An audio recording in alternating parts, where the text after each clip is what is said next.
You unlock this door with the key of imagination. Beyond it is another dimension, a dimension of sound, a dimension of sight, a dimension of mind. You're moving into a land of both shadow and substance, of things and ideas. You've just crossed over into the Twilight Zone.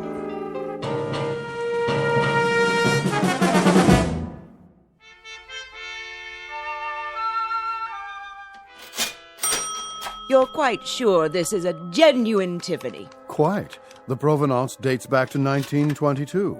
Very well, then. Kindly have it delivered. Of course, madam.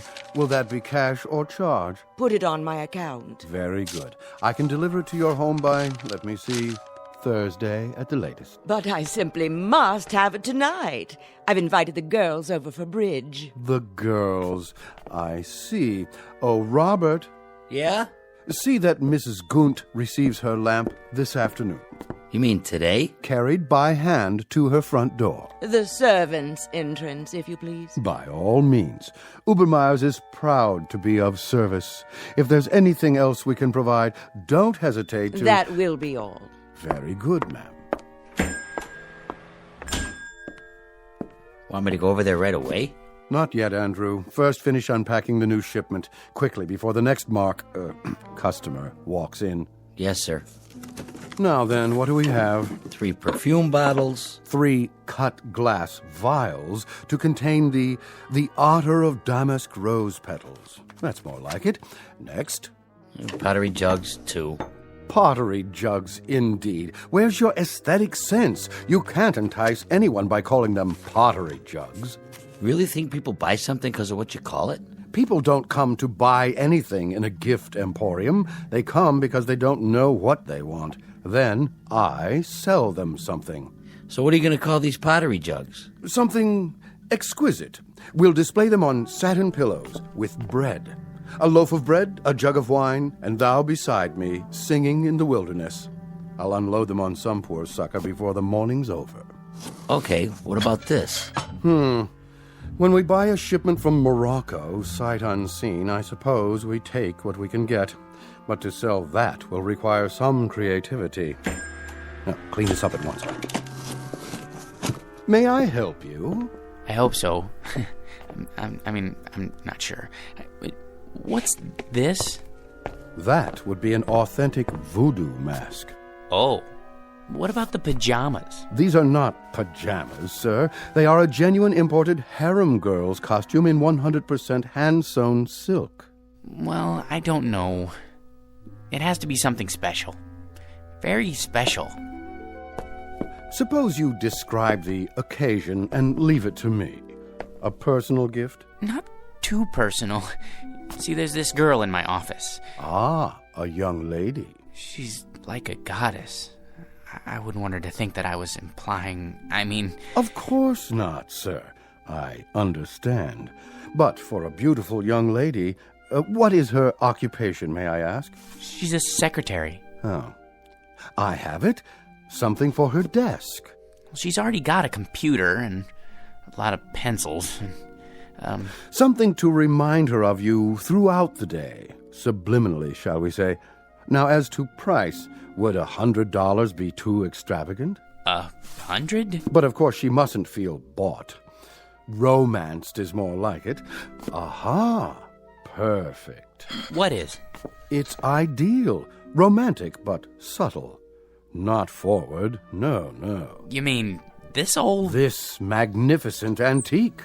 Truly distinguished. Fit for a goddess. I can't make up my mind. A perpetual reminder of your taste, your flair for romance. Fill this with fresh flowers, and she won't be able to pluck you from her thoughts. Between 9 and 5, at least. After that, it's up to you. It's kind of tarnished, isn't it? That's not tarnish, sir. It's a patina. A testament to its authenticity. And only a mere $20. Well, that is more reasonable, I guess. Put this in a gift box, will you, Robert? For a most discriminating gentleman. Sure thing. Thank you, sir, for making such a wise choice. I hope you'll allow us to serve you again when it's time for the engagement. Don't mention it. Cash, I presume.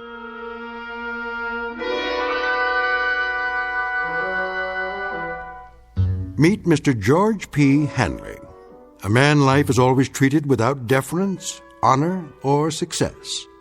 Waiters serve his soup cold. Elevator operators close doors in his face. And mothers never bother to wait up for the daughters he dates. For George is a creature of humble habits and tame dreams, a square peg in a square rut, and the living embodiment of what's commonly referred to as some poor sucker. He is, in short, an ordinary man, but at this moment the accidental possessor of a very special gift, one that measures men not against their accomplishments, but against their deepest desires. The kind of gift most of us might ask for, then learn to regret. If, like Mr. George P. Hanley, we were about to plunge headfirst into our own personal Twilight Zone. And now, The Twilight Zone and our story, I Dream of Genie, starring Hal Sparks, with Stacy Keach as your narrator.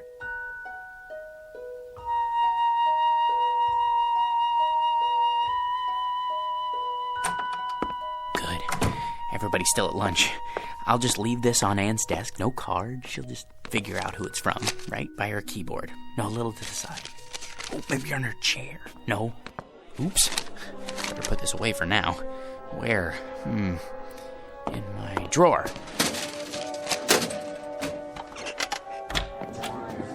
Hey, Georgie Porgy, what happened to you? I had some errands. Well, you missed the worst chili con carne ever offered for human consumption.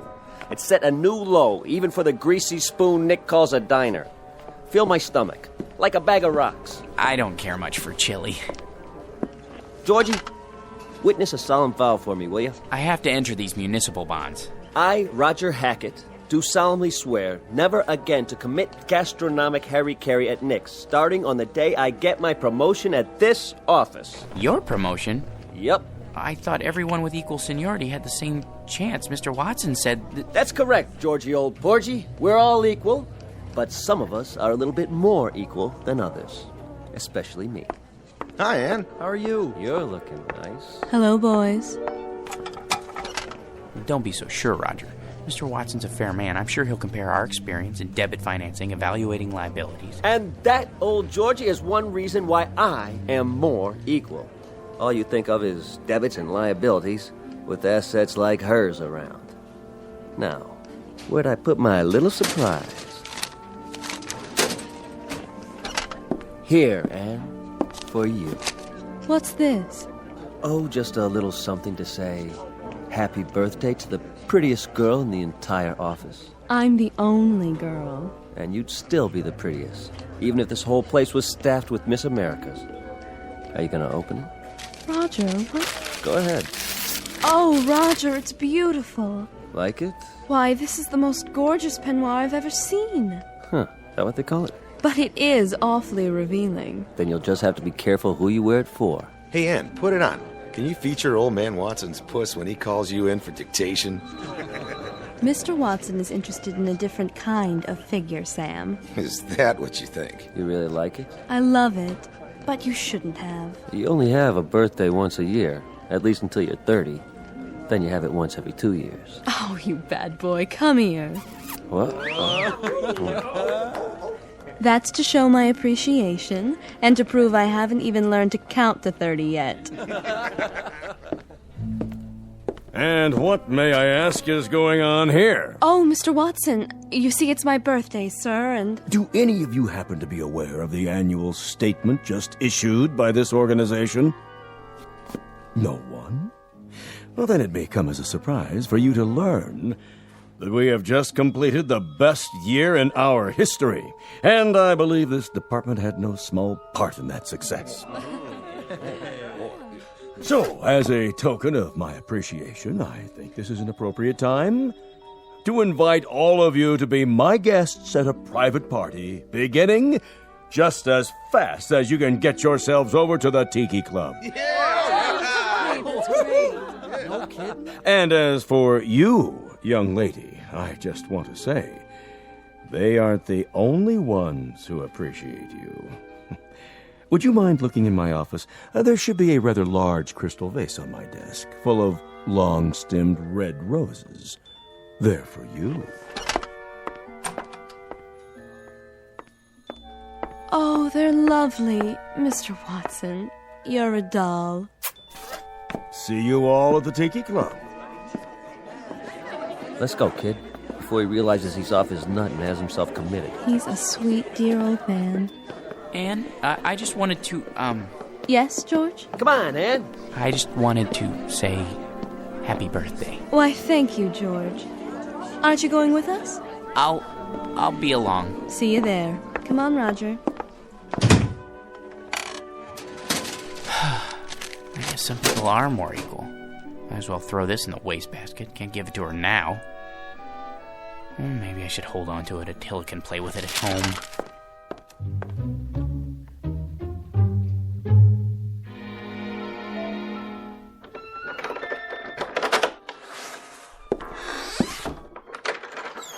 Hello, boy. Have a good day? Yeah, mine was lousy, too. You know what they all think I am, Attila? A #1 jerk. And they're right.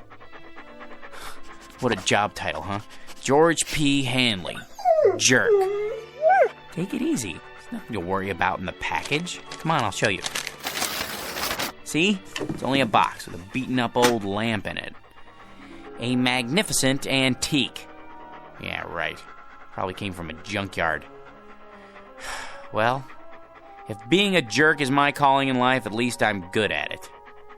Look, it's so tarnished it's almost black. That's telling him. Well, let's clean it up and see what it looks like.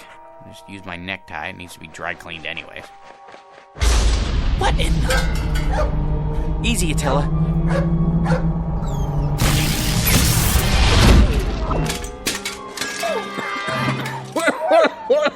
Oh, boy. Some special effects, huh? That smoke's hard on the old mucous membranes. You wouldn't have some Visine on you, would you, buddy? Who are you? Who am I? You were expecting Rex Ingram. I'm the genie of the lamp, that's who. You know, Aladdin, the whole bit. Don't you watch The Late Show? A genie? You don't look like a genie.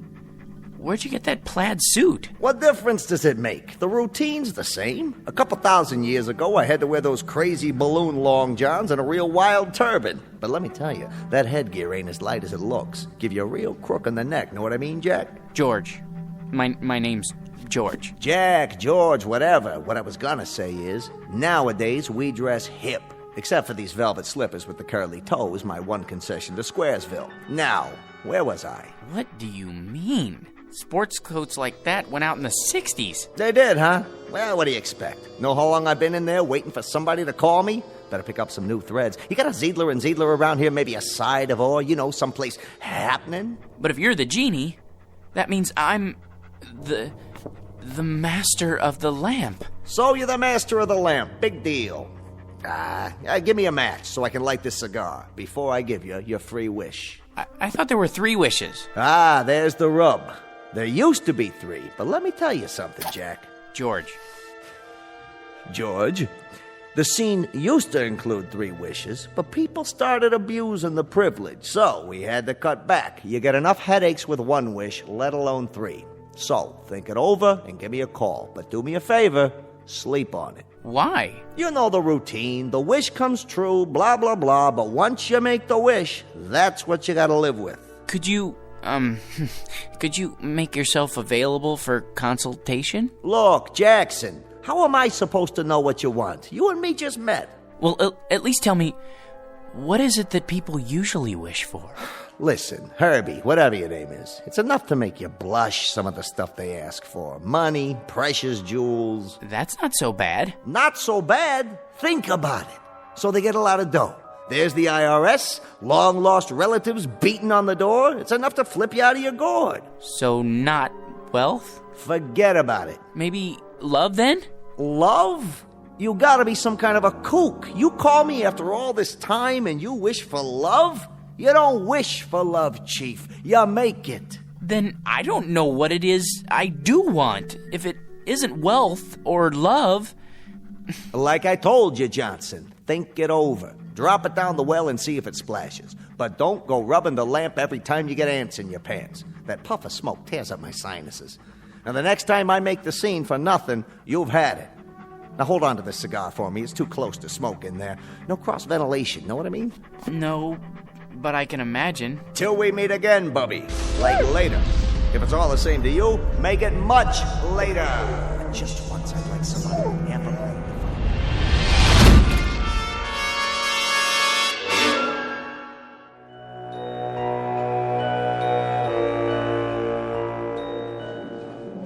All right, everybody. Places, everybody. This is a run-through. Stand-ins, please. Positions. Lighting. Lights on. Camera. Ready with a camera.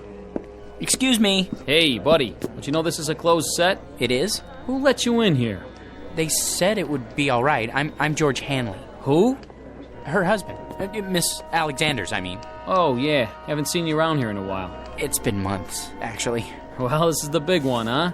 I beg your pardon? The last shot of the picture. Once we get this one in the can, it's a wrap. It is? Say, can I ask you a question? What's that? What's it like being married to her? Well, I don't really know. That is, Man, I sure wish I was you. You do? I mean, lucky stiff. Yeah, I mean, yes. I guess I am. Where is she, by the way? Anne? In makeup, where else?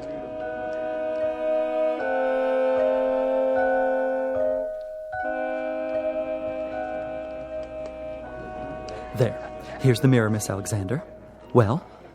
I suppose it'll have to do. I blended the MAC lip gloss with the NARS shadow for an ultra-moist look. Isn't it ravishing? Can't you do something with this hair? My bangs are drooping. Certainly, Miss Alexander. Where's my blow dryer? Ready on the set, Anne? Yes. That'll have to do, Skippy. There. Perfection. Leave us, please. Of course, Miss Alexander. Which scene is this? Well, this is your entrance into the city on the shoulders of Nubian slaves. Just the close-up where you wink. What's my motivation? Oh, to rule, my dear, with him at your side. Got it? Just remember, you love this guy so much, your guts do a loop-de-loop every time he creeps up on you. He's big. He's manly. He wears a leather skirt. Well, tell him to oil it, will you? He screws up my lines every time he moves. Not a problem. Props! Get me some WD-40 now! Anne? Darling! Hello, dear. My, you look lovely. Good enough to kiss. Not now, Georgie. You'll smear my lipstick. This is the final scene, isn't it? It's been such a long grind. It sure has. They said you could take a few weeks off, but that was 6 months ago. We can still take our honeymoon. That is, if you want to. Do I? Careful with the hair, Georgie. Sorry. They don't pay me to look ugly, sweetiekins. Besides, anticipation is the real joy. Isn't that what they say? They haven't been waiting for 6 months to take the most beautiful woman in the world on her honeymoon. Places, people. This one's for real. It won't be much longer, I promise. Just think, no more crawling into bed with a script so you can study your lines half the night.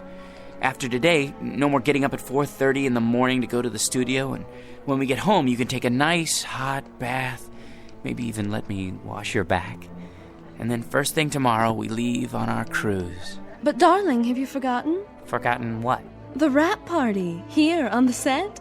There will be 1 million photographers. There's no point in going home. Not tonight. Not tonight, huh? Sure, Anne, I understand.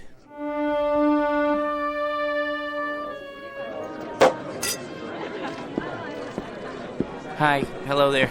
No champagne, thank you. Excuse me, has anyone seen... George boy! Hi, Mr. Watson. Call me Eli. Hey, listen, George, I want to talk to you. Anne said something about your needing a vacation. Not me, her, both of us together. I'm not going to mince words. I want Anne to star in my next picture right away. It's a guaranteed smash. Not a chance. What's the matter? Money? Okay. I'll double her salary. It's not the money, Mr. Watson.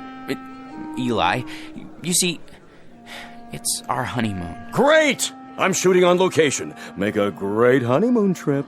First-class hotel, all the trimmings. Some honeymoon. Out of bed before the sun comes up, work all day, study her lines all night. In the last 6 months, the only times I've seen her when she wasn't asleep, she was either covered with makeup or she had so much cold cream on she would have squeezed right out of my hands and stuck to the ceiling. Listen, boy, she's a star. How would you like to see her with bags under her eyes? I'll take her any way I can get her. My boy, you want the world's most beautiful woman. You've got to share her with the world. I've been doing that. Now I want the world to share her with me. Son, it's not for myself. But no Anne, no movie. You know how many good people will hit the unemployment line? Actors, grips, prop men. They've got wives and sweethearts, too. They've got little ones. They've got mortgages and sports cars to pay for. Can't you get another star? Not like Anne.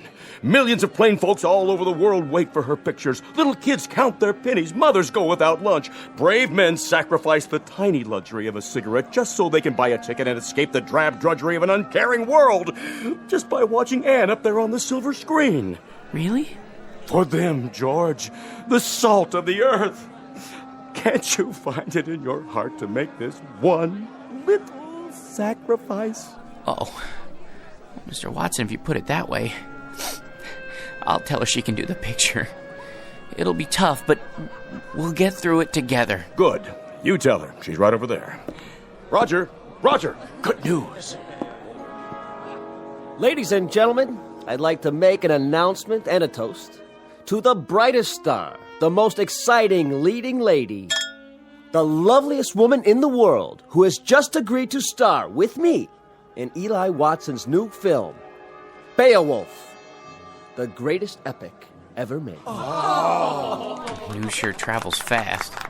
Oh, there you are, George. How about a photo, Miss Alexander? Miss? Look this way. Smile, please. How about one more?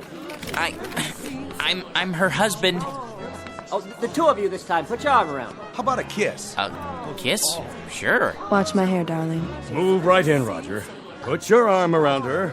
Excuse me, George. You don't mind, do you, old boy? I think I need a drink. Champagne? Hors d'oeuvres? Right here. Of course, sir. Hit me again.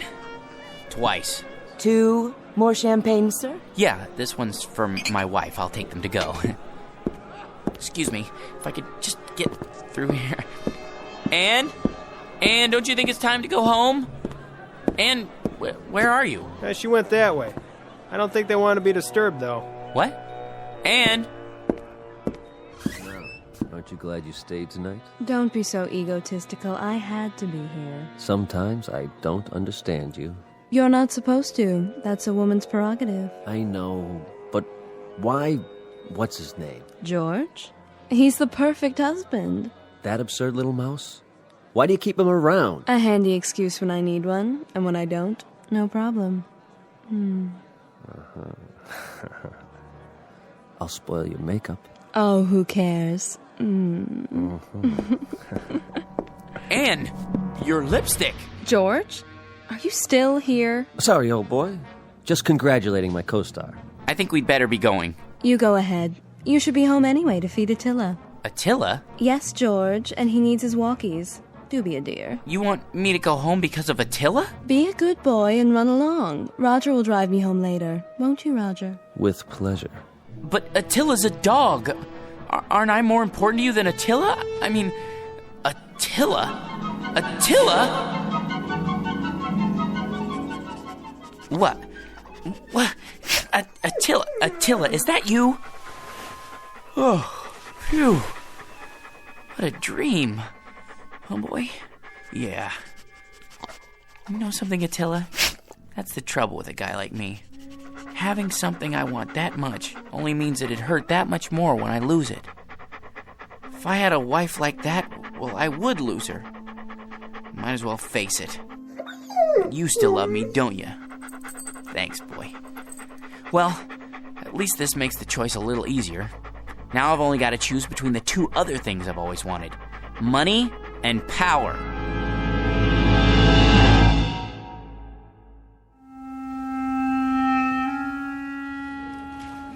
Morning, Georgie. Morning. Well, today's the day, huh? For what, Raj? For what? Well, you listen to this guy.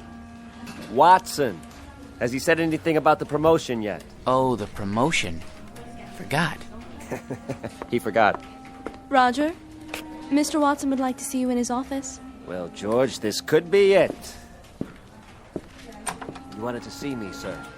He'd never pick him. Never.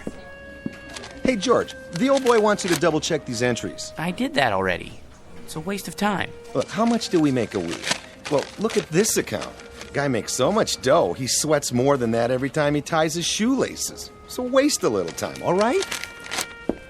My gosh, net worth $260,832,461. What would it be like to have all that money?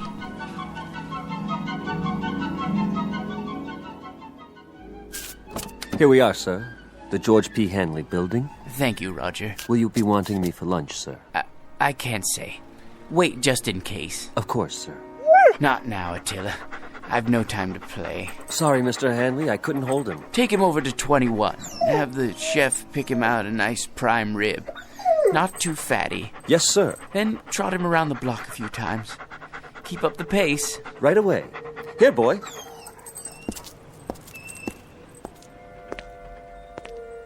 Paper! Get your morning paper! How old are you, son? 9, sir. 9?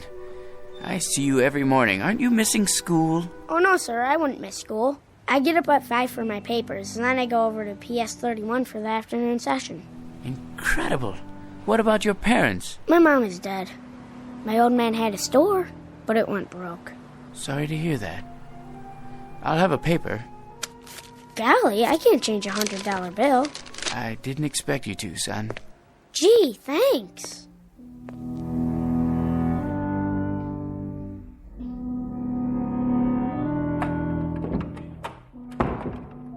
Good morning, sir. AT&T's up 7 points in the morning ticker. Glad to see you back. Thank you, Miss Alexander. How was the Riviera? Oh, all right, I guess. Kind of like a suburban tract with castles. I see. Well, sir, shall I send in your first appointment? Might as well get started. Mr. Hanley will see you now. Watson, what are you doing here? Begging again, I'm afraid. These days, a college president has to worry more about salesmanship than scholarship. Then you came to the right place. Hanley, you've already done more for your alma mater than we have a right to ask. How much? Just enough to start the ball rolling for the alumni. Don't be coy, sir. Give me an amount. Altogether, $10 million. If you could possibly start us off with, say, 1 or 200,000. Done. You're a generous man, GP, but you've made a mistake. This is the entire sum. Don't worry. It's deductible. Besides, I want you to have it. Well, so would others, GP. Thousands of alumni, not as successful as you. Giving, sharing the burden and the satisfaction. It's the cement which binds them to our institution. I only wanted to help. I can't accept this. Send me a check for, a few $100,000. Very kind of you. Don't mention it. Miss Alexander will show you out. Oh, nonsense. I know the way by heart. Send in the next one. Right away, sir. Hello, Masters. Well, Mr. Hanley, ready to add to the old empire? I suppose so. I brought along a few new catalogs. I thought I already owned one of everything ever made. Can't keep up with Yankee productivity. We have to buckle down and do some serious spending. Is that really necessary? If we don't, the government's liable to invent a new tax bracket just for you. Now, here we have an attractive little yacht. Already have one.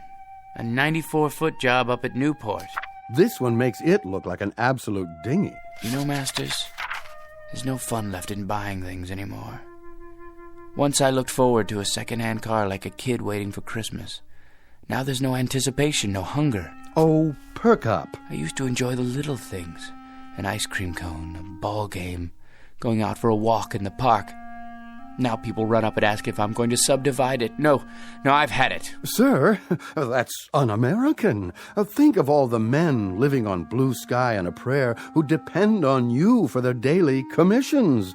They have little ones, mouths to feed. Mr. Hanley, you can't stop buying. Please see yourself out, Masters. If you're absolutely positive, sir? Out! I don't know who let them in, Mr. Hanley. That's all right, Ann. Why, hello, son. Is this the man? Yes. Here's the C note. Awful sorry. What else did he lift? I don't know what you're talking about. I told you, Pop. He gave it to me. You gave my boy a $100 bill? He's a fine lad. Listen, you fathead. Know where I found him? Trying to lay the whole 100 on a 2-horse parlay. Herbie Boy and War Biscuit. But what about the newspapers? 5 o'clock in the morning. How can I teach the kid the value of a buck if you toss C-notes around like they grow on trees? I was only trying to help. If I ever catch you giving dough like that to my kid again, I'll bust you right in the chops. Millions or no millions. You're a man of integrity, sir. I congratulate you. Congratulate you. Congratulate me. George, I said congratulate. Congratulate? You're looking at the new head bookkeeper. Hey, way to go, Raj. Speech. Thank you. But the first thing I want to tell you guys is I intend to keep my vow. From now on, no more lousy lunches at Nick's. Can't believe it. He wasn't even a good chauffeur.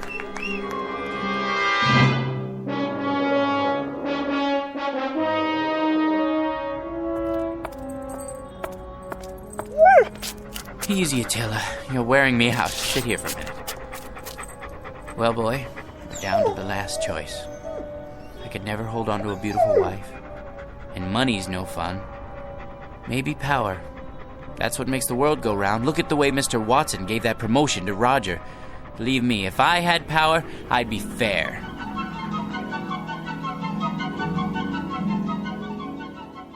Here, sir. This copy and this.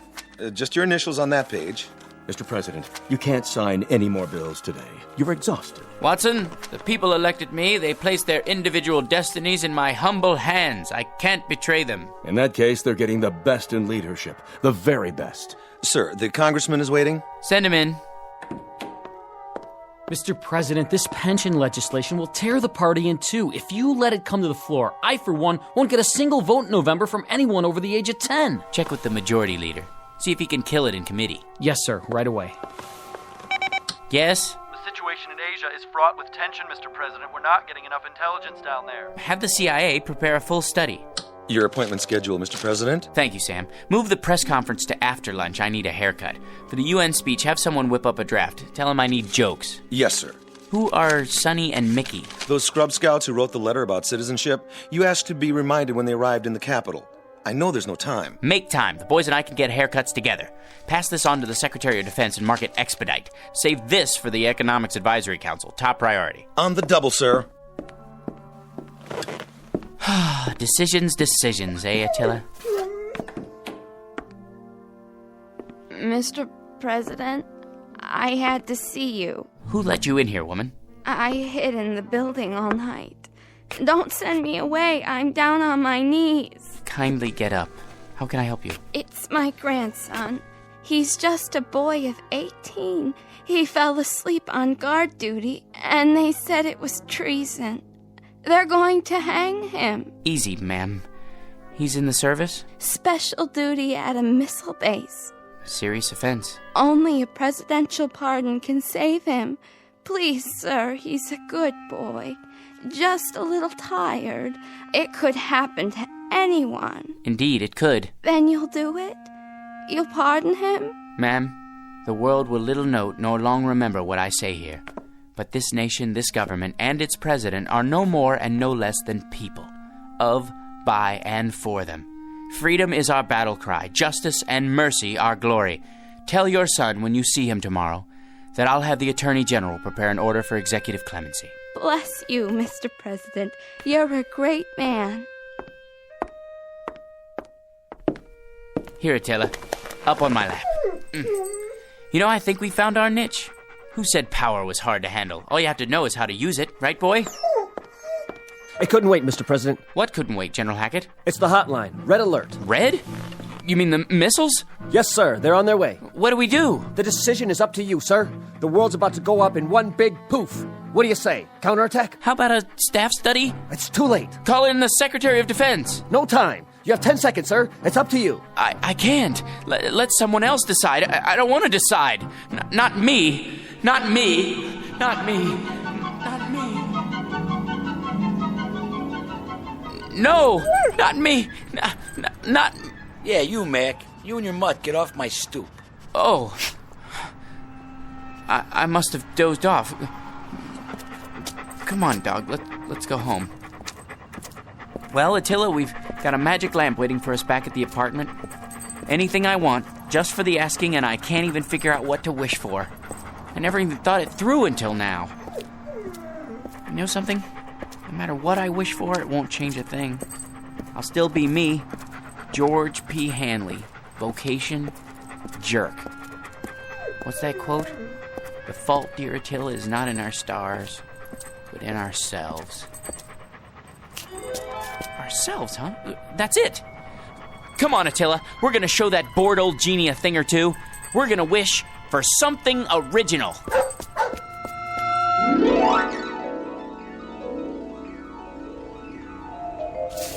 I'm tired, and I want to go to bed.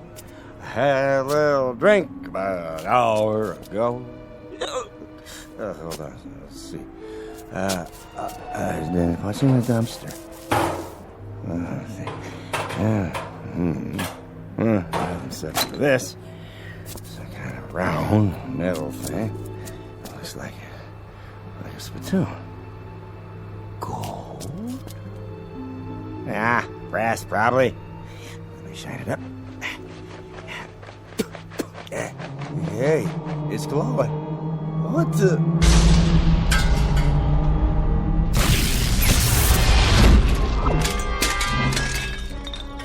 Yes, master? Hey, where'd you get the funny pajamas and the headpiece? They're traditional.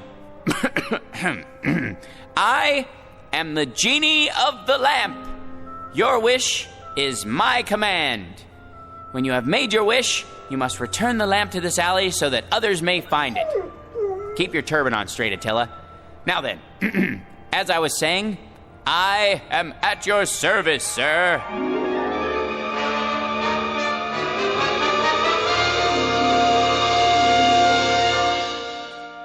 Mr. George P. Hanley. Former vocation, jerk. Present vocation, genie. Once a most ordinary man, treated without deference, honor, or respect. But a man finally wise enough to decide on a most extraordinary wish that makes him the contented, permanent master of his very own Twilight Zone.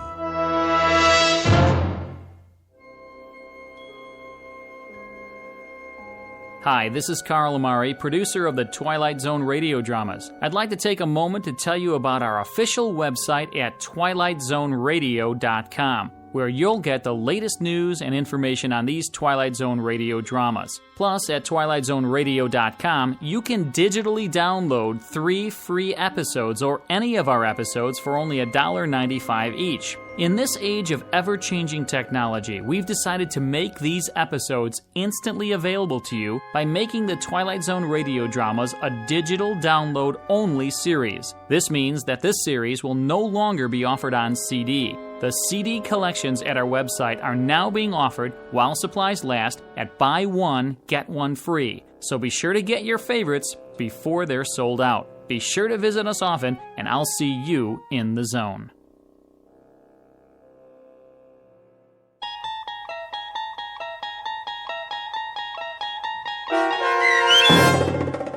I Dream of Genie, starring Hal Sparks with Stacy Keach as your narrator, was adapted for radio by Dennis Etchison and written for The Twilight Zone by John Furia Jr. Heard in the cast were Christian Stolte, Lisa Joyce, Steve Key, Doug James, Richard Hensel, Derek Purcell, Brooke Reed, Linda Ryder, Charlie Kummerer, Bill Kummerer, Vince Amari, Roger Wolski, and Carl Amari. To learn more about the Twilight Zone radio dramas and to obtain audio cassettes and CDs of these programs, visit our website at twilightzoneradio.com.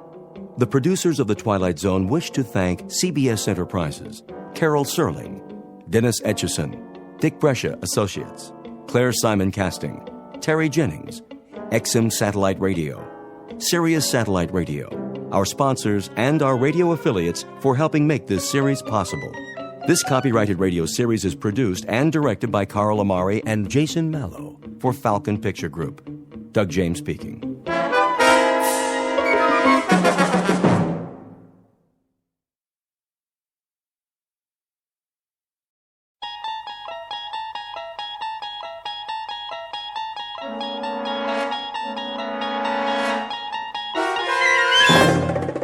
You're traveling through another dimension.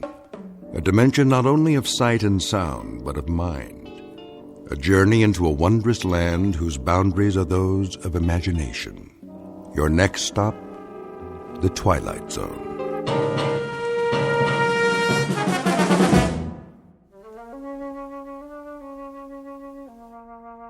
There. Nice and creamy. Anthony? Hi, Aunt Amy. I just knew that was you. What's that in your hand? My Jack-in-the-Box. Oh, yes. That's such a funny toy. Where's my mother? In the bedroom, lying down. She'll cook the rest of the dinner soon as I'm finished. But I wanted to get this done first. What you making? Well, what do you think? A cake, of course. For my favorite little boy. Is it a good one? Oh, yes. A very good one. Very, very good. I just took it out of the oven a while ago. Chocolate on the inside with little yellow swirls? What else? I know what my Anthony wants. See? Doesn't that smell good? Where's the frosting? Right here in the bowl. It's chocolate, too. I blended in a lot of butter to make sure it's smooth. 100 times. By hand. Milk chocolate? You bet. We don't like that dark chocolate, do we? Ugh. No. Hurry up, Aunt Amy. Don't you worry. It'll be ready in a jiffy. Put the frosting on. Plenty of time for that.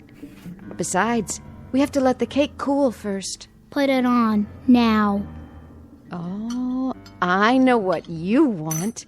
You want to lick the bowl. Well, you'll just have to wait. I don't want to wait. Be a good boy now. I am a good boy. I know you are. I know that. Of course I do. A very, very good boy. I'll just go ahead and frost it now. Why not? No problem, Anthony. None at all. I want lots on the top. Surely. Lots and lots. See how thick I'm putting it on? Swirls of chocolate butter frosting, and all of it for my favorite nephew. There. Some more around the sides. We don't want to forget the sides, do we, Anthony? The sides are good, too. So good. Anthony, stop that. Get your finger out of the bowl. Ow! There'll be plenty left for you to lick when I'm finished. I mean, when I... You hit me. Oh, I didn't hit you. I barely touched your hand. You're a big boy, aren't you? That hurt. Why, it didn't. I only meant for you to wait till I've finished frosting the cake. Then I'll give you the entire bowl. All of it. Everything's for you. It always is. You know that, don't you, Anthony? I don't think I like you anymore. Well, I like you. I love you. You're my favorite boy in the whole wide world. I mean it. I really, truly mean it. Come and give your Auntie Amy a kiss. No. Then I'll give you one. I'm going outside now. Yes. Yes, you do that. Go outside and play. Playing is good. Here, take the bowl with you. Anthony? Anthony, come back! Don't you want your frosting? You can have the whole bowl. Everything all right? Oh, Anthony. Nice day, isn't it, Amy? Very nice. Something the matter? No, nothing's the matter. Nothing at all. Did anything happen? Oh, I was just frosting the cake, and Anthony couldn't resist tasting it. Oh, well, who could? I used to love frosting when I was his age. Didn't you? It's good, isn't it? So good. Why wait? We can go ahead and have the cake now if Anthony wants. It's perfectly fine with me. Now, Amy, why don't you apologize to the boy? You can do that, can't you? Anthony, I'm sorry. Come on back, boy. Anthony, please. Anthony.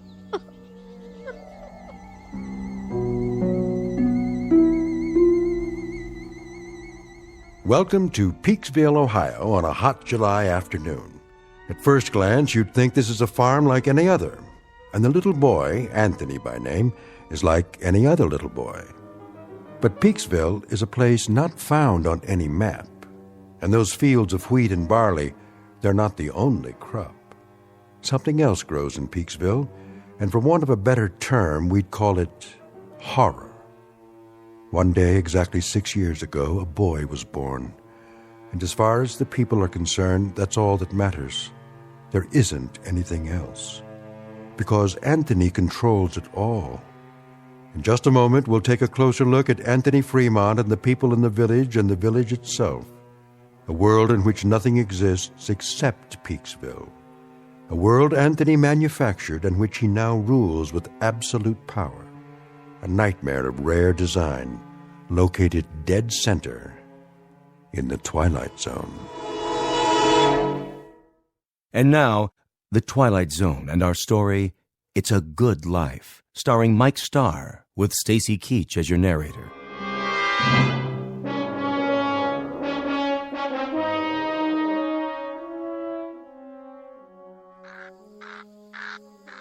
I'll see he gets it, Amy. Would you? Don't you worry none. Look, boy. Look what Aunt Amy's got for you. Your own bowl of chocolate frosting. You like chocolate, don't you, Anthony? I know I do. Chocolate's good. I don't like her. Of course you do. She's your Aunt Amy, and she loves you. You know that. I hate her. Oh, that's a good joke. A very good joke. It's all for you, Anthony, all of it. And after you've finished, I'll make some more if you like. As much as you want. Get away. Oh, now, darling. Don't look at me. What? I don't like you to look at me. Hear that, Amy? Anthony's got a point. Why don't you go back in the house for now, so you can help Agnes cook dinner? Yes. Yes, I'll do that. It's going to be a good dinner, isn't it? I believe it will be, yes. You know, just the way he likes it. Don't you? It'll be delicious, Anthony. You'll see. I told you, don't look at me. She's not... I'll make it so she can't look at me.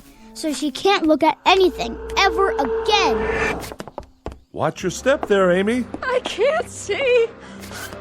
What do you mean? Sure you can. That would be some joke. Just go on inside. The light. That's all I can see. The sun. It's so bright. The sun blazing in the sky. Like white fire all around. Amy? Help me. Please. I can't see. I can't see. Help me. It's nothing, Amy. I'll help you up. Sit here in your chair. There you go. That's right. Sit and rock. You'll feel better real soon, I'm sure. It's good to rock, isn't it? Yes, it's good to sit on the porch and rock. There now.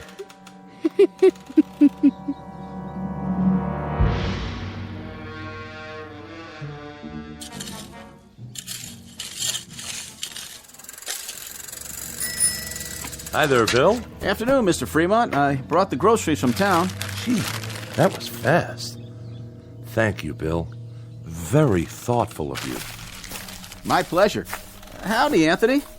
Hi, Mr. Soames. Mighty good to see you today. Mighty good. It's such a good day. A real good day, isn't it, Anthony? It's terrible hot, though. Terrible hot. Oh, I wouldn't say that. No, ma'am. I wouldn't say that at all. It's fine. Just fine. A real good day all around.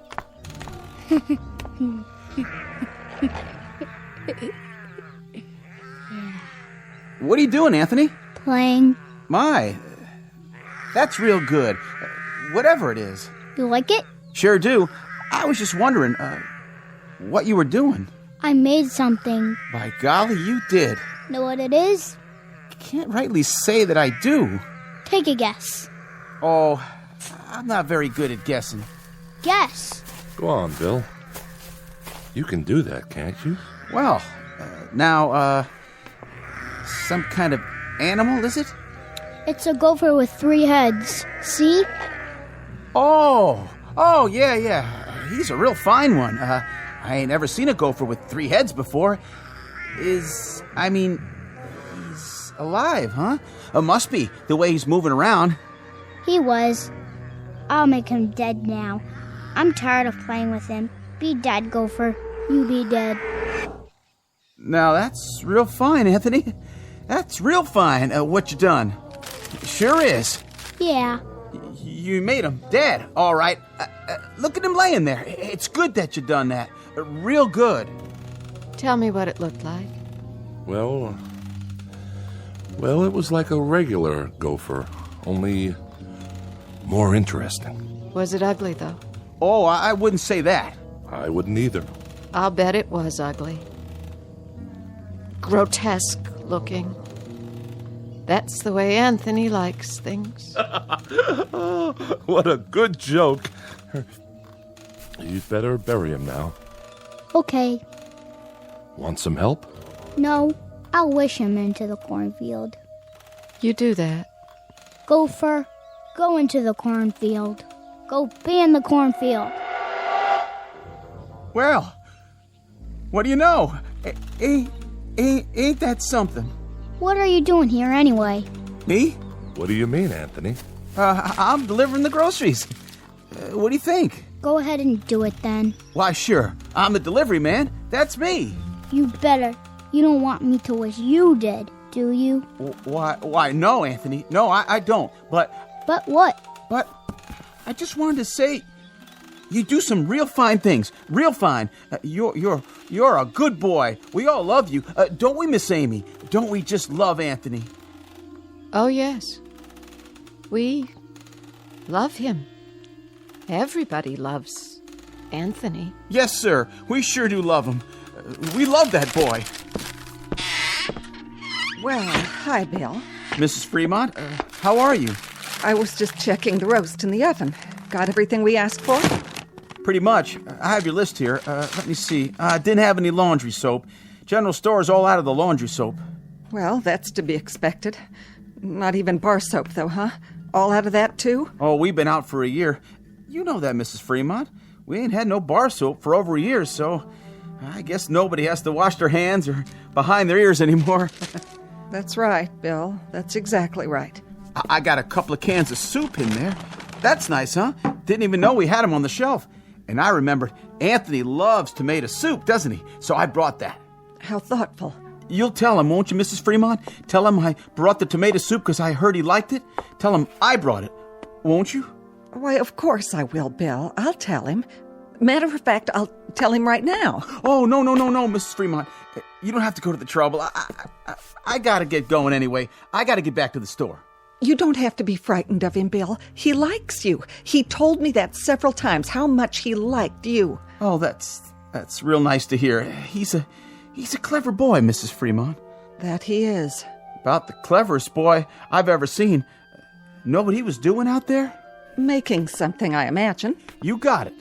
Yesterday he made some kind of furry animal. I have never seen the likes of it, but he invented it all by himself. Had real sharp teeth, too. Long and sharp. Could have done some real damage. It tried to bite him. I was kind of hoping that it would. Mrs. Fremont. But Anthony wished it into the cornfield before it could do him any harm. I gotta be going, Mrs. Fremont. I'm real glad. I mean, it's real fine that Anthony keeps making these things. Real fine indeed. Yes, ma'am. It's great. See you tonight, won't we, Bill? Tonight? Why, sure. It's TV night tonight. Oh, yeah. Anthony's going to put pictures on the television, and we're going to have a surprise party for Dan Hollis. A real nice surprise party. I'll be there, Mrs. Fremont. You can count on me. Where? What? Nothing. Bye now, Miss Amy. Be sure to say goodbye to your nephew for me. I will.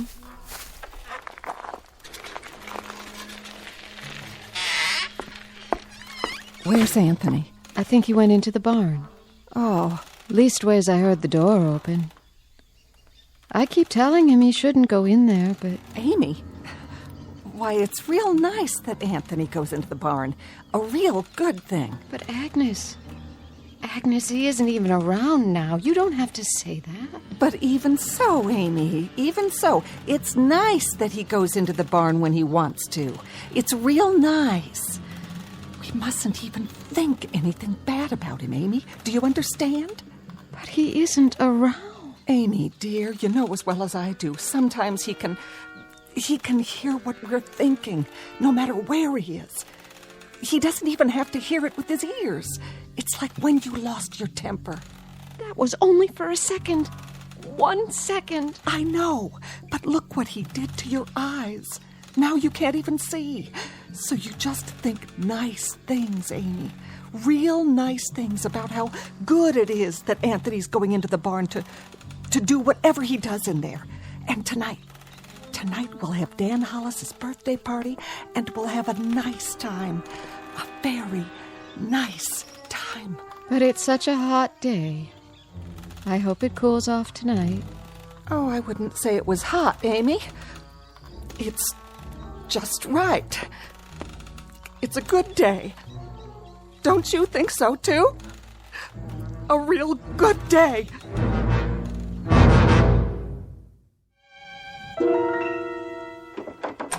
Who's... Oh. It's you, Agnes. What are you doing? Thought I'd lie down and try to rest before dinner. Oh, that's a good idea. You worked hard today. Always do. Got to get the crops in. Come in, honey, if you want. And close the door. He's still playing outside? Good. That's good. I put Amy to bed in her room. Did you? I had to lead the way. Is there a cane in the house? Do you remember? She's going to need one. I'll sure check. I told her to try and take a nap. Good. Jeff. Naps are great this time of day, don't you think? Yes, I do. I wanted to talk to you about... Sure, honey. We can talk all you want. Later. I was just going to change my clothes. Why don't you check on the roast while I wash up? How's that sound? All right. I'll do that. And you get a little rest, too, if you can. Sounds like a good idea. See you at dinner.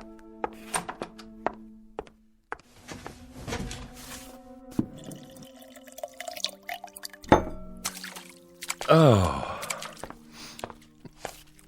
Well, howdy, son. You crept up on me. You look funny. Do I? You need a towel. Well, by gosh, I sure do. I was just about to dry my face. I was looking for you a while ago. What for? Your mama said you was out in the barn. Yep. Did you have fun? I was looking at the cow. Oh, that's good.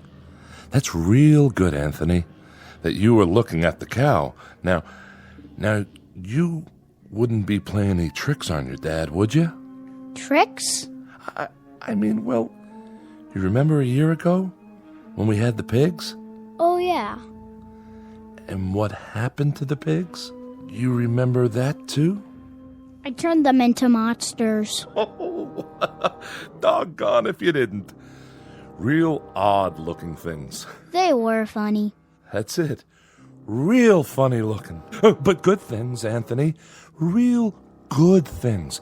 And it's good that you did that. It's real good. Like tonight.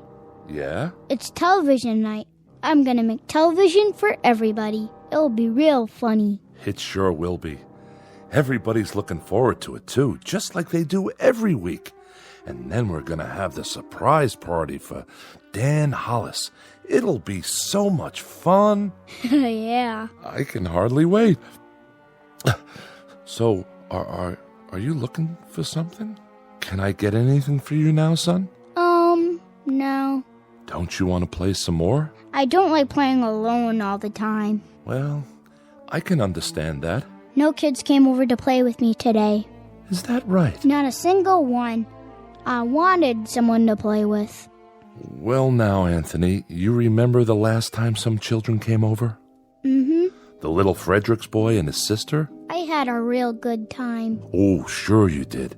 Sure, you had a good time, and that's great. Great. It's just that... It's just that what? It's just that you wished them into the cornfield when you didn't like the way they played. That's okay. But I hear their mom and dad were real upset. About what? If you wish people away like that, pretty soon there won't be no one left. So maybe next week we'll talk to some of the folks about having their children come over. We'll do that, won't we? Talk about it first. Yeah, and when they come over, I can make some of those funny animals. That's fun, isn't it? That's a lot of fun. That's Bill Soames's collie. Is it? Yep, that's the dog that always comes around. Yeah, that does sound like Bill Soames's dog. Not many dogs left now, Anthony. You wish them all away. I didn't like them. They didn't like me. I hate anybody who doesn't like me. But everybody loves you. They love you, son. You're everybody's favorite. I heard somebody think one time. Somebody thought I shouldn't have wished away all the automobiles and things. And the electricity. They said it wasn't good that I did that. Somebody thought it one time. Who? Who thought that? Was it Teddy Reynolds who thought that? He owned the farm up the road. Oh yeah, I remember. He shouldn't have thought those bad thoughts. That's why I made him go on fire. Sure, that was why... That dog, that collie, he doesn't like me. Oh, I don't know about that. He's a bad dog. Well, now, Anthony, did you do something to Bill Soames's dog? Guess you must have. He isn't outside anymore. I put him in the cornfield. I'm gonna go out in the yard now. Bye. No. Bill Soames's collie was out by the tree just now. I heard him barking, and then he just... Why Anthony done that? It was a good thing that Anthony done that, wasn't it, honey? Wasn't it a real good thing? Oh, yes, indeed. It was a real good thing that Anthony did it. Well, I've got to get back and get supper ready. Stay a minute. Ethel's bringing over the candles for Dan's cake. Amy already made it. She got the last box of cane sugar there was to be found. Agnes? The very last box. And Dan hasn't got one single inkling that there's a surprise party for him. Not one. Glad to hear it. And you know how much Dan likes music? Well, last week, Thelma Dunn found a record in her attic. That a fact? Yes, and she's going to give it to him tonight. Isn't that a wonderful surprise? It sure is. A record. Imagine. That's a real nice thing to find. What record is it? Perry Como singing You Are My Sunshine. Well, what do you know? I always liked that tune. How did Thelma happen to find it? Oh, you know, just looking around for new things. Or old things. The ones that are still left. Say, who has that picture we found a while back? I kind of liked it. That old clipper ship sailing along. The Smiths. Next week, the Sipiches get it, and they give the Smiths the old McIntyre music box, and we give the Sipiches... I know. That's the way of things now. There's so little left. But that's okay, isn't it? Everybody keeps a few things for a while, and then they trade off. There's about 3 books left, and Each family... Oh, now, honey. And each family can keep it for a week and then trade it for something else. Like with the stereoscope the Van Nusens found in their cellar. Or the can of beer that Bill Soames found wedged into an old icebox in the junkyard. I'd better go check on the kitchen. You see, the thing of it is, Anthony fixed it so that we're alone in the world. Nothing new ever gets built anymore. Nothing new at all. That's enough. No, it's not nearly enough. Remember 6 years ago, old Doc Baker, rest his soul, he took one look at Anthony when he was born, and he screamed and dropped him. Tried to kill him right then and there. He knew. Somehow he knew what Anthony was, and he thought it would have been better if he had been born dead. But Anthony, my son, he whined and let out a cry, and then he done this thing. He took his revenge. Oh, didn't he? Please, I beg of you, don't. No. And he either destroyed the world and only left this village, or he took the village someplace away from everything. We don't know exactly which, do we? All we know is that we're alone, and there aren't any towns or villages or anything else left except this place. And Anthony, he controls it with his mind. He controls everything. That's right. That little boy in the yard outside. He can make it rain or snow. He can wish people into a grave, or he can turn them into anything he wants. That's why you got to keep smiling or laughing, or you got to mumble something to keep your mind clear. Because Anthony can tell what you're thinking. And if it's a bad thought, his mind will snap at you, and he'd do most anything at all. Please, for the love of God. Mom? Dad? All right. But it's good. It's good that it turned out this way, isn't it? It's real good. That's what it is. Really, really, really good.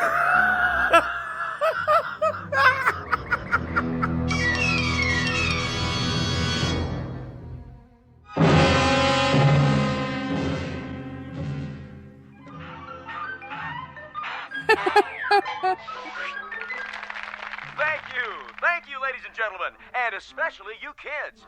And now for our next act. It's time for Stupid Animal Tricks. And here's some film we thought you'd like to see. First up is Rocco the Squirrel in Crossing the Road.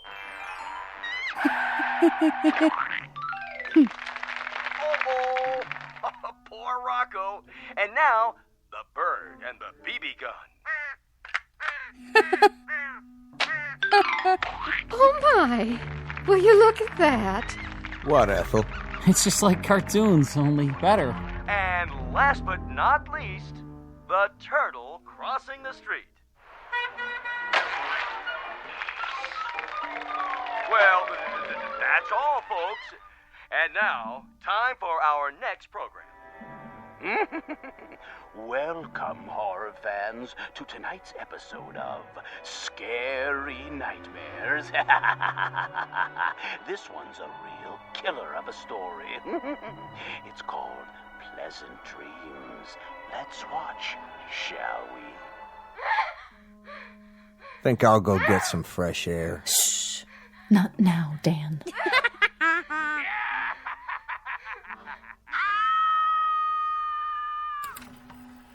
That's all the TV there is. Oh, that was wonderful, Anthony. Wasn't it, everyone? Wasn't Anthony's television wonderful? Yeah. Just wonderful. Even better than last week. Yeah, great. It was much better than the old television. Oh, the best yet. You can say that again. You'll have to come around next week. Oh, I will. I will. And now, everyone, is it time? I guess so, honey. The surprise for Dan's birthday. Oh, you shouldn't have done anything. Go ahead, Ethel.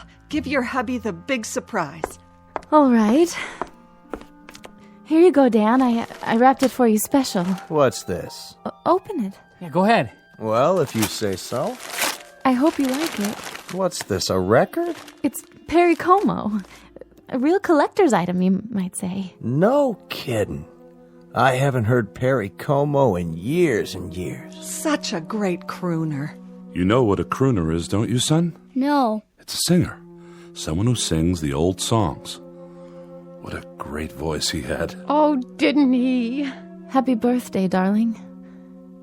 Happy birthday. Hey, you better not hug me too hard. I'm holding a priceless object here. You certainly are. Wow. Do you think we could play it?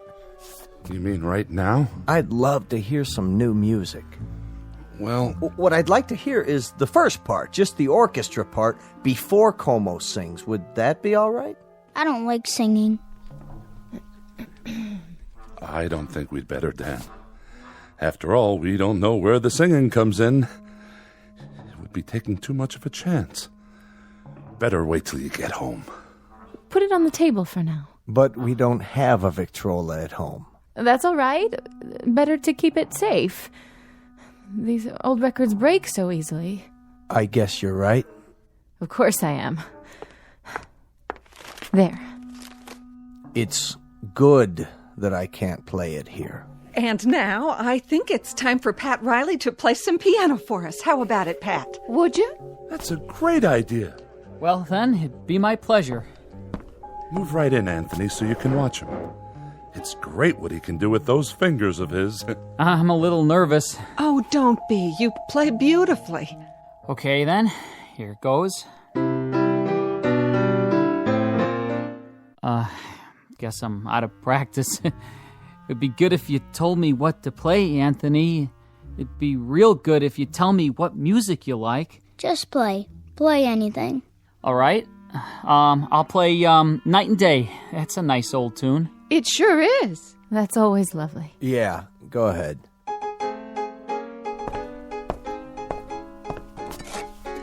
What are you doing? What does it look like? Having another brandy? You've had enough. Not hardly. Stop it. Leave me alone. Put the glass down. Take your hands. Don't make any noise. I don't like noise when the music is playing. I'll drink to that. Oh, don't worry. I'll clean it up. Go on, Riley. Finish the song. Yes, please. It's so pretty. Pretty, all right. Dan, please. Please what? I'm not doing anything. No, darling. But I'm just drinking this peach brandy on my birthday. That's all I'm doing. Please, Dan. For the love of heaven, please don't say anything else. Who's saying anything? I'm not saying anything. I'm listening. Shh. Play, Pat. This is real good brandy. Real good. You people know something? There's only 5 bottles of real liquor in the whole village. 5. 1 rye, 2 scotch, 1 after-dinner cordial, and this here. And when that's gone, there won't be any left at all. None. Keep playing. Nuts. Nuts! Can't even play my record. Can't even play Perry Como. Don't play that anymore, Pat. That's not what I want you to play. Play this. Happy birthday to me. Happy birthday to me. Dan! Happy... Please, stop! Oh, please, Ethel, be quiet! Dan! Ethel, you have to stop now. Happy birthday, dear Danny. Happy birthday to me. Play it, Pat. Play it so I can sing it right. You know, I can't carry a tune unless somebody plays it. I'll do my best. That's enough. I said that's enough. Go outside for a while, Dan. Get a breath of fresh air. You and her, you had them. You had to go have them, didn't you? If there's any fault, it's yours. You are my sunshine, my only sunshine. You make me happy when I am blue. You monster. You dirty little monster. You murderer. Hey, what you thinking, Anthony? You go ahead. You think about me. You think bad thoughts about me and maybe some man in this room. Some man with guts. Somebody who's sick to death of living in this place and is willing to take a chance. Maybe he'll sneak up behind you and lay something heavy across your skull and end this once and for all. You're a bad man. You think that, Anthony.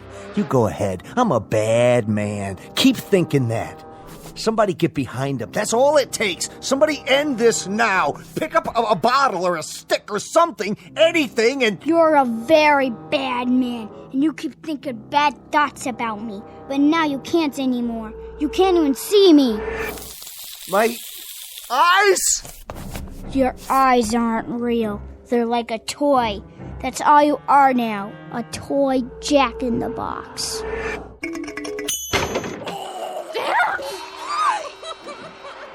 Anthony, wish it away. Wish it into the cornfield. We've all looked at it enough. Please, son. Wish it into the cornfield.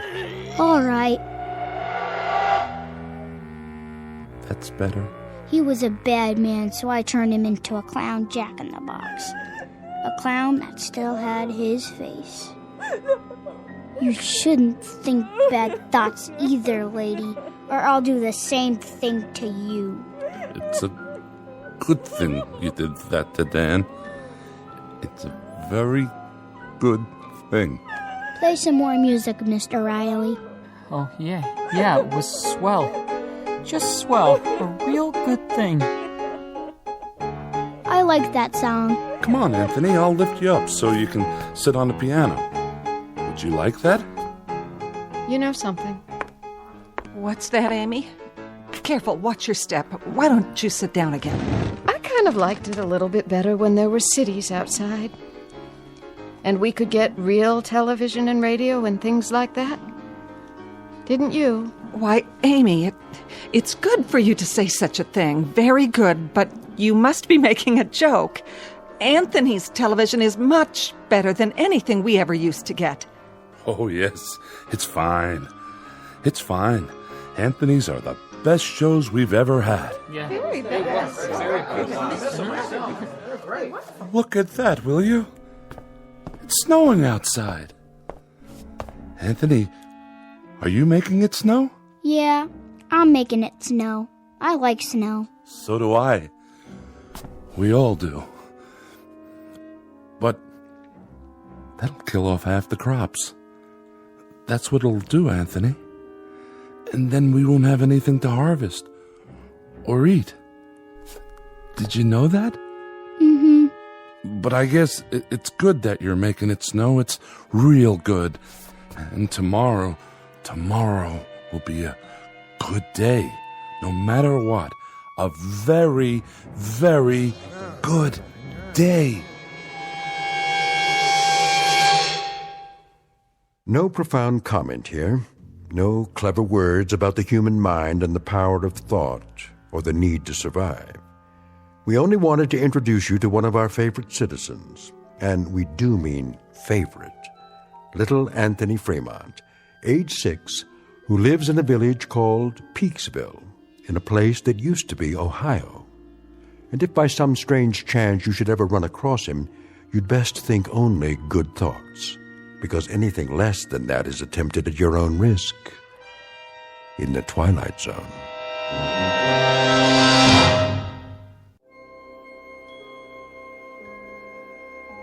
Hi, this is Carl Amari, producer of the Twilight Zone Radio Dramas. I'd like to take a moment to tell you about our official website at twilightzoneradio.com, where you'll get the latest news and information on these Twilight Zone Radio dramas. Plus, at twilightzoneradio.com, you can digitally download 3 free episodes or any of our episodes for only $1.95 each. In this age of ever-changing technology, we've decided to make these episodes instantly available to you by making the Twilight Zone Radio Dramas a digital download-only series. This means that this series will no longer be offered on CD. The CD collections at our website are now being offered while supplies last at buy one, get one free. So be sure to get your favorites before they're sold out. Be sure to visit us often, and I'll see you in the zone.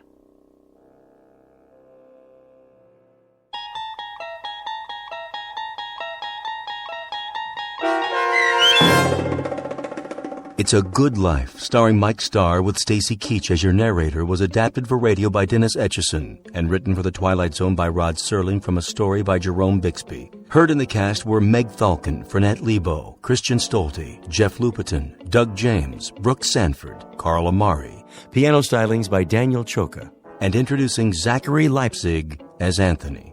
To learn more about the Twilight Zone radio dramas and to obtain audio cassettes and CDs of these programs, visit our website at twilightzoneradio.com.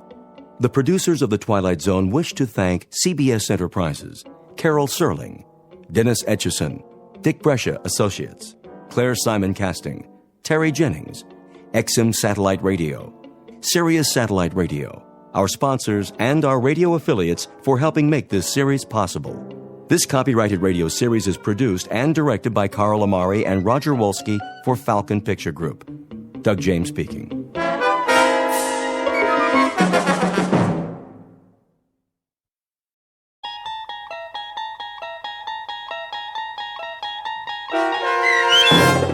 The Jeopardy Room with Stacy Keach as your narrator was adapted for radio by Dennis Etchison and written for The Twilight Zone by Rod Serling. Heard in the cast were Yasin Piyankov, Jamie Vann, Terry Berner, Katrina Lenk, Ned Noyes, Anna Sverutza, and Lisa Dotson. To learn more about the Twilight Zone radio dramas and to obtain audio cassettes and CDs of these programs, visit our website at twilightzoneradio.com. The producers of The Twilight Zone wish to thank CBS Enterprises, Carol Serling, Dennis Etchison, Dick Brescia Associates, Claire Simon Casting, Terry Jennings, XM Satellite Radio, Sirius Satellite Radio, our sponsors, and our radio affiliates for helping make this series possible. This copyrighted radio series is produced and directed by Carl Amari and Roger Wolski for Falcon Picture Group. Doug James speaking.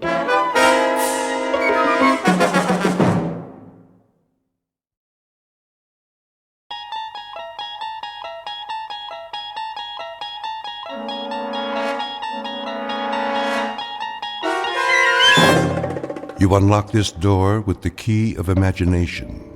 Beyond it is another dimension, a dimension of sound, a dimension of sight, a dimension of mind.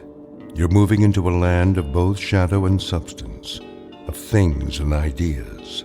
You've just crossed over into the Twilight Zone.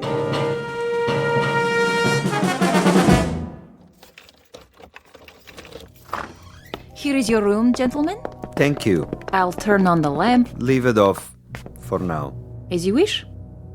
I am sorry it's so small, sir. It suits our purposes. Where is the bath? Down the hall. The hall? I can give you one with a private bath if you prefer. No. I said this will do. I'm afraid the dining room is closed at this hour, but you may take a meal at the cafe down the street. We're not hungry, my friend and I. Then I bid you good evening. Good night. Check the window, Boris. You chose the right room. Of course. There is Kuchenko, in his room, across the alley. Binoculars? Right here, Commissar. Yes. See? The Major lies on his bed, but he does not sleep. He will sleep very soon. Give me one shot with this rifle. Not yet, Boris. That would be too easy. Easy?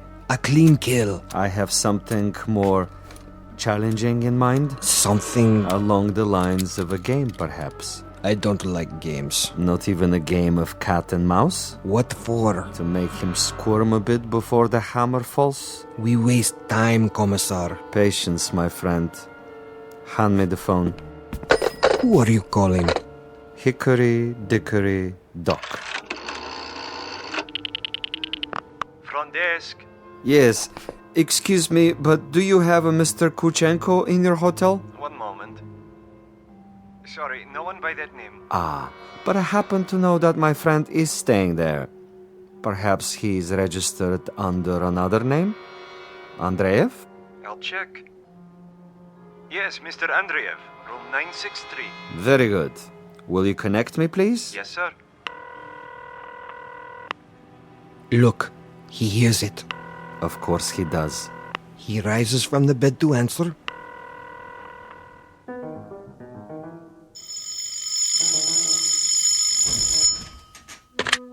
Yes?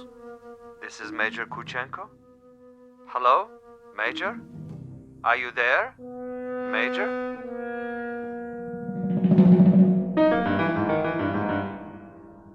The cast of characters in our drama: a cat's assistant, and a mouse.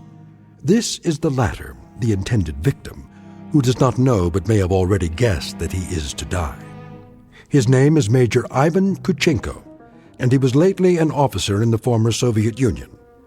At this point, he has, if events go according to certain predetermined plans, perhaps 3 or 4 more hours of living.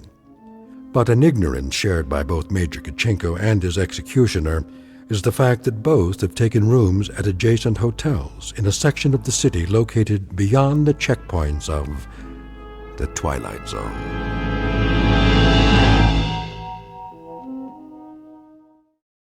And now, The Twilight Zone and our story, The Jeopardy Room, with Stacy Keach as your narrator. This is Major Kuchenko? Who is calling? Major Kuchenko, you don't know me. Who is this? But I have heard of your recent arrival here. You have the wrong number. And I wanted you to know that you have friends in this city. Friends, you say? And they would be... Good friends, Major. Staunch friends. I know no one in this city. May I impose upon you to remain in your room for a little bit? Your friends will make themselves known. And who is this speaking? Is this a friend also? A good friend, Major. Not known to you yet, perhaps, but soon to become acquainted. And why must I stay in my room? We'll be making contact with you very shortly. For what purpose? Your welfare. Your well-being is our deepest concern, Major. Now, Commissar. Not yet, Boris. May I count on you to show some sense, Major? For your own safety, I urge you to remain in your room. You'll be seeing your friends before long. The mouse is in the trap. He stands at the window. Now, Commissar. Patience. But I have him in the crosshairs. I could make his head leave his shoulders at this range. That would give you pleasure, wouldn't it? A great deal of pleasure, Commissar. Just say the word. Even when he lies down, I can still see his head. I believe it, Boris. I know of your prowess, but put the gun away. Put it away? Lay it aside. For a bit. We're not going to kill him? Ah, the eagerness of the young. They do not sip wine. They gulp it down like a soft drink. They do not fondle women. They devour them. They do not sniff at the essence of a perfume. They try to jam it into their nostrils. But now, consider the window across the way. The gentleman will die without question. But I want him to die, Boris, with finesse, with subtlety, with a degree of thought and care. A killing is a killing. And if a man is to die, what does it matter how he dies? Ever been to a bullfight, Boris? A bullfight? No, Commissar. I've never had that pleasure. A bullfight might serve to make the distinction. In such a contest, if the matador kills with grace, that is considered a good death. So, there are good deaths and bad deaths, are there? Precisely. There is death with art, and there is the death of the butcher. You, Boris, are a butcher. Now, that is an honorable profession of great usefulness, but I'm an artist. Oh, you will have a death tonight, within a few hours. But when it is over, we will have killed with artistry, Boris. Not with a meat cleaver or an explosive bullet or any other of the butcher's tools. This death will be like a ballet.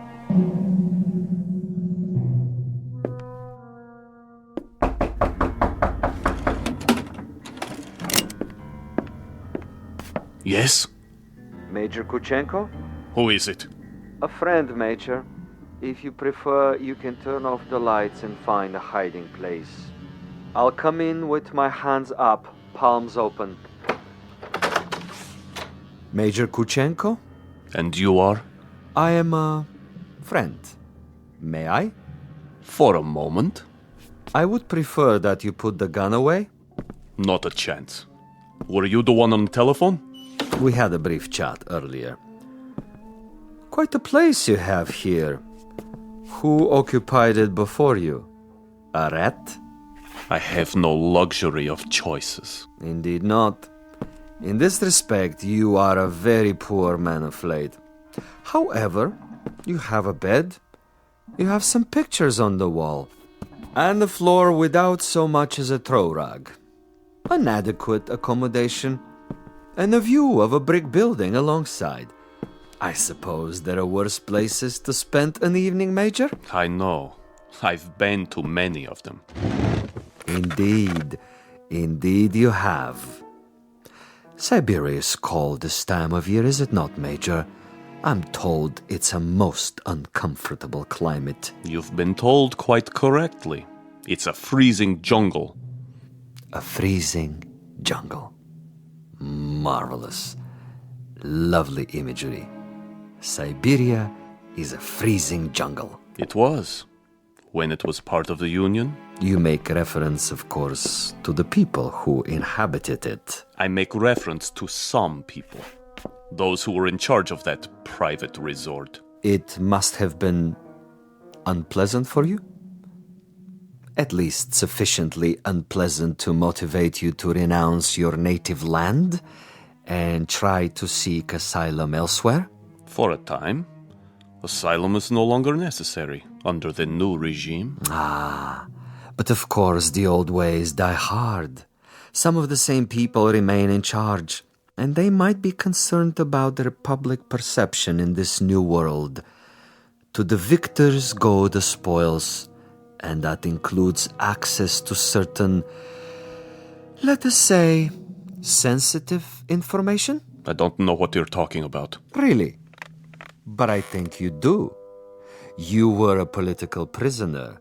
You served a term of 12 years. You escaped and you moved quickly when the borders were opened. To bring us up to date, you have made your way to a neutral country, somehow avoiding an official debriefing. You have made contact with certain foreign agencies, and now you're desperately trying to get on an airplane that will take you to a Western nation. But for some reason, you feel that you're still under surveillance? Oh, it's more than a feeling. I know I'm under surveillance. Do you know by whom? I know very well. Can you tell me who they are? Look in the mirror. Commissar Vasilov. Very discerning, Major. You remember faces? I remember pain. I remember some interrogations that went on for many weeks.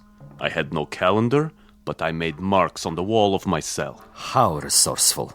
I remember one particular man who smoked Balkan cigarettes in a long holder and stood in the corner of the room, smiling and nodding, making jokes, while I went from agony to agony. So, Major, now we may dispense with the amenities.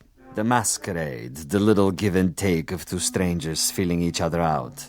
Agreed. Now we get to the point. Do you honestly think that we would permit you to book passage on an aircraft out of here? That would be quite impossible. As a former member of the military, even as far back as 12 years ago, you have information that we would find embarrassing were it to be released elsewhere. Why, if the government we worked for no longer exists? Because the new government contains many of the same players reshuffled into different positions, and they have their new careers to consider. Consequently, Major, it is not to our advantage that you leave. It would, of course, be simpler and more convenient if you accompany me back to our embassy. I am sick, tired, and torn, Vasilov. But I am not insane. I would sooner cut my wrists over a sink and bleed to death. That would be my choice in the matter.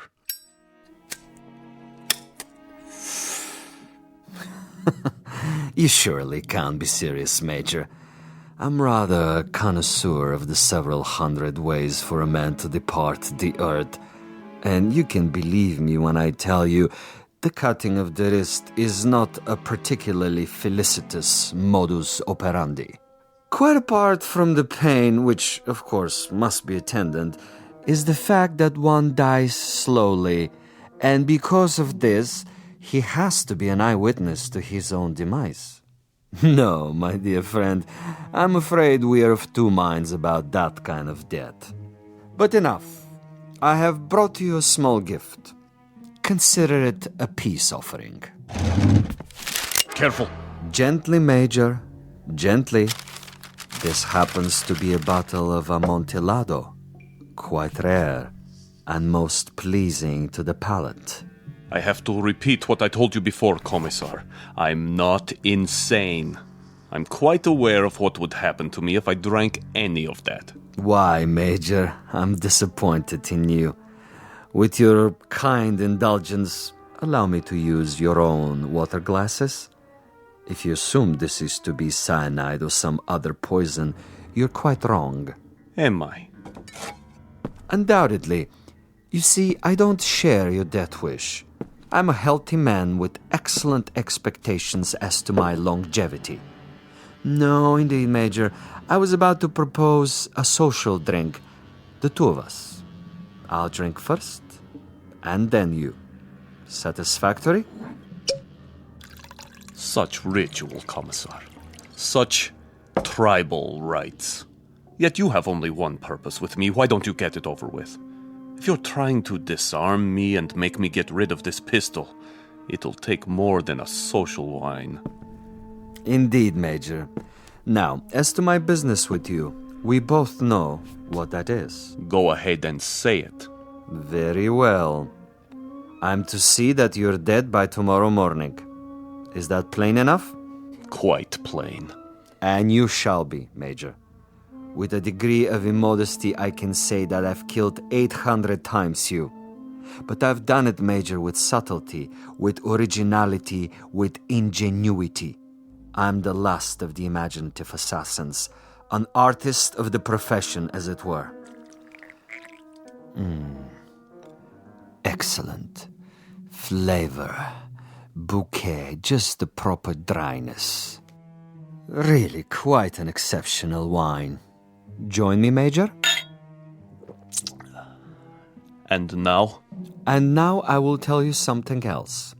I will tell you something about you and me. Please. You, Major, are a malcontent, a genuine curiosity, a rebel with no cause to speak of. You have to go to prison camps, to interrogation centers, or hide in filthy little rooms. You can never accept that which is ordained. And you? I, on the other hand, am a survivor. I adapt to my situation. I haven't a large salary, and my job, at least the way it's laid out, is a rather dull one. Finding defectors and traitors and subversives and doing away with them. Now, I could do that with a high-powered rifle. I could do it with a homemade bomb. But I choose to exercise imagination and taste. In your case... In my case? In your case, I choose to prolong the game. And in the process of this prolongation, I've come up with what I think is a most bizarre and novel method of execution. One designed especially to challenge your talents. For we are worthy adversaries, you and I. I feel weak. I feel... Tell me what you feel, Major. Exactly. I want to know. Why, you monster. You drugged me after all. Indeed I have. And that poses an interesting question, doesn't it? How is it that we both can drink of the same wine, and yet I'm unaffected? Isn't that an interesting question, Major? Major?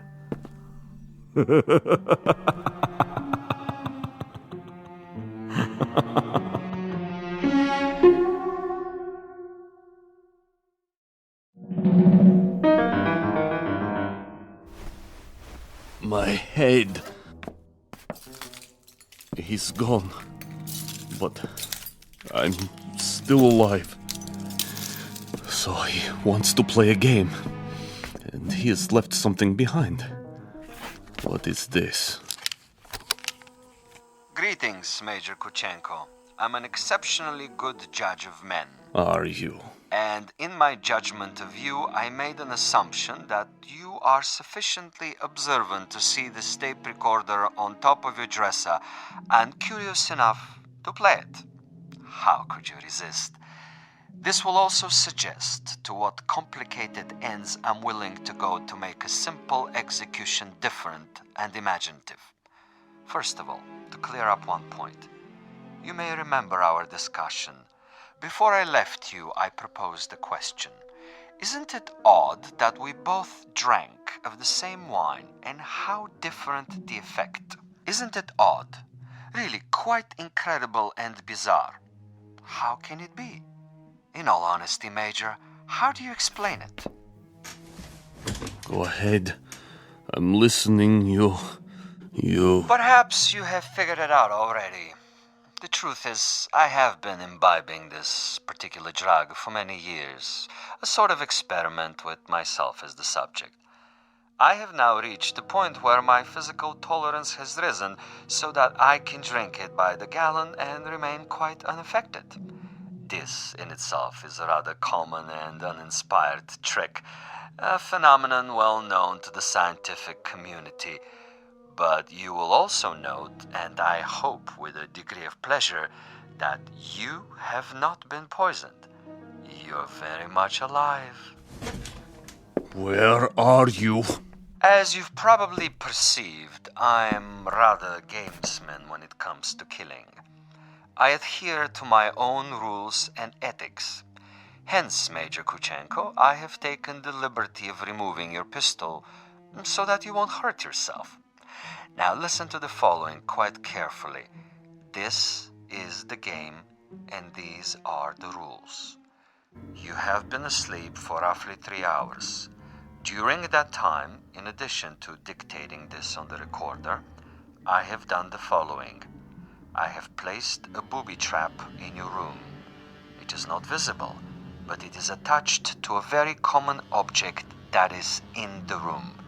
If you trigger this object, it will detonate and you will immediately be blown up. Why not get it over with now, sadist? Now, for a proposition. If during the next 3 hours you are able to find this booby trap and cut the wire, you will be permitted to leave the room alive and unharmed. This is a guarantee. You have my word on it. Your word? But the following conditions are of the essence, Major.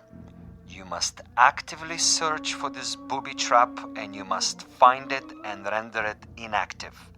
It goes without saying that, as of this moment, you are being observed. How? Attempt to turn out the lights and you will be shot. The moment you stop an active search, should you refuse to play the game, you will also be shot. If you are unable to find the trap within 3 hours or attempt to leave the room at any point during that time, I am afraid the same conditions apply. You will receive a bullet in the head. So there you have it, Major. Find the booby trap, cut its wires, and you're free. Fail to find it, or fail to look for it, you're dead. Look for it, find it, but fail to recognize it, you're also dead. Needless to say, Major Kuchenko, it is this latter occurrence that I rather expect and look forward to. As a fellow expert in tricks and deception, I think you will admit this situation has its own special imaginative quality.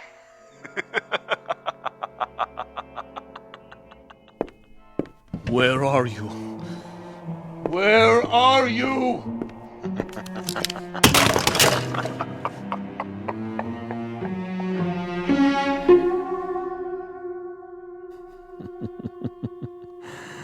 Over here, Major. Just across the way. So near and yet so far. Can't you see me? Doesn't the light reflect in my binoculars? Look, Major. Please look. Try, I implore you. Where have you been, Boris? I brought food from the cafe. Food is of no consequence. Quickly, he's awake. Don't worry, Commissar. I have a clear shot anywhere in the room. Hold your fire until I tell you. But why? Such an easy target. Too easy. That is the difference between us, Boris. You are a marksman, but I am a gamesman. And the game is afoot. The picture frame? No. Too obvious. The ceiling. The light fixture. Possibility. Nothing. Oh, you think you are so clever, Commissar. So clever. The bed, then. Under the mattress. The bed springs? It might be. Not the chair, though. Still possible. Where? That would be telling. Go ahead and eat, Boris, before it gets cold. He's busy with the hunt for now.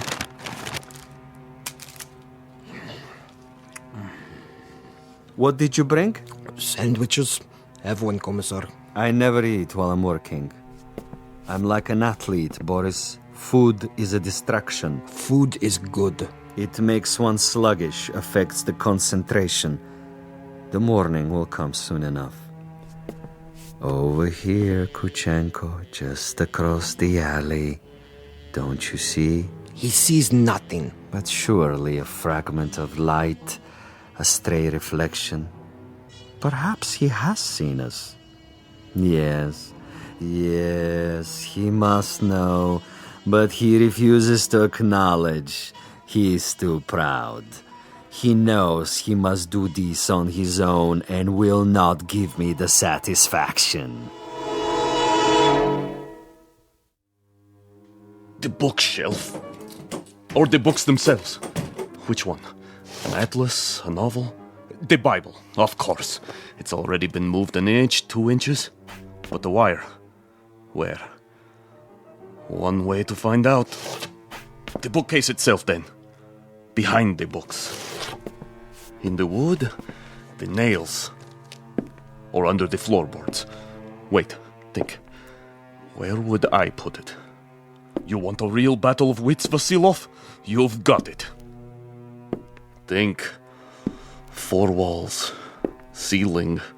Light fixture. Floor. A picture. Bed with frame. Box springs. Mattress. Headboard. A night table. Bookshelf. Dresser. Window. Desk. First the drawers. The top one. Slowly.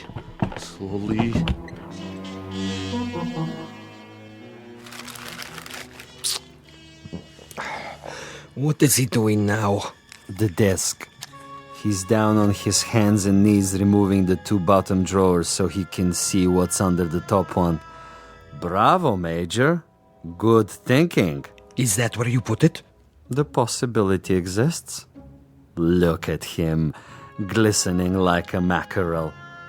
He stops to wipe the sweat from his eyes. And? And now he looks under the top drawer, crawling on his back. Yes! I think he's got it. Let me kill him. Don't be a fool. There are rules. Now he sees a length of wire.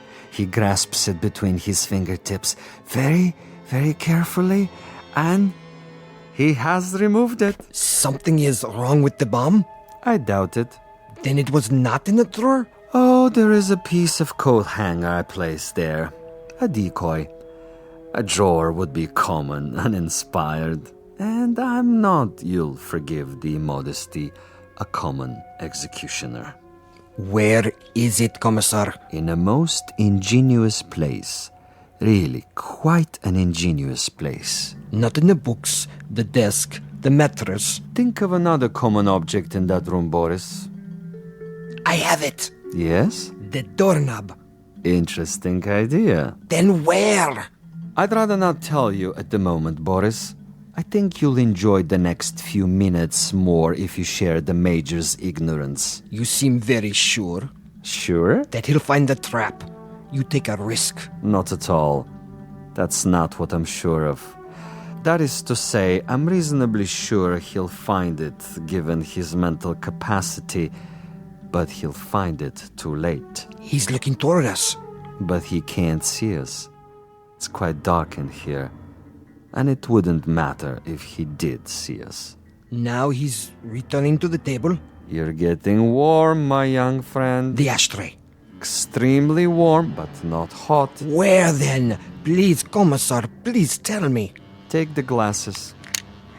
What do you see? He stands over the telephone. He is reaching out. Hot now, Boris. Extremely hot. Oh, he has picked it up. I thought for a minute there... You thought what? The telephone. Precisely. The telephone. But he just lifted the receiver. Indeed. He lifted the receiver to call out. If, on the other hand, the Major's telephone were to ring and he were to answer it... That's it, isn't it? If he picks up the phone after it rings... You have it now, my friend. When the Major's phone rings and he answers it, I have placed a tiny bottle of nitroglycerin inside the mechanism. The explosion will only occur after the ring and the lifting of the receiver, at which point the electrical contact will be made, and Major Kuchenko will not even have time to say hello. But what if no one calls? Oh, someone will. I promise you, someone will.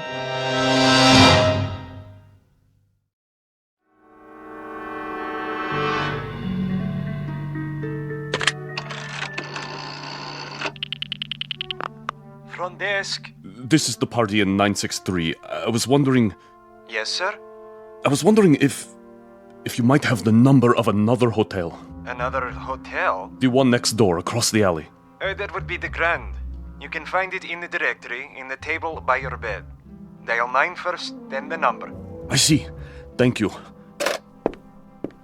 Vasilov? I know you're there, Vasilov. The game is not over yet. Do you have the time, Boris? What? The time. 10 minutes to 5. Almost done, Commissar. He's tried almost everything. He has 10 more minutes. Hadn't I best go over there now and finish it? No, my young friend. That would be impetuous. It would also be a bit embarrassing if someone were to see you. At this hour, the streets are empty. Quite apart from the fact that I wanted this to be imaginative, I also wanted subtlety. I should like our quarry to die in his room without our being there. Opportunity is running out. Then I do believe that it's time to, shall we say, accelerate the process?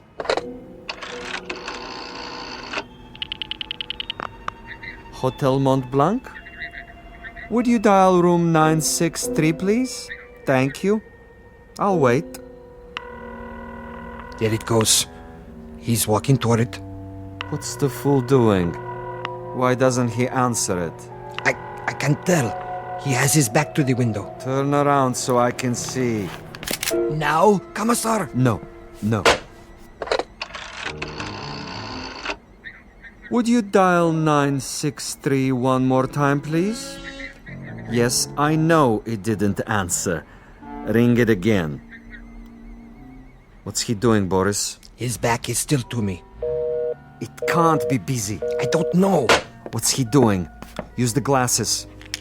He's turning around, lighting a cigarette. He's mocking me. Now, he suddenly dropped from sight. Kill him. I can only see the top of his head. He's moving across the room. Do it! You missed, you fool. He's at the door. Again. He's gone out of the room. And you missed him. You missed, you idiot. Flight 17 to Rome, Paris, and New York, now pre-boarding. Ticket, sir. Ticket? Oh, yes. Mr. Andreev. Passport? Right here. I see. Is anything wrong? No, sir. Everything seems to be in order. How many bags? No luggage. Not even a carry-on? I'm traveling light. Then here's your seat assignment. Please go to gate 17. How much time do I have? Boarding for coach class begins in 5 minutes. Good. Sir? I mean, thank you. I'll be there.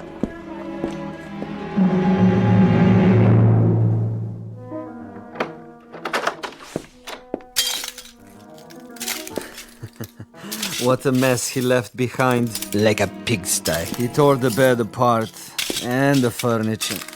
Oh, just look. Oh, even my poor little tape recorder. Commissar? Yes, Boris? It would have been better, wouldn't it? What would? If I had taken his head off in the first place. You mean if we had slaughtered him like an animal? I love your style, Boris. You should have been a pig farmer. Our man would have been dead by now. He would have been dead if we had beaten him to death with mallets too. But anyone can die that way. And any stupid, insensitive fool can kill that way. No, this is a man of quality, with a resourceful mind, similar, you might say, to his executioner. He deserves a better ending, as do I. But that's all right. I have time. I'll get him in the next city, now that I know my adversary. We will be able to track him? Most certainly. The old network still functions, though in a much different way. I have the same contacts, no matter what they now call themselves. Importers, exporters, businessmen of various stripes, here and abroad. It's marvelous, you know. Really marvelous. Think of the possibilities. Other, even more ingenious methods of doing away with Kuchenko and his kind. I still think we should have chased him. Not at all. He would have gotten away. And even if he hadn't, it would mean that a thick-headed clod like you is more efficient than I. And this I reject, Boris. This I reject in toto. Look at this. A bottle of wine. I can only find one glass. Throw it away. One drink, Commissar. I said no. But there is more than half left. This is not for you. But why? Do you know much about Amontillado? I know about vodka. Of course, you and all the other potato growers. Give me the glass. Here. Believe me, it wouldn't agree with you. It's an acquired taste. Yes, Commissar. If you say so. I say so. There are some secrets that you're not ready to learn. But in time, Boris. In time. For now, I need you awake and alert. That's right. I do what you say, as always. But so far, your methods are not very effective. The men who pay us, they will not be impressed. And you will make a report? Only I can do that. I am the one they listen to. I can request another assignment. You're free to do so. Until then, I take no further orders from you.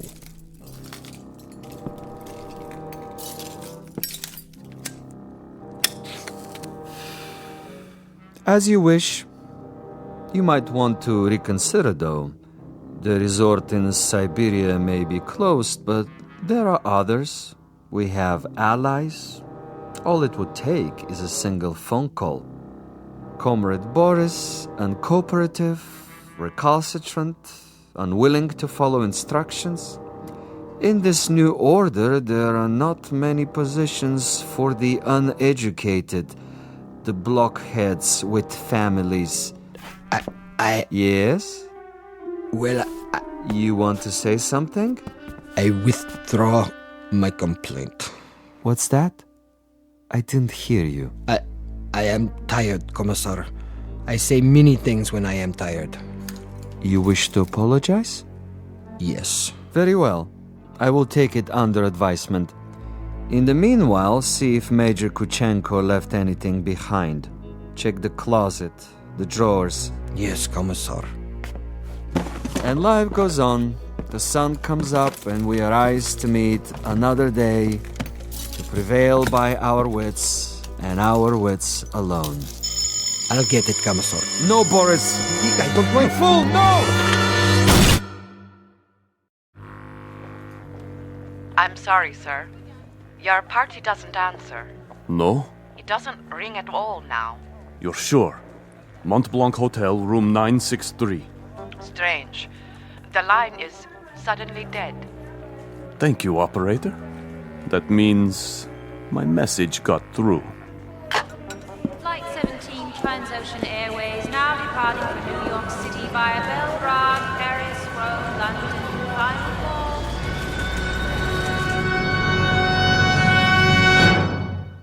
Major Ivan Kuchenko on his way west, on his way to freedom. A freedom bought and paid for by a most stunning ingenuity. Exit a gunman named Boris and one Commissar Vasilov, who forgot that there are two sides to an argument and two parties on every line. This has been a collect call, placed direct to you from a phone booth located somewhere in the Twilight Zone. More from the Twilight Zone after this. You are about to enter another dimension, a dimension not only of sight and sound, but of mind, a journey into a wondrous land of imagination. Next stop, the Twilight Zone.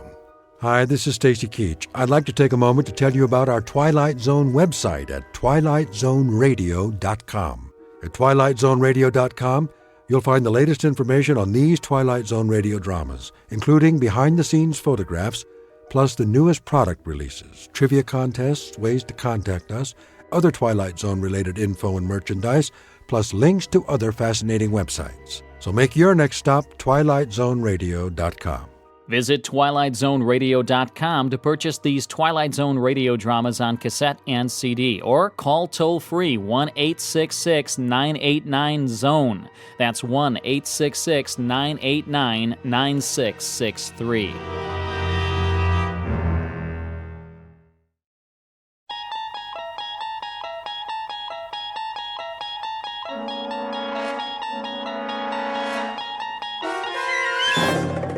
You unlock this door with the key of imagination. Beyond it is another dimension, a dimension of sound, a dimension of sight, a dimension of mind.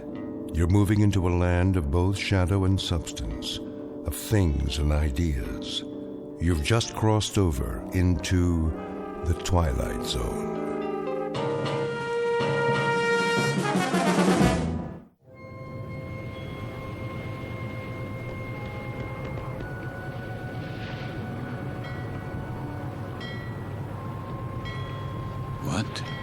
What is this place? The time. It must be late. Very late. Light in the salon! Let's black out down there! Who?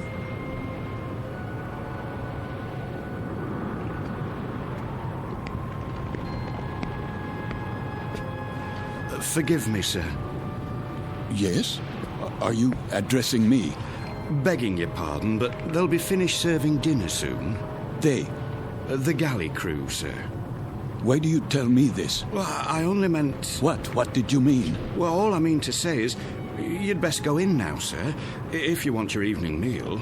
My meal?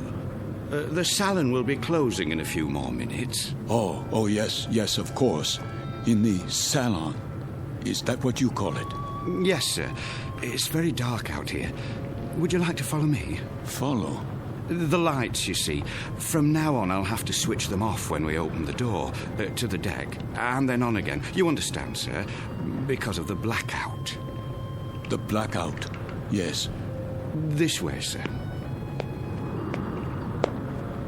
Are you all right? Why wouldn't I be? Is something wrong with my appearance? Why, no, sir. It's only that... Is this your first time? My what? Your first passage. It can take a bit of getting used to. Sea legs and all that. I'm quite used to being at sea. Thank you. I was just... Yes, sir? Listening. To the engines? Don't worry, sir. The diesels were checked thoroughly before we left port, and Captain Willoughby's top drawer. He'll get us there safe and sound, you can be sure of that. No, not the engines. What then? I was listening to the water. The cold ocean water out there. And the night.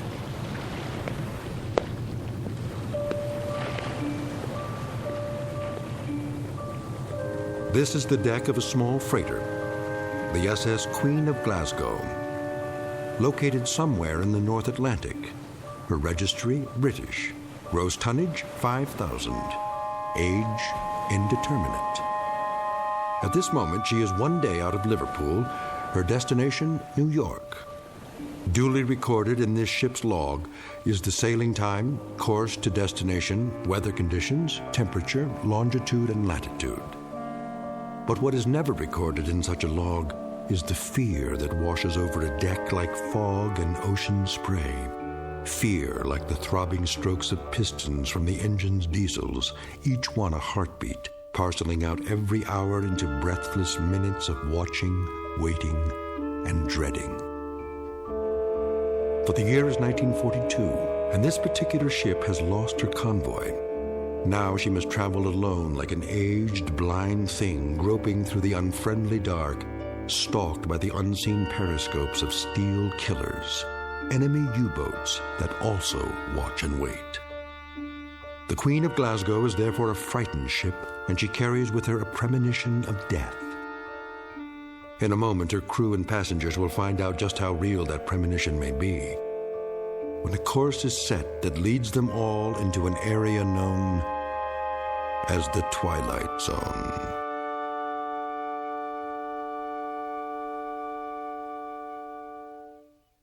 And now, The Twilight Zone and our story, Judgement Night, starring Chelsea Ross, with Stacy Keach as your narrator.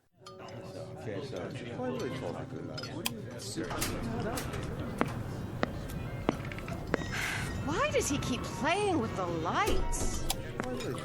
Thought I'd gone blind for a second. My apologies for the momentary darkness. Wartime regulations, you know. Think nothing of it. Perfectly understandable.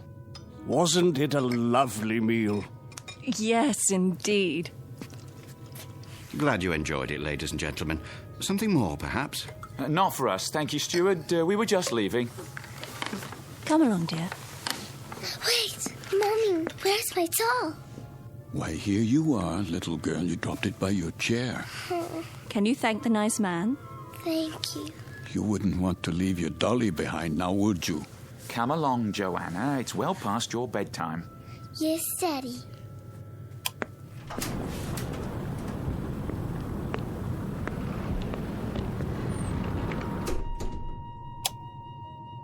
Who's this? Mr... Oh, I'm afraid I didn't get the gentleman's name. You are... Forgive me, I'm... Lancer. What's that? Aren't you Lancer? Oh, yes.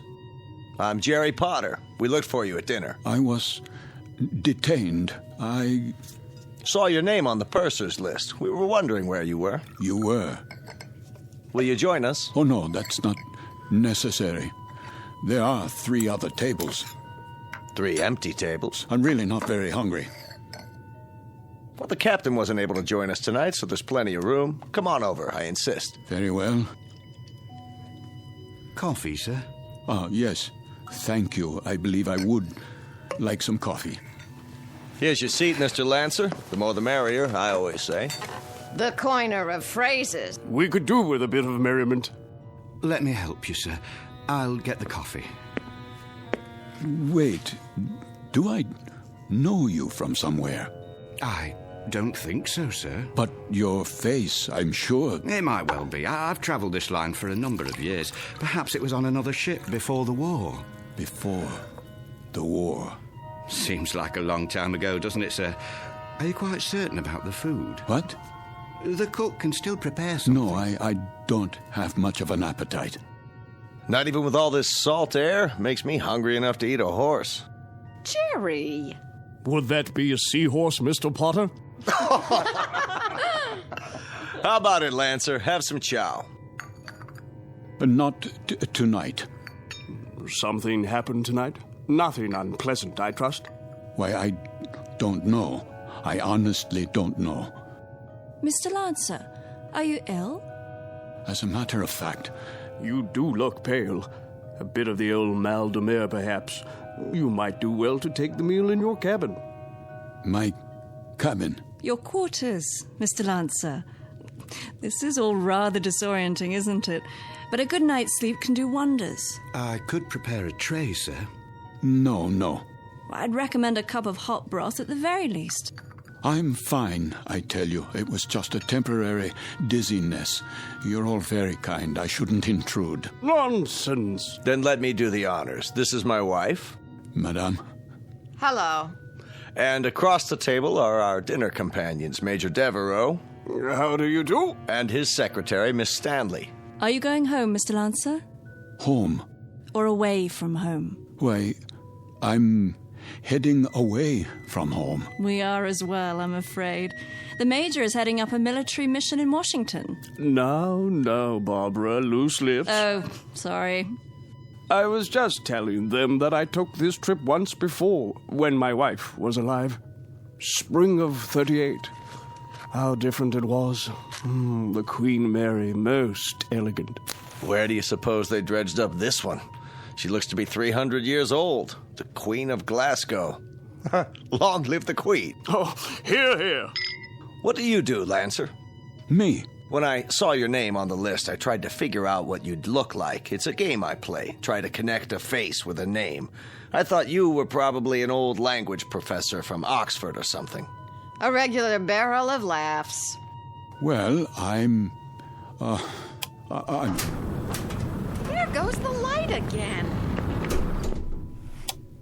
Well, good evening, Captain Willoughby. No, please. Remain seated. I don't have much time. I thought I'd just stop for a cup of tea and say hello to those who are still here. Don't worry on our account. I'll get you tea, sir. Thank you, steward. We did miss you, though, Captain. I must apologize. We have a miserable fog out there. No kidding. And I thought I'd best take my meal on the bridge. And the rest of the convoy, Captain, are they in sight? They'd have to be 3 feet off the bow to be in sight, Major. That fog is quite thick. Oh, dear. However, we do hope to have some sort of contact by tomorrow. But I wouldn't worry. She's a good stout ship, and this isn't her maiden voyage. She's made this passage often.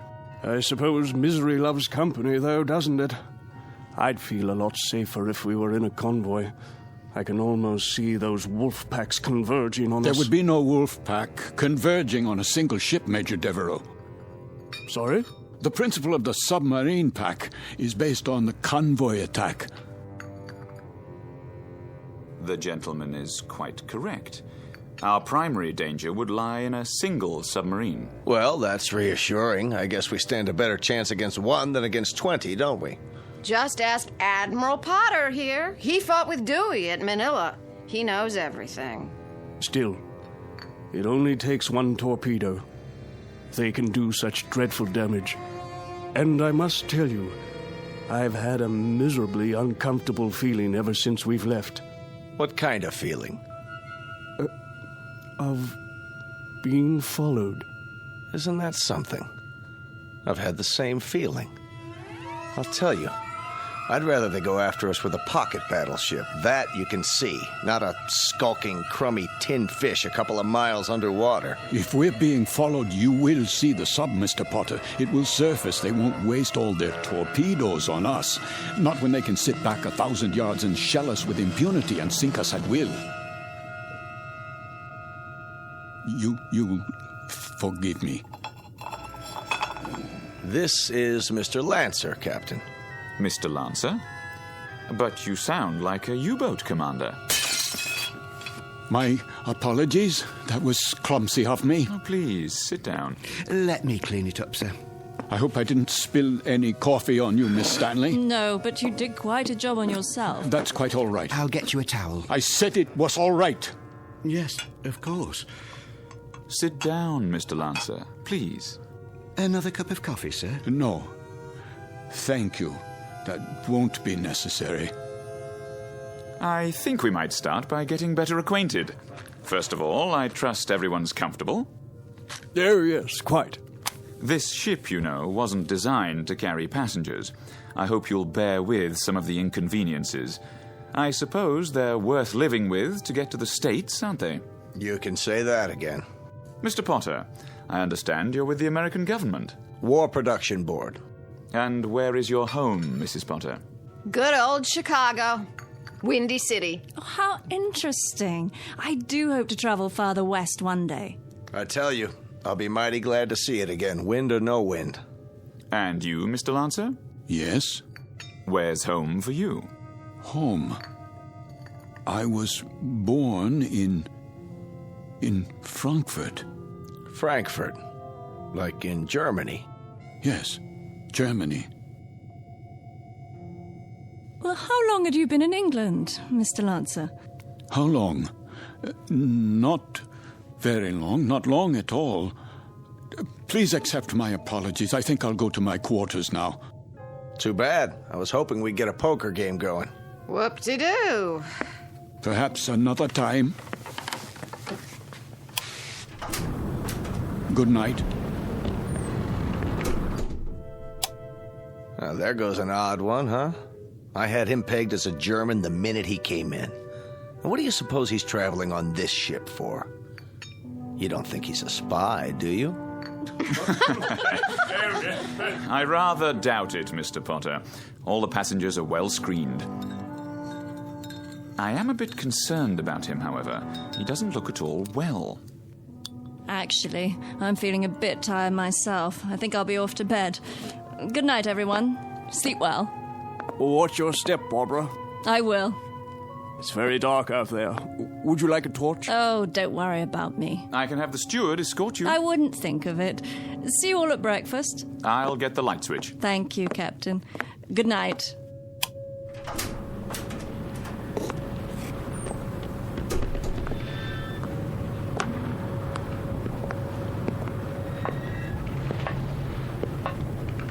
Hello?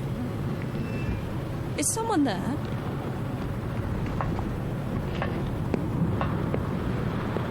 I say, is anyone...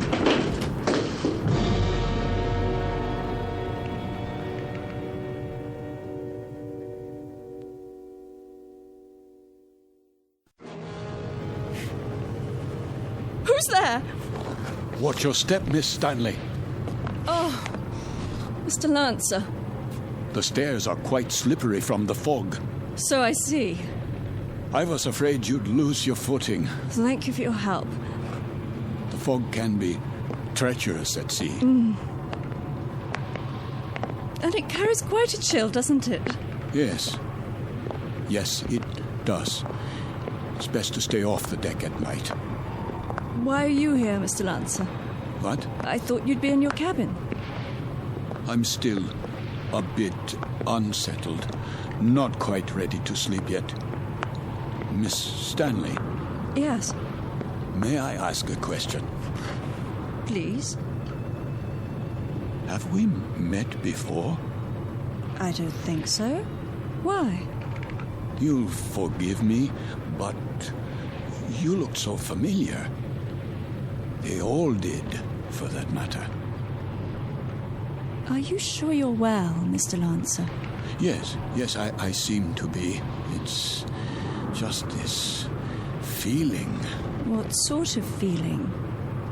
Oh, it will sound crazy to you. Go on, please. Just that I'm doing things, saying things. That you've done before. How do you know that? I know the feeling. I've had it occasionally. Have you? Walking into a room and being able to swear that you've been there before. Even the conversations. They seem identical to ones you've had at some other time. Yes, but what other time and where? That's always the question, isn't it? And the people. Yes, and the people, too. Yes. That's extraordinary. What is? I don't recall. I don't seem to recall boarding this ship. Don't you? Or anything else for that matter. How I got here, or why I'm here. There was a film about that. Pardon? In the cinema, a few years ago. With Leslie Howard. Or was it that American? What's his name? Garfield. John Garfield. I believe the title was Outward Bound, something like that. I don't have time to see many films. I don't either.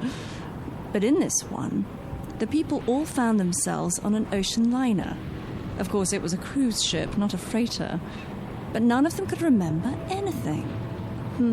There was a man and a woman, and they met and began talking, much as we are right now, I suppose. And it turned out they were... Go on. Well, they were all dead, you see, and on their way to the other side. Isn't that absolute rubbish? It is indeed. You don't suppose we're dead, do you? And about to cross the River Styx or some such? No, that's ridiculous. I, for one, remember everything. A cab to the docks, and carrying my bags, my passport, the security clearance.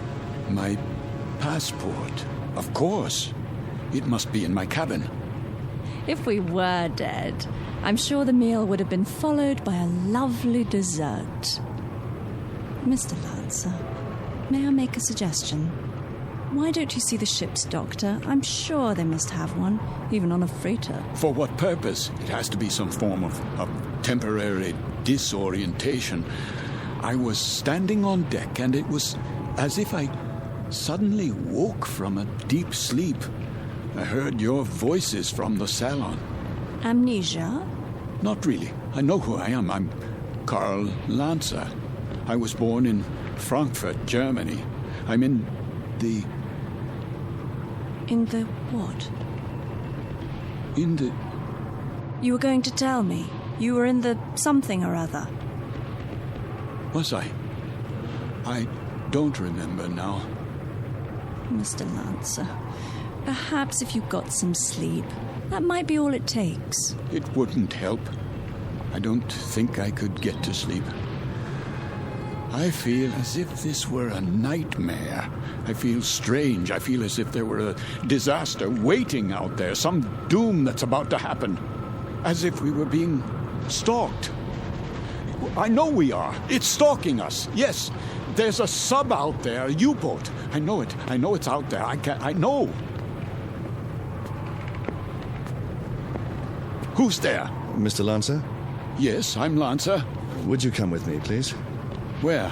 The captain's compliments, sir. He wonders if you could join him in his quarters. For what purpose? He'd like a few words with you. Go on, Mr. Lancer. I'll see myself to my cabin. Sir, this way.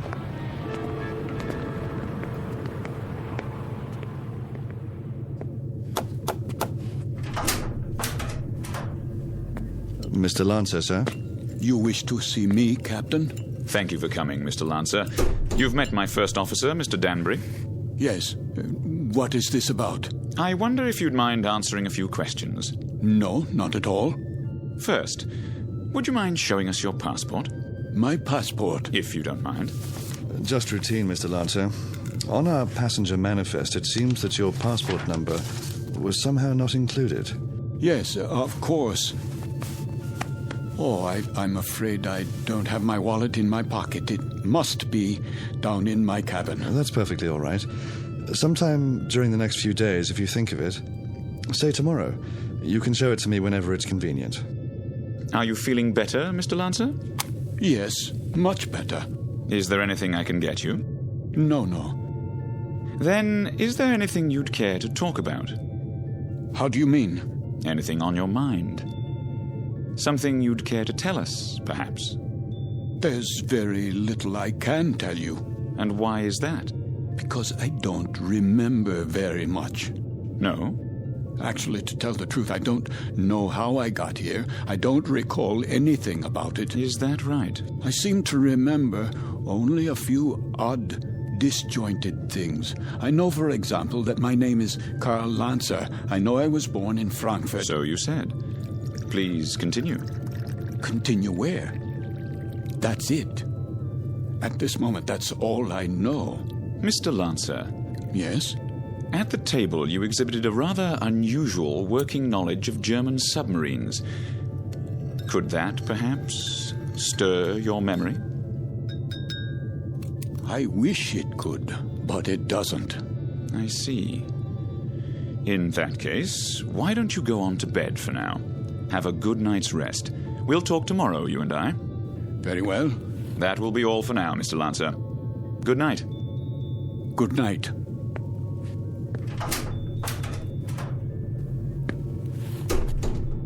Most peculiar. I'd agree, sir.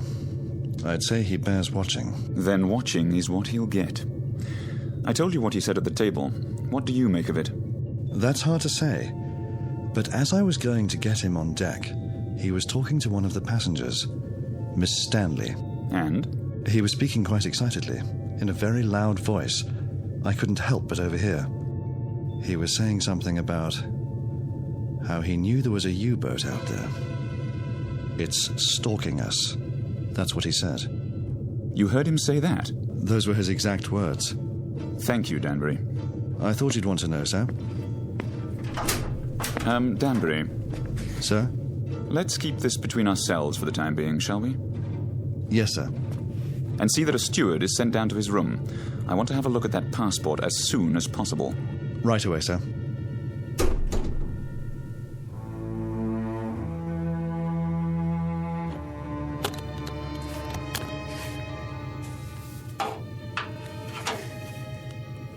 There you are, sir. All your clothing hung up, I believe that's it. Anything else I can help you with? No, that will be all. Ah, your shoes. I'll just put them in the closet. Hold on, what's this? Where? In your bag. Looks like an officer's cap, but not one of ours. War souvenir. What are you talking about? This, sir. I was wondering if it was a war souvenir. Let me see that. Yes, sir. It's a naval officer's cap. Foreign by the style of it. Don't touch things that don't concern you. I only thought I'd put it away for you. That won't be necessary. I'll put it away myself. Yes, sir. That will be all.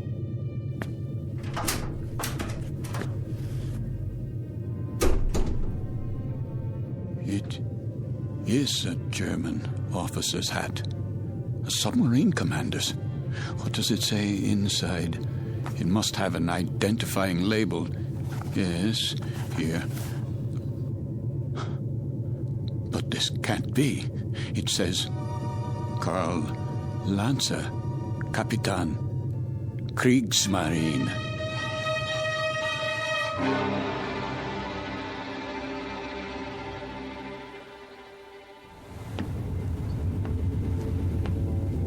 Mr. Danbury? Yes, sir? We've slowed down again. See if you can impress upon that very temperamental engineer the rather dire necessity for speed. Engine room. Engine room. McLeod, can we get any more revs? We're losing speed badly. Begging your pardon, sir, but I've got these blooming engines trained to the limit now. Kindly tell the captain that if I keep them going at this rate, there'll be a breakdown before morning.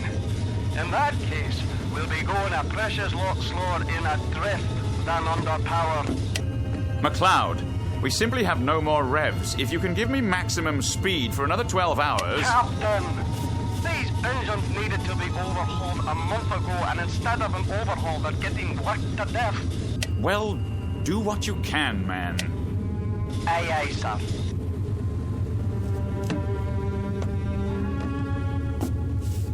What do you think, number one? Sir? Cheery predicament we have here. If we reduce speed and give those engines a break, we don't stand a chance. And if we keep them going at maximum, they'll break down inside of 2 hours. I don't know what to say, Captain. It's a dangerous call either way. If we could only see through this bloody fog. If they're out there, it won't make any difference. And they're out there, let me tell you. God knows they're out there, waiting like vultures.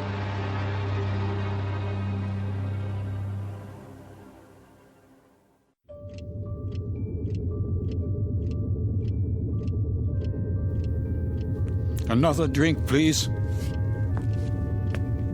Begging your pardon, sir, but it's very late. Don't beg my pardon. Just put the bottle on the bar. Go to bed if you're tired, but leave the bottle.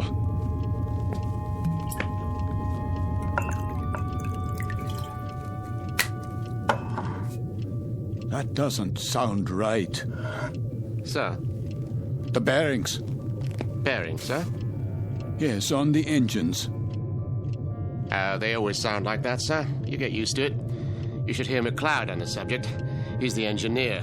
Says the engines on this tab were originally designed for Lord Nelson. Is that clock accurate? Why, yes, sir. She's a real antique, that one. Captain Willoughby had her on the old Harcourt Bay. Keeps perfect time, she does. It says 5 minutes past 12 at 1:15. Not for a while yet. No, but at 1:15, something will happen at 1:15. Something, sir? What might that be? I don't know. I really don't know, except the hour and the minute, 1:15. It sticks in my mind. The tray for the bridge, please. Just being made up, sir. The cook will be done in a minute. Have a seat at the end of the bar. Been here long, has he? Sitting like that for 3 hours. One drink after another. Just sitting there drinking, wiping the sweat off his face and asking for more. And not getting drunk, mind you. That's 3/4 of a bottle gone. I'd swear it was lemonade. I've never seen the like.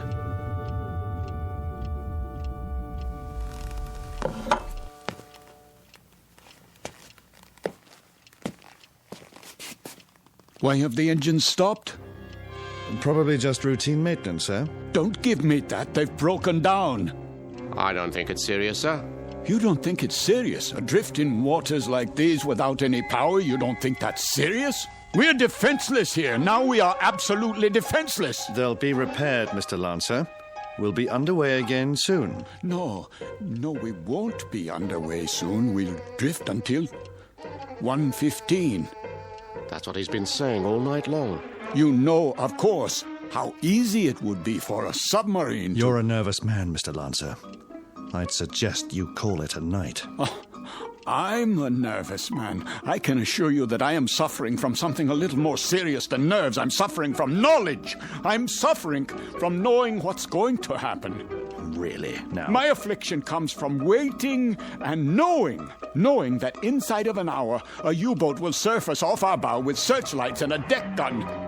We'll be attacked and we won't be able to run away. Here, sir. Sit down, man. How does it feel to you people just standing still and waiting for a shell or a torpedo to smash into you, waiting for the ship to blow apart so that you can find yourself in the water, closing in on you, filling your lungs so you can't scream? I said sit down, man. Mr. Lancer, this kind of talk won't do you or anyone else any good. Here's the captain's tray, sir. Leave it. Is something wrong? The gentleman is ill. He doesn't know what he's talking about. Carry on. Yes, sir. Go on, cook. Back to the kitchen with you.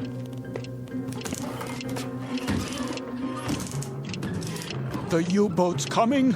We must get the engine started or abandon ship. That's what we must do. Yes, we must abandon ship. Do you hear me? Why has the clock stopped? Where did you go? Where have you all gone? Why have you left me alone like this? Where is everyone?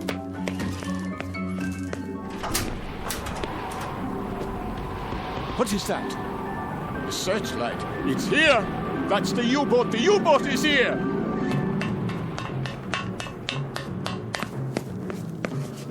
We've got to get out. Off the ship, everybody. There you are. All you passengers, out of your rooms. Listen to me. There's a U-boat. I just saw it. She's going to sink us. Can't you hear me? Why don't you move? Are you all out of your minds?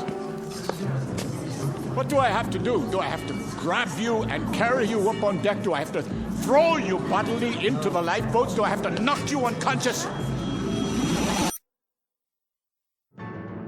They're gone. But where? Is the entire ship empty? Or have I gone mad? A life preserver, yes. SS Queen of Glasgow. Wait. I remember that name. Queen of Glasgow. Queen of Glasgow. Potter? Major Devereaux! Miss Stanley, where are you? Captain, steward, we must abandon ship.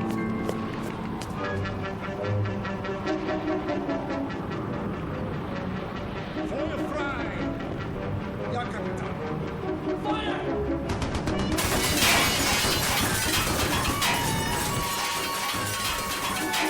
They are shelling us. We're hit, I tell you. Miss Stanley, we must get out. The lifeboats. I can, Mr. Lancer. The roof's collapsed. The door won't open. Climb through the porthole, quickly. I'll try. Where are the lifeboats? Over here, Mr. Devereaux. We'll have to climb down. Help us, please, my wife. I'm coming, Mr. Potter.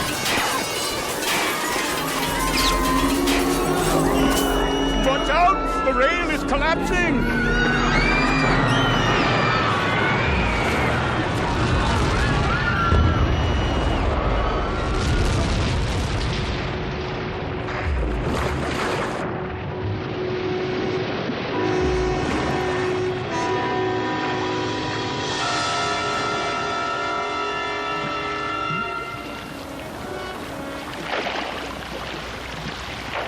Family, the little girl. Where? The doll. Here, I have it. Who could do such a thing? Who? Who?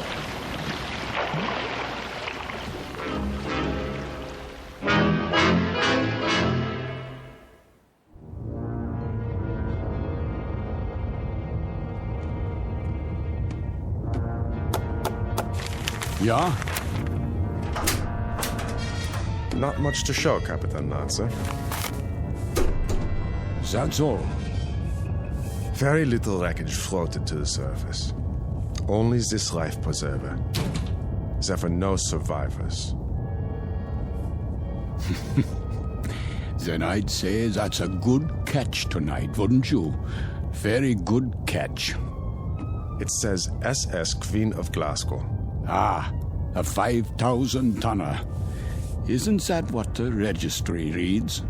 Yes, sir. Cheer up, Lieutenant. Hand me the coffee. Well, pour it. If you wish, sir.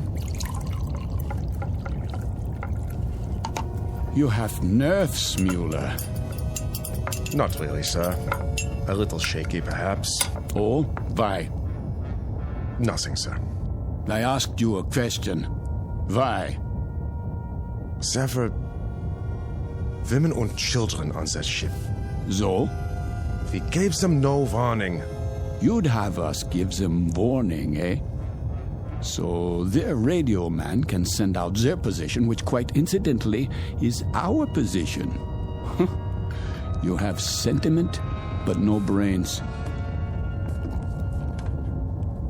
You're an old woman, Mueller. You know that? I just find it difficult. To do what? To reconcile killing those people. Without warning. It makes me wonder if we're not damned now. In the eyes of the British Admiralty, we most certainly are. I mean in the eyes of God. You're not just a fool, Lieutenant. You're also a religious fool. Perhaps a mystic, too. And if we are damned, what will happen? I've had dreams about it. Maybe people like us have a special kind of hell waiting. Maybe to be damned is to have a fate like the people on that ship. To have to suffer as they suffered and die as they died. You are a mystic, Lieutenant. We'd ride the ghost of that ship every night for eternity. Every night, Herr Capitan.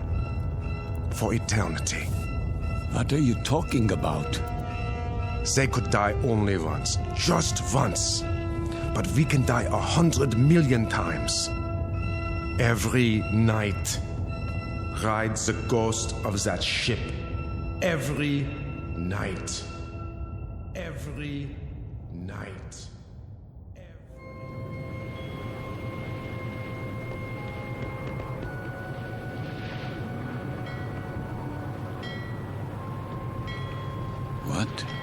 What is this place? The time. It must be late. Very late. Light in the salon. Let's black out down there. Who?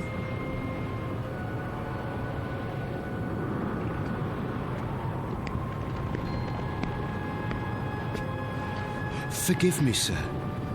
Yes? Are you addressing me? Begging your pardon, but they'll be finished serving dinner soon. They? The galley crew, sir. Why do you tell me this? I only meant... What? What did you mean? All I mean to say is, you'd best go in now, sir, if you want your evening meal. My meal? The salon will be closing in a few more minutes. Oh, yes, of course. In the salon. Is that what you call it? Yes, sir. It's very dark out here. Would you like to follow me? Follow? The lights, you see. From now on, I'll have to switch them off when we open the door to the deck and then on again. You understand, sir? Because of the blackout. The blackout? Yes. This way, sir. Are you all right? Why wouldn't I be? Is something wrong with my appearance? Why, no, sir. It's only that... Is this your first time? My what? Your first passage. It can take a bit of getting used to. Sea legs and all that. I'm quite used to being at sea. Thank you. I was just... A special kind of hell waiting. Maybe to be damned is to have a fate like the people on that ship. To have to suffer as they suffered and die as they died. We'd ride the ghost of that ship every night for eternity. For eternity. For eternity. For eternity. Yes, sir? Just listening.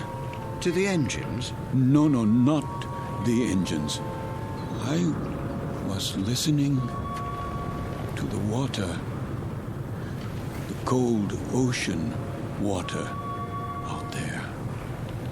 And the night.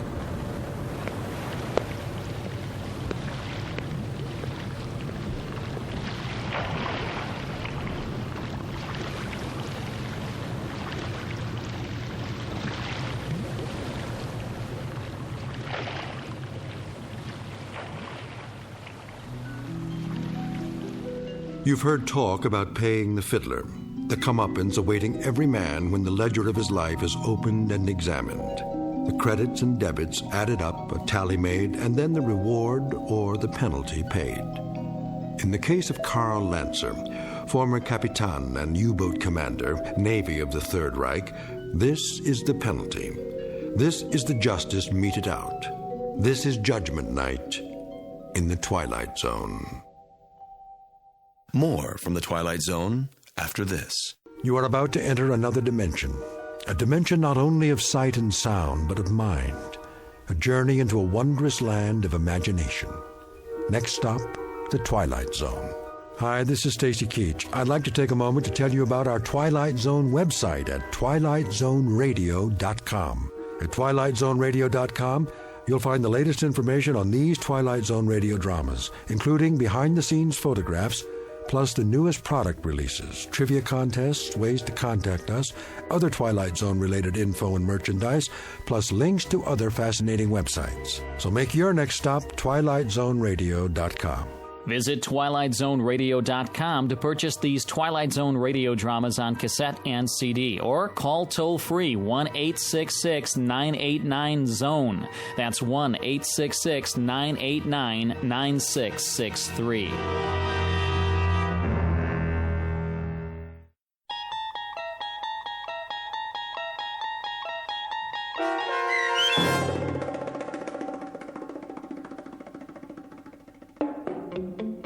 Judgement Night, starring Chelsea Ross with Stacy Keach as your narrator, was adapted for radio by Dennis Etchison and written for The Twilight Zone by Rod Serling. Heard in the cast were Nick Sands, Damian Arnold, Richard Shavson, James Houghton, Sarah Wellington, Christian Stolte, Fernette Lebo, Doug James, Martin Astrop, Anna Rose Benson, and David Darlow. To learn more about the Twilight Zone radio dramas and to obtain audio cassettes and CDs of these programs, visit our website at twilightzoneradio.com. The producers of The Twilight Zone wish to thank CBS Enterprises, Carol Serling, Dennis Etchison, Dick Brescia Associates, Claire Simon Casting, Terry Jennings, XM Satellite Radio, Sirius Satellite Radio, our sponsors, and our radio affiliates for helping make this series possible. This copyrighted radio series is produced and directed by Carl Amari for Falcon Picture Group. Audio editing, sound design, Foley effects, and mix for the Twilight Zone radio dramas are by Cerny American creatives Craig Lee, Michael Slaybach, Bob Benson, and Jason Rizzo. To learn more about the Twilight Zone radio dramas and to contact us, visit our official website at twilightzoneradio.com. Doug James speaking.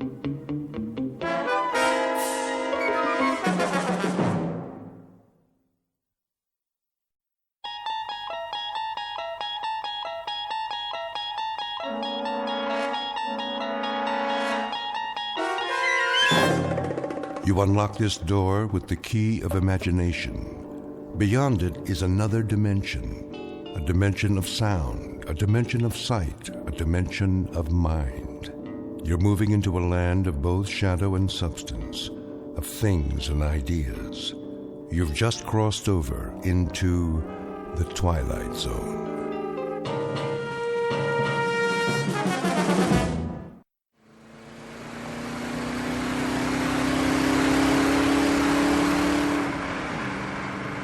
Don? How fast are we going? Oh, 60, 65. Steady as she goes. Are you sure the speedometer's working? I think so. Why? It's just that those hills over there, they haven't moved all morning. Hills don't move, you know that, honey. But we've been driving for hours. Shouldn't we be a little bit closer? This is the wide open spaces. Objects are not closer than they appear. You can say that again. What you have here, ma'am, is the great American Southwest. Desert to the right of us, desert to the left. Amber waves of cactus and all that. Where are we, anyway? Well, if it's Tuesday, this must be New Mexico. Where's the map? I got it. You're wrong. Me? I'm never wrong. First time for everything. Actually, it's Arizona. You're kidding. Nope. Nope? Yep. Could have fooled me. There should be a town pretty soon. I'll watch the signs. You need a rest stop? Oh, it might be nice to stretch our legs. Get some lunch, don't you think? I think that's a capital idea, Mrs. Carter. Say that again. What? Mrs. Carter. I like the way it sounds. So do I. How long has it been? Let me see. 238 hours and 17 minutes. Wow, you're good. You're right, I am. Don't forget it. Not much chance of that. You want a soda? There should be some in the back. All gone, I already checked. Then we better hope for a town. We could use some gas, too. Dawn, look out. What does he want? Gosh, I don't know. To go around us? Well, let him. Don't worry. I'm not gonna duel with him. Look at that. His license plate. 3/7. Don, listen. What's wrong with the car? I don't know. We still got a quarter tank.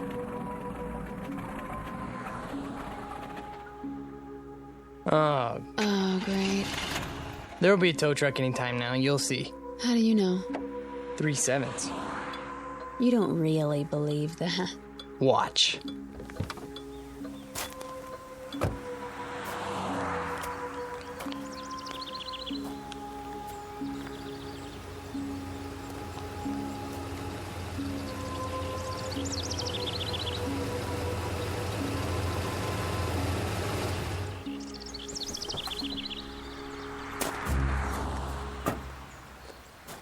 Hi there, folks. Need a tow? As a matter of fact, we do. Well, come on then. Hop in the front seat. Gas station's about 20 miles. They got a mechanic? Oh, sure do. Fix it right up. What did I tell you? Huh? Let's go, honey. You are so lucky, Don. Luck had nothing to do with it. Don and Pat Carter, honeymooning couple on their way back to New York. They've had the time of their lives, and they'll be home in a few days. Or that was the plan.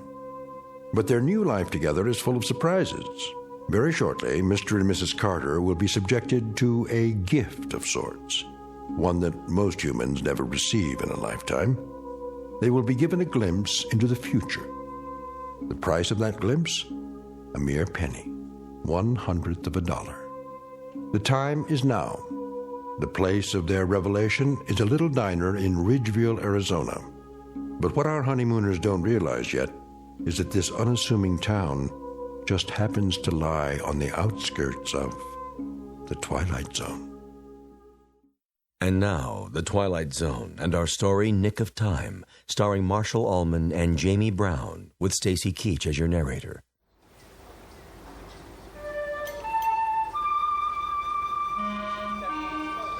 How long is he gonna take? Relax, honey. He just put it up on the rack. How can I relax in this heat? You could fry an egg on the sidewalk. Well, that's not a bad idea. I'm getting pretty hungry. I'd settle for a cold drink. There's a water fountain at the side of the station. Fine. I hope it works. Go ahead. I'll talk to him and see what's going on. You do that. Don, all I want to do is go home. Me too, baby. There's a lot of miles between here and Manhattan. And you have to be back at work next week, remember? How could I forget? There's a promotion hanging on the balance. Look, I'll see what's up, then we'll have some lunch. Okay? Okay. I don't mean to complain. Good luck. Hang in there a little while longer, we'll make it. I know we will. I'm just impatient to get on with our life. Me too.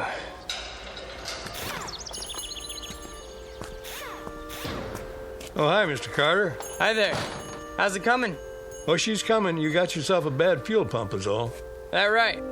Well, can you fix it? Sure. I can fix it. Be a while, though. Oh. Why's that? Won't take but an hour to put it on. But I got to order one from Klingman. How long's that gonna take? Well, if I send the truck over now, hour and a quarter each way. Oh. You know, my wife would like to get going as soon as possible. I'll bet she would. Can't keep every part in stock, though. Don't see cars like this all the time. Can you get right on it? I'd appreciate it. We can't wait around all day. Oh, I'll get it done before long. Don't worry. Why don't you and the missus take it easy? Have some chow. Where would you suggest? Diner's right down the street. Best in town. Ask the truckers, they'll tell you. Thanks, I'll do that. We'll be at the diner then. Let us know when you're finished. Sure thing.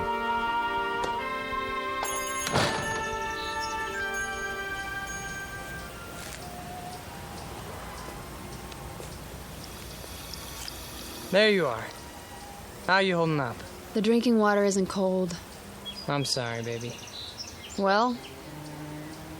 Fuel pump's shot. But it's a new car. That's what he said. He'll get right on it. How long? Couple more hours. What? Maybe 3. That's crazy. 4 tops. Are you kidding? That's the max he promised. How come? What's the problem?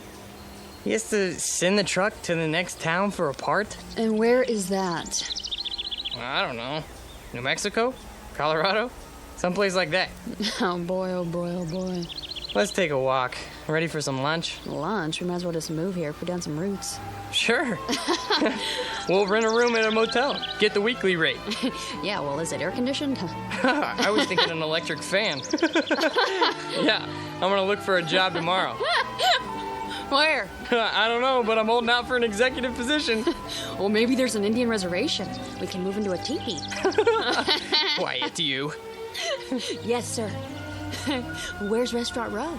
Just ahead, you can see the diner from here.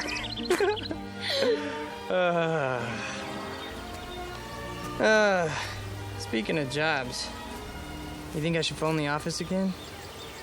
Easy, lover. You're going to lose that promotion if you keep pestering them. I'm probably gonna lose it anyways. Oh, that's a fine attitude. I thought I married a man on the way up. Who's the best man for the position? Me. There you are, then. Thompson has seniority. Doesn't mean a thing. Take it from me. Little Mary Sunshine, huh? That's my name. Whoops. What's wrong? Don't step on the cracks in the sidewalk. Why? Or I'll break my mother's back. I'm only trying to save her life. Thank you, dear. Here we are, the best coffee shop in town. The only coffee shop in town.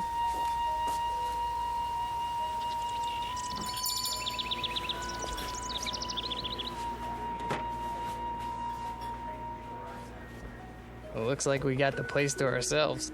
Except for that man at the counter. Yeah, nice Stetson. Think I should get one? I'll be right with you, folks. Oh, not at the counter, please. Is the booth all right? Anywhere you like.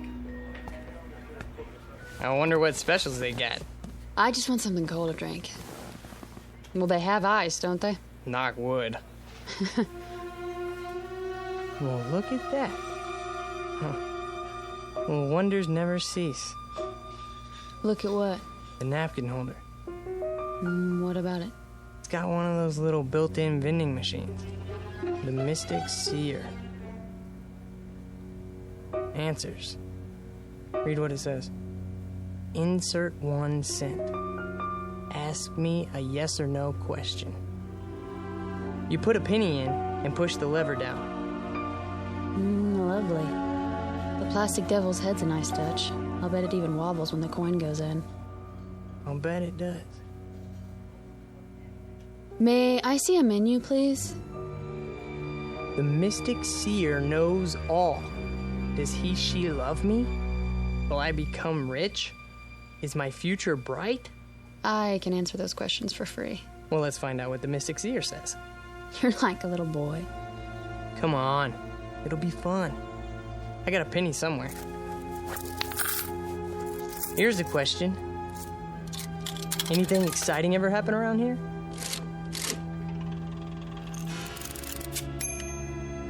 How exciting. Like those little pieces of paper you get in fortune cookies. Things are not as they seem. Now that's interesting. Is it? Menu, darling. Oh, right. Here you go. Oops. What's the matter? I knocked over the salt shaker. Well, I better throw some over my shoulder. Dawn, really? There, that's better. Just to be on the safe side. Soup of the day, fresh garden salad. I wonder how fresh. Honey. You think I should phone the office in New York? Do you? I guess not. Breaded chicken fried steak with country gravy. Doesn't that sound yummy? Very low-cal. Howdy. Howdy. Some water for you folks, or you made up your minds yet? I'll have a lettuce and tomato sandwich on whole wheat, iced tea with lots of ice. You, sir? I'll have the same. Coming right up. How's the water? Ugh, yuck. He must have siphoned it out of a mud hole. Not that good, huh? Hold on. What are you doing? Getting some more pennies. Look at you. A rabbit's foot, a plastic 4-leaf clover. You really are superstitious, aren't you? Isn't everybody? Well, to a degree. What are you going to ask now? What else? Am I going to be promoted, for Pete's sake?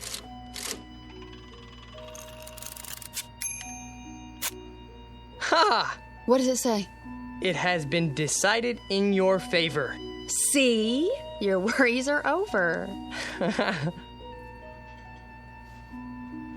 I think I'll phone, though. Honey. I was gonna call anyways, wasn't I? There's a phone by the restroom. I'll be right back. Well, you'd better be.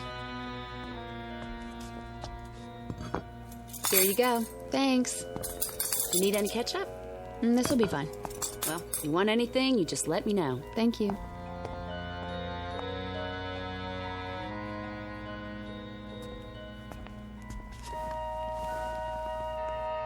I started already. I hope you don't mind. Not in the least. What are you so happy about? You are now looking at the youngest office manager in the history of the company. Honey, I'm so proud of you. I told you, didn't I? So did he. Who? The Mystic Seer. Well, I told you first. You sure did. How's this sandwich? Passable. Office manager. Oh, that's amazing. We should ask him something else. He really came through on that one. And while you're at it, ask him why he didn't warn us. About what? That the whole wheat bread is stale. Let's see. Does he, she love me? Don't you know? Will I become rich? Wait, I know that too. I'm gonna be the first millionaire accountant in the company. Office manager, dear. All right, Mystic Seer. Is it really gonna be 4 hours before we get out of here? That's my question.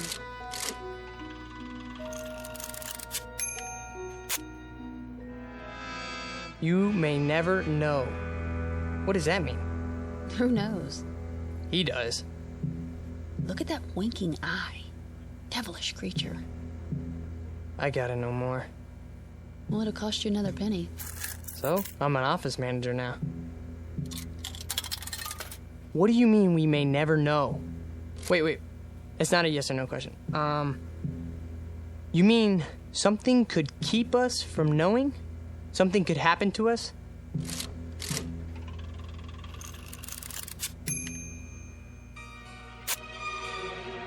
If you move soon. Now what's he getting at? He's a mystic. What do you expect? Give me another penny. I'm all out. Well, I can see I'm going to have to be the frugal one in the family. It's just one. All right. Thanks. You mean we're not supposed to move? We're supposed to stay here? Only one question per penny, please. That makes a good deal of sense. Well, I'm not staying unless I get some dessert. One more. Give me another penny. You're gonna break me.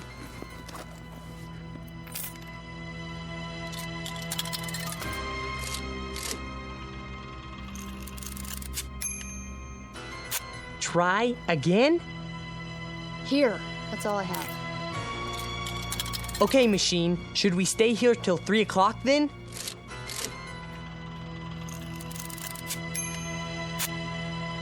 Look at the slip.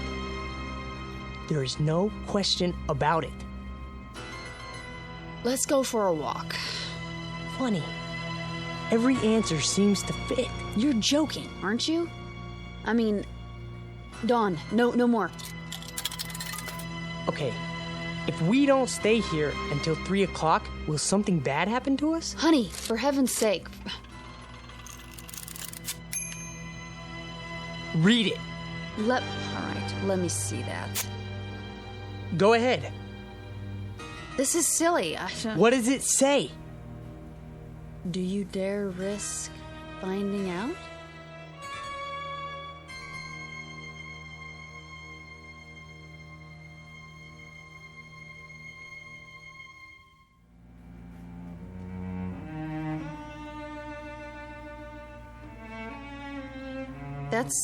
That's what it says. Do you realize what it means? Do you dare risk finding out? It doesn't mean anything. Can we go now? No, it's not 3 o'clock yet. I asked if we don't wait until 3, will something bad happen? And it said... That's exactly right. It. You're talking about a machine, Dawn. We're not talking about... Okay, let's order some ice cream. Are you stalling? No, of course not. But you said you wanted dessert, didn't you? Look, I think you're taking this a little too seriously. Taking what seriously? It's something to pass the time. Besides, it's hot out there, isn't it? I suppose some ice cream would taste good. Over here. Ready for your check? Not yet. 2 dishes of your best ice cream, please. 1 vanilla, 1 chocolate. Yes, sir. Now, we'll sit here and enjoy a cool dessert. Then we'll both feel better. Do you agree? If that's what you really want.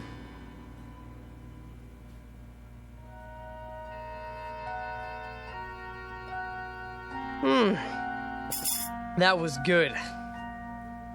Yeah, it was. Now can we go? Are you sure you don't want anything else? I'm sure. Some more iced tea? Dawn, please, let's go. Okay. Yes. I suppose we should. It's 2:45 already. Do you have enough cash? Of course. I'll go pay. Just leave it. If you don't mind, I'd like to get out of here. We've done enough sitting lately. No problem.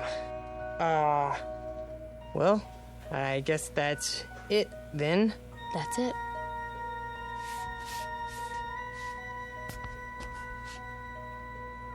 The money's on the table with the check. Well, thank you kindly. Now you come on back now.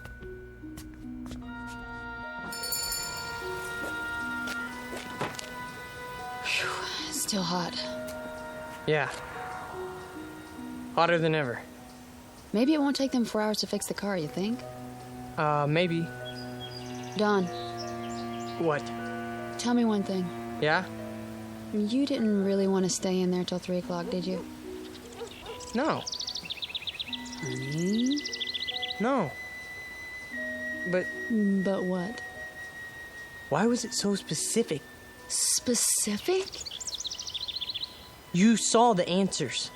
If you move soon, that makes a good deal of sense. Try again. You've memorized them? There's no question about it. You may never know. Do you dare risk? Dawn! What? It's a novelty machine, a napkin holder in a cafe in Ridgeville, Arizona. Not something... Don't you think I know that? Well, I'm glad you do, because for a while there you were freaking me out. What about my promotion then, huh? Didn't it tell me it has been decided in your favor? Dawn, listen to yourself. Oh, forget it. Don't say it. Superstitious. Well? It's like you married an alcoholic, isn't it? Only instead of bottles hidden around the house, it's rabbit feet and 4-leaf clovers in my pocket, in the car, all over the place. And you're all mine. I wouldn't have it any other way, honey. Truly? Have I ever lied to you? Now, let's walk over to that garage and see how the car's coming. Maybe he took some pity on us and got the fuel pump finished ahead of time. Wouldn't that be nice? You're always looking on the bright side of things, aren't you? That's me. What are you doing? I'm not doing anything. You keep looking around as if you're expecting something to happen. Do I? You are worried, aren't you? I wouldn't say that. Oh, honey. You make me wonder when you act like this. Like how? The little things I can take, the Lucky Charms, not walking under ladders. There's a good reason for that one. okay? Something might drop on your head, a can of paint, or... But this, it's too much. I'm sorry. I'm sorry too, Dawn. We're having such a wonderful trip, so don't spoil it with I said I was sorry, okay? I'm not trying to upset you. Well, I know you're not. Let's just forget it. Green light. What? Time to cross the street. We're almost there. Oh. I wonder what people do here. I don't see one movie theater. You know, maybe they go to the next town. What's it called?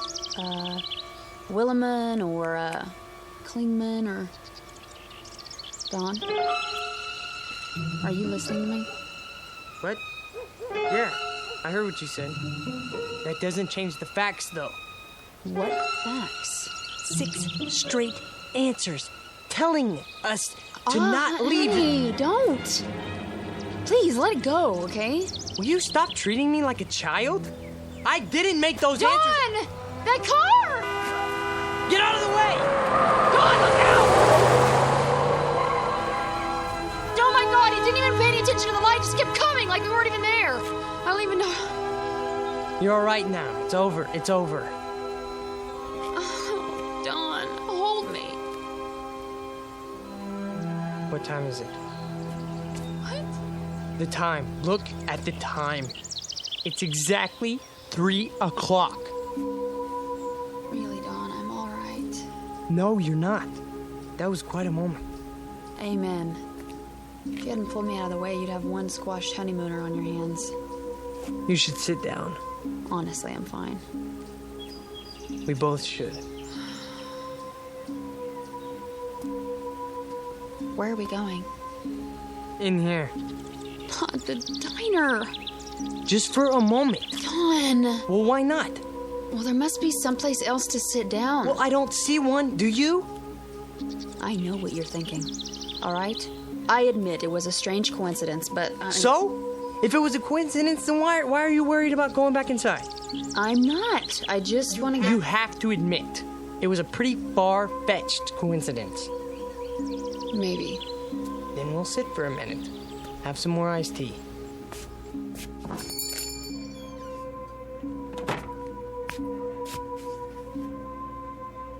Well, hi, you two. Back already? Yeah. It's pretty hot out there. Yeah, sure is. I'll be right with you. Thanks. Oh, no. They're sitting in our booth, in front of our mystic seer. Yes, they are. Well, we'll just have to try another one. How about that booth? Or the next one. They have machines, too. I'm sure they, Honey. What? Look at me. Do you honestly believe that gizmo over there can foretell the future? It foretold ours. How? Sit anywhere you like, folks. Thank you. Sit down, honey. Yes. All right, what'll it be? Just some iced tea. Honey? I don't care. Make that 2. Be right back. I asked you a question. It's a reasonable one. How? You want to know how? I don't know. But when that car almost hit us, it was 3 o'clock. That's exactly when the fortune... Dawn, you said 3 o'clock, not that machine. You decided to sit here until 2:45. You are the one... What did I do? What did I do? Oh, this is ridiculous. Ridiculous. What are you so upset about? You can't even consider the possibility that... Here you go. Great. Anything else for now? No. Wait, yes. Can you bring me some more change? What kind? A quarter's worth of pennies. Make it 2 quarters if you can spare it. Well, I can give you a roll. That would be great. Sure, just a minute. Dawn, what are you doing? What any logical mind would do. Before we do anything else, I'm gonna get the answers we need, and I'm gonna get them now.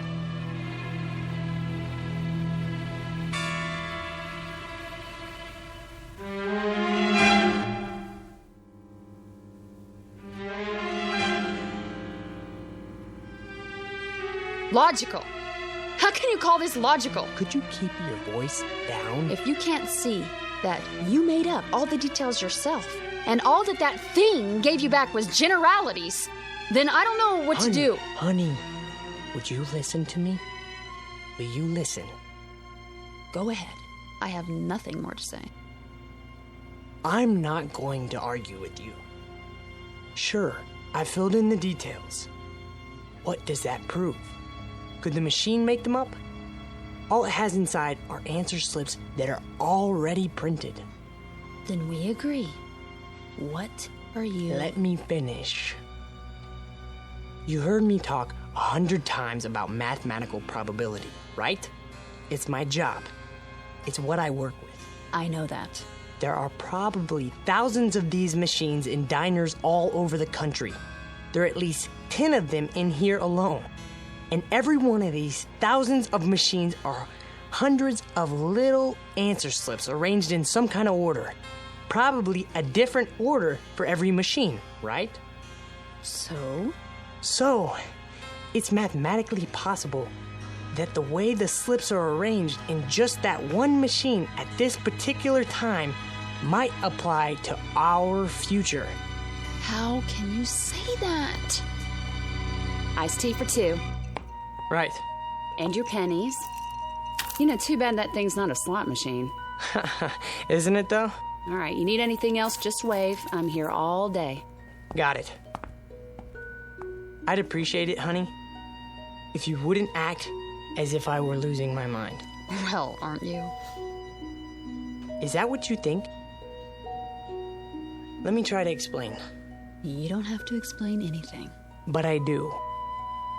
Try to follow what I'm saying. There is a higher realm of mathematics that goes beyond probabilities. Some of it comes from quantum physics. Why are you telling me this? Hear me out, please. Jung, the psychologist, talked about synchronicity, meaningful coincidence.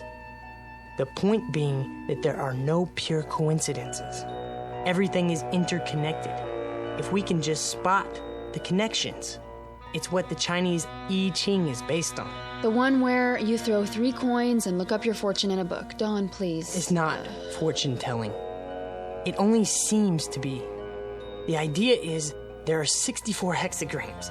Each one represents a pattern that reflects our place in the world at a given moment. Find the right one, and all else follows. It couldn't happen any other way. But the coins could come up in any combination. No, that's just it. Given everything else, at a particular point in time, there is only one pattern that fits. The Qing is just a means of identifying that pattern. So, you do believe in fortune-telling? You're not listening. I said... How can you let yourself be controlled by such a thing? Can't you see what you're doing to yourself? What am I doing? What about the questions you asked? Were they mathematically determined too? I don't know. All I know is that the answers matched them. They would have matched any questions you asked. Does he love me? You may never know. Will I become rich? If you move soon. Is my future bright? There is no question about it. Ask anything, okay? It will always seem to fit. Honey, that's not the point. What is the point? We're about to find out. They're leaving. We can have our old booth back. Oh, Don. Bring your glass. Now we can test the hypothesis.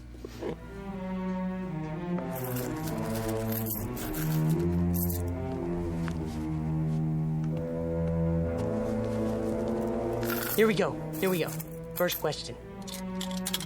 Did you know about that car almost hitting us?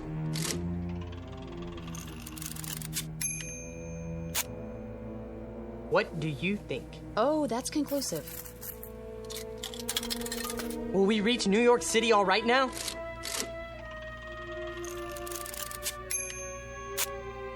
The chances are good. You see that? Very precise. What do you expect? Okay? A slip of paper should come out that says, "Hiya, Dauncey and Patsy, so how's by you?" I never said these slips were made for us personally. I only said... I heard. Honey, don't you see that you could get the same kind of answers from any one of those machines in here? Try. You'll see. The same kind, maybe, but not the same answers. So you're not interested in being objective? I'm interested in what's gonna happen to us. Okay, machine. Is it still going to take 4 hours to fix the car?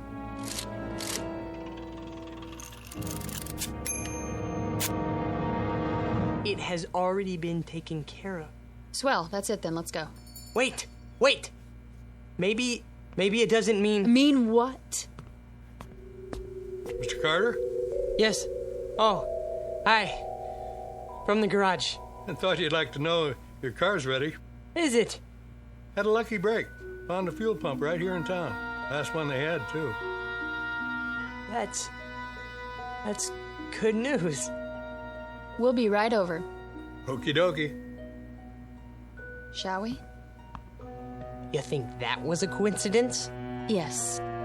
Why don't you ask it some questions then? Or are you afraid to?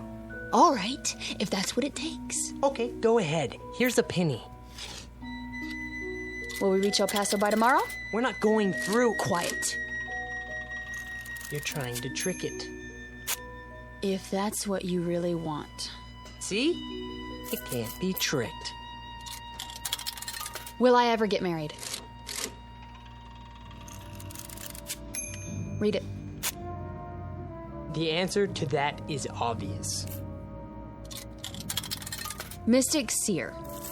It isn't possible to foresee the future, is it? What does it say? That's up to you to find out. You're a stupid piece of junk, aren't you? It all depends on your point of view. I don't want to stay here. Even if it's true? Sit down. Especially if it's true. What are you talking about? I've had enough. We're not finished with the test. Maybe you're not, but I am. I think you are afraid of it. Not of it, Dawn. Of what then? Don't you know? Can't you see it on my face? Fine, then I'll finish it for you. Okay, machine. Are we always going to live in New York?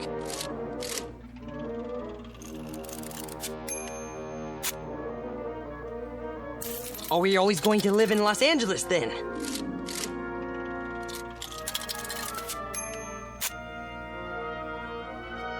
Well, then are we going to live in the Midwest? Then are we going to live in this country? Dawn. Dawn! No more. What? Let's go. No! Put those down. Are we just going to stay here? I don't know! Sweetheart, listen, please. If you love me, listen to me. No, you listen to me! I believe that this machine can tell what's going to happen to us. I believe it, Pat, based on empirical evidence. Do you think I'm just gonna leave it behind?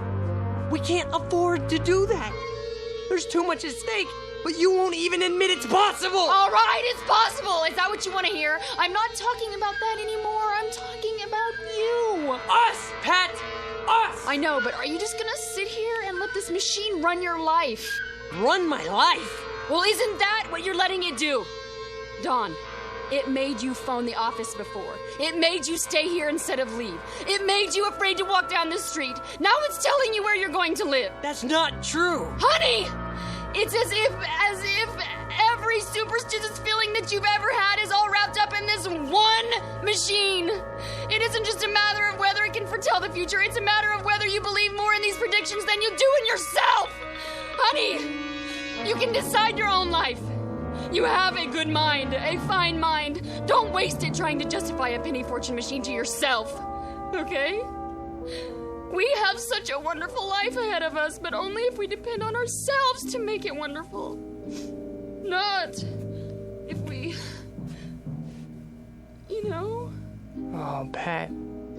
Shh. Come on. I don't want to be told what's going to happen to us. I want us to make it happen. Together. All right, baby. Don't cry. Something wrong, folks? No. We're okay. It's all right, baby. We'll go now. We'll go. I'm a jerk. You're not. You're wonderful. Sure I am. Come on. I'm the world's biggest jerk. You want my handkerchief? Come on. We'll go get the car, all right? Don't do it just for me, Don. Honey, that's the best reason I have right now.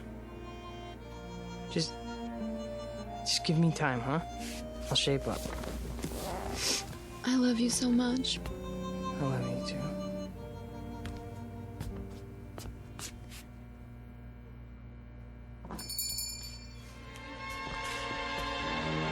There it is. No one's using it. Thank God. Sit anywhere you like, folks. Wow, it's you two. Can we sit here, please? As soon as I clean up. We don't care. Has to be this one. All right, suit yourself. Just water again? It doesn't matter. Do you have any more pennies? I think so, yes. Then go ahead. Can we ask some more questions now?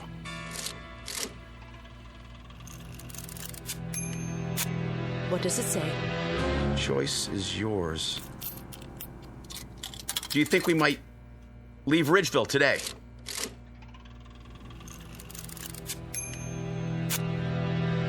Let me see. Oh. Well, where are we going to get some money to live on?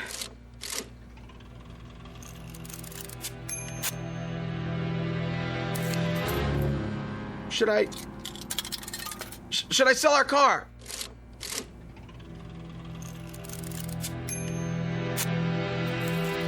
What? Then?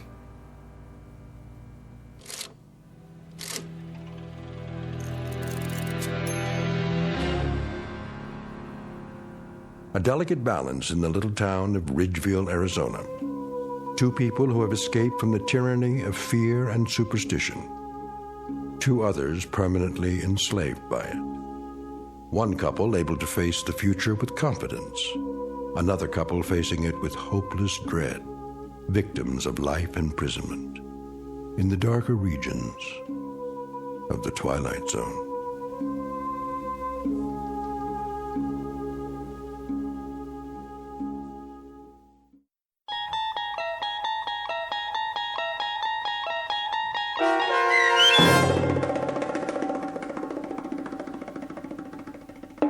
Nick of Time, starring Marshall Allman and Jamie Brown with Stacy Keach as your narrator, was adapted for radio by Dennis Etchison and written for The Twilight Zone by Richard Matheson.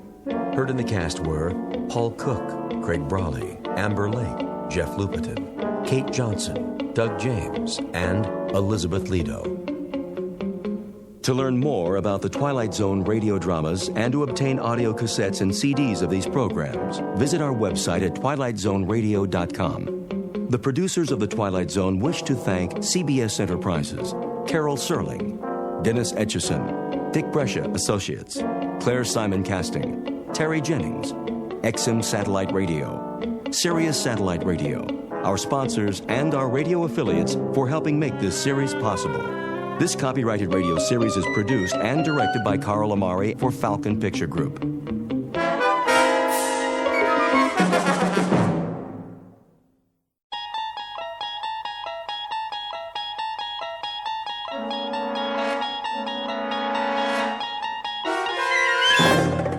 You unlock this door with the key of imagination. Beyond it is another dimension, a dimension of sound, a dimension of sight, a dimension of mind. You're moving into a land of both shadow and substance, of things and ideas. You've just crossed over into the Twilight Zone.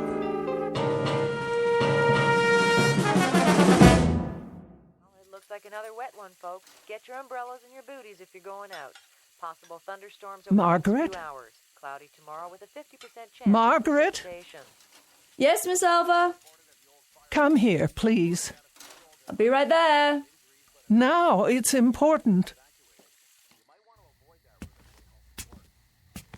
The dishes are all done. Do you need something? It's getting late. It's not that late, is it? We can play a game of cards if you like. A storm is coming. Is it? Well, that's what they said on the radio. A very serious one. The sky was clear this afternoon. Nevertheless, I think you should be getting home. Well, I'll just fix your cup of tea then. I'd like to be in my bed. So early? Well, I'm feeling a bit tired.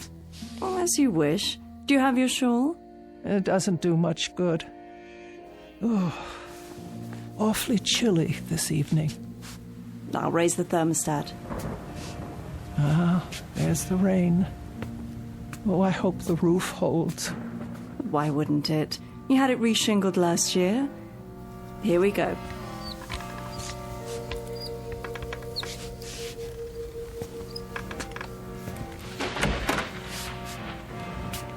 I'll turn the bed down for you. Now, take my hands up and out of your chair. Oh, thank you. Thank you, Margaret. I don't know what I'd do without you. Oh, you do just fine. You'll be walking again soon. Have you been doing your exercises like Dr. Mays told you? It's no use. These legs simply don't work anymore. Oh, Margaret, I'll never leave this house again. Now you stop that. There's a big, wide world out there. Places to go and people to see. The only way I'll see them is if they come here. And there's not much chance of that. Most everyone I know has passed on. Surely not. You have a phone right next to the bed. Call some friends. Keep in touch. It's been too long. I don't know if the numbers work anymore. Of course they do. If they don't, talk to Miss Finch at the telephone exchange. She'll look them up for you. Now, wait right here. I'll get you pills and a nice cup of hot tea. Hurry, Margaret, the rain. You'll never get home. Oh, don't you worry about me, Miss Selva. I'll be back with your tray. Oh, my. Such a terrible, terrible storm. Miss Elva Keene, who lives alone on the outskirts of Linden Fleet in Maine. Her world has shrunk to the size of the small house she owns and may never leave again. For some years, the pattern of Miss Keene's life has consisted of sitting in her wheelchair or lying in her feather bed, knitting, reading books, listening to the radio, eating modest portions of food, napping, taking her medication, and waiting. For exactly what? She's not sure. Perhaps for something different to happen. Something small but significant that will make all the difference. Miss Keene doesn't know it yet, but her time of waiting has just ended. For something different is about to happen, by way of an unexpected phone call in the middle of a stormy night. A telephone call routed directly through the Twilight Zone.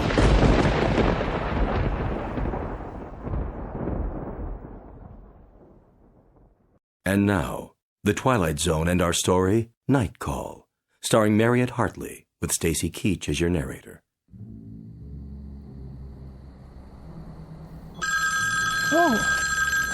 Oh, someone calling? At this hour?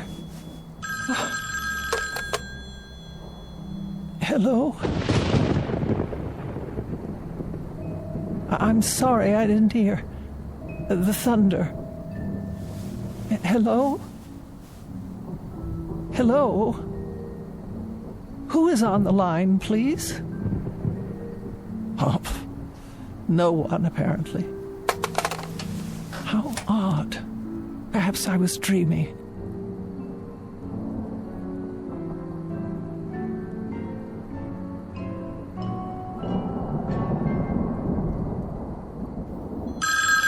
Oh, for the love of...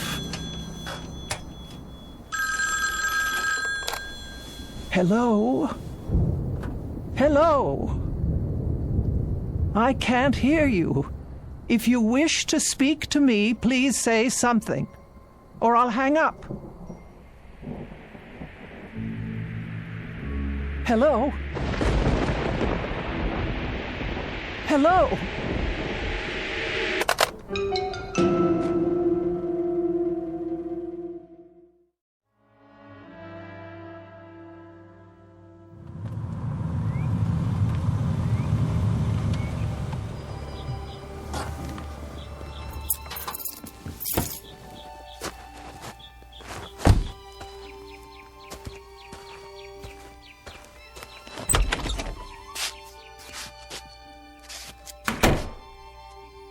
Hello?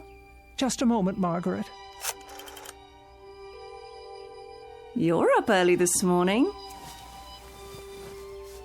Oh, what is the matter with this phone? I'm trying to make a call. No one's picking up at the switchboard. Well, I imagine they're pretty busy this morning, what with the storm and all. I suppose. Phone company, Miss Finch speaking. Ready for your tea? Just a moment. Miss Finch, this is Elva Keene. Yes, Miss Keene, can I help you? Oh, I certainly hope so. Well, I'll do my best. What is the problem? Last night, about 2 a.m., my telephone rang. Oh? I answered it, but no one spoke. And I didn't hear any receiver hanging up. Just silence. Is that right? Or rather, a crackling sound like wind and rain. That would be electrical noise, a faulty line, most likely. The same thing happened a few moments later. Well, I'll tell you, Miss Keene, that storm last night about ruined our service. We've been flooded with complaints about fallen wires and bad connections. I'd say you're pretty lucky that your telephone is working at all. Oh, you would you? Yes, ma'am. And would you say then that someone was trying to call me, but that the connection was washed out? That's as good an explanation as any, Miss Keene. But who would have tried to call me in the middle of the night? I'm sorry. I wish I could be of more help, but the way things are right now... Is it likely to happen again? I really couldn't say. It might. Were you expecting a call? Not at that hour. It depends on what's causing it to happen, of course. Could you find out? If there's a breakdown somewhere, our crews will find it and repair it. And what am I to do in the meantime? If it does happen again, you just call me and I'll run a special check on it. Will you do that? Well, if that's your only suggestion. I'm afraid it is. I'll be here in any event. Well, goodbye, Miss Keene. Goodbye. All taken care of? I'm not sure. I'll start your tea, and then we'll move into the living room. Would you like that? Margaret. Yes, Miss Alva? Did you call me? When? Last night. At 2 a.m? No, ma'am, not me. Oh. I thought you might have tried to check on me because of the storm. But then I don't pay you for nights, do I?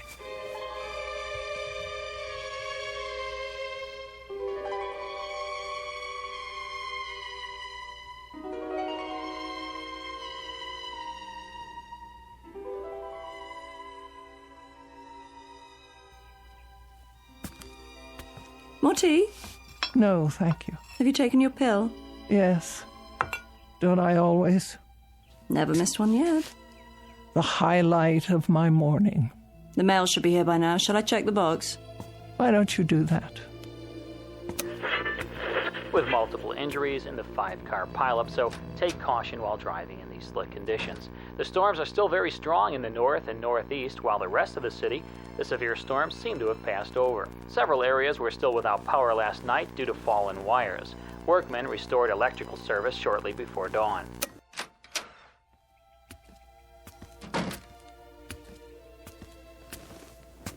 Here's your mail, Miss Alva. Thank you. Anything interesting? Oh, an advertisement. Another advertisement. The light bill, the telephone bill, of course. No personal letters. You heard from your sister a few days ago, didn't you? Oh, that was weeks ago, Margaret. 3 weeks and 2 days, to be exact. Has it been that long? Yes, that long. Nobody cares whether I live or die. Oh, sure they do, Miss Alva. You don't understand. Don't I? You can't. You have no idea what it's like to be alone. But you're not alone. I come by during the day. Yes, you do. And for that I thank you. But it's been so long since I've had a real visitor. I mean, someone who came of their own accord. Oh, now don't talk like that. You're going to get yourself into a mood. I'm sure lots of people are thinking about you this very moment. Who? You'll hear from someone any time now. Just be patient a while longer. Wouldn't you like to work on your knitting? All right. Can I get you anything else? Not just now. Well, start thinking about what you want to eat tonight. I'll make a list and go to the store later. For now, I better get the dishes washed.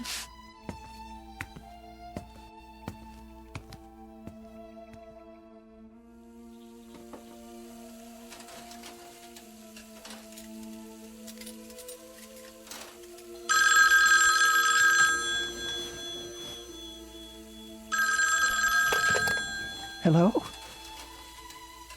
Hello? Margaret? Yes? Come here, quickly. Was that the phone? See, someone's calling you now. Take the receiver. What for? I want you to listen. If you like. Well? There's no one on the line, Miss Elva. Just listen. See if you can hear whether anyone's there. There's nothing. But you heard it ring, didn't you? Yes. Tell me if someone hangs up. Not a thing. The line's dead. Wait. What's the matter? Oh, well, it doesn't matter. I'll call Miss Finch and have them check on it. You really think that's necessary? Yes, I think it's necessary. Am I to suffer calls like that at all hours of the day and night? Calls like what? There was no call. Then why did it ring? It was a mistake, that's all. How could it be a mistake? Someone must have dialed my number. Not if it's a malfunction. Something's wrong with the equipment. I'm sure they'll... What are you doing? Reporting it. Phone company, Miss Finch speaking. Hello, Miss Finch. I thought you should know. I've received another one of those calls.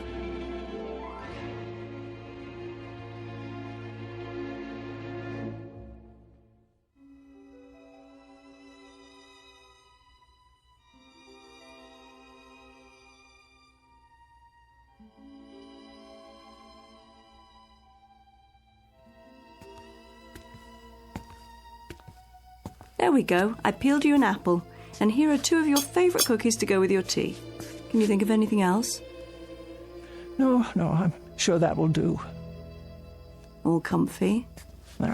Perhaps one more pillow. Certainly. Here you are. Thank you, Margaret. You go to so much trouble. It's no trouble at all.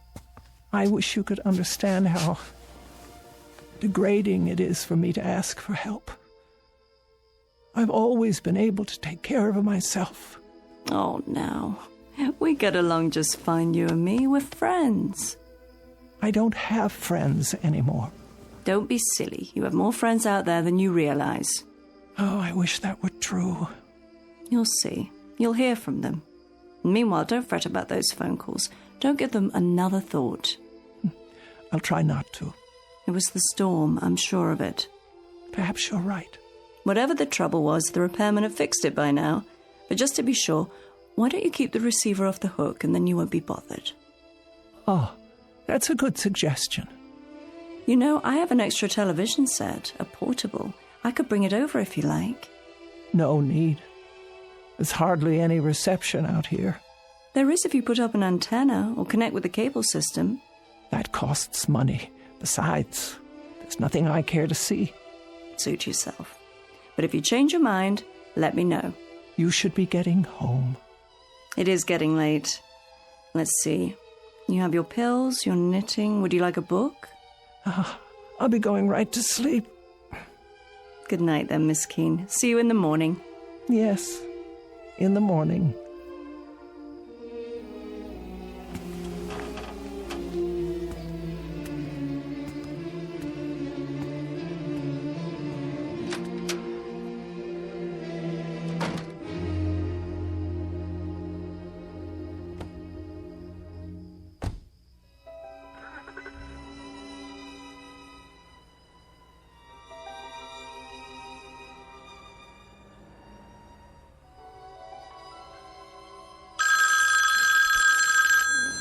Oh, Margaret, there it is again.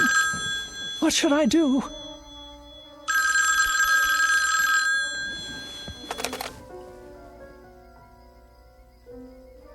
Nothing. Just as I thought. I won't speak. I'll hang it up and then leave it off the hook.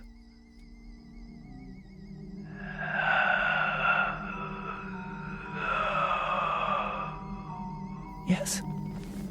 Who's there? Who is it?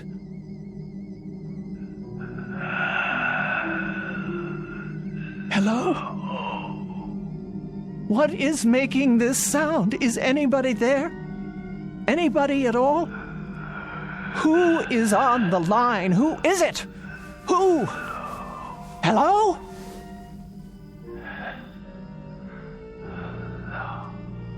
What is that? Please, please leave me alone.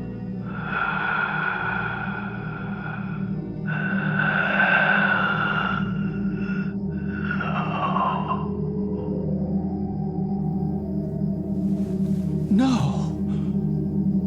Please. No.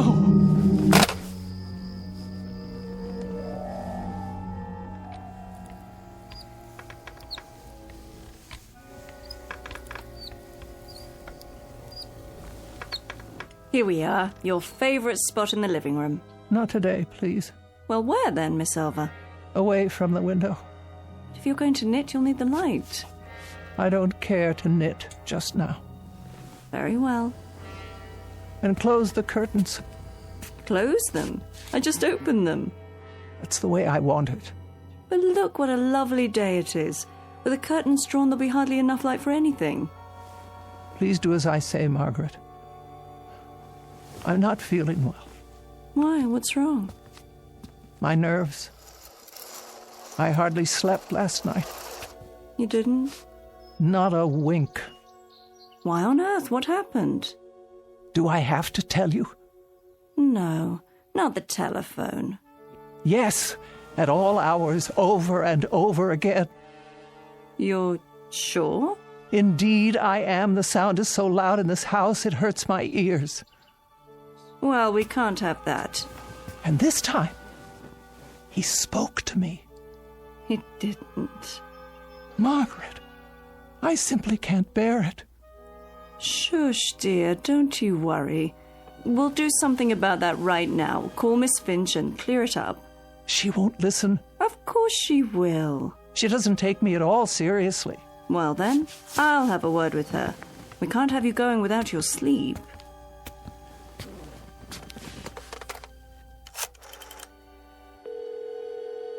Operator? Is that Miss Finch? It is. This is Margaret Phillips, Miss Keene's private nurse. Oh, yes, how are you? I'm fine, but Miss Keene isn't doing so well. Oh, sorry to hear that. Why haven't you fixed her line yet? I've told her we'll repair it as soon as... It's gone beyond that. Now someone is speaking to her. She can't sleep at all. If Miss Keene's health should be disturbed any further, the phone company will be held responsible. Now, just a minute. Give me the phone. Here she is now. She'll tell you herself. Miss Finch. Yes, Miss Keene. There's a voice on the phone. A voice? It says one word over and over. Hello. It doesn't sound normal. It sounds distorted. Are you sure it's a voice? What else could it be? Well, static on the line, sometimes... It was someone, I tell you. The same someone who kept listening to me say hello over and over again without answering back. The same one who made those horrible noises. What kind of noise? I don't know. That's why I'm calling you. It must stop immediately. A voice, you say? Was it a man or a woman? I couldn't be sure. So you have no idea... I tell you there is no way of knowing. It could be either.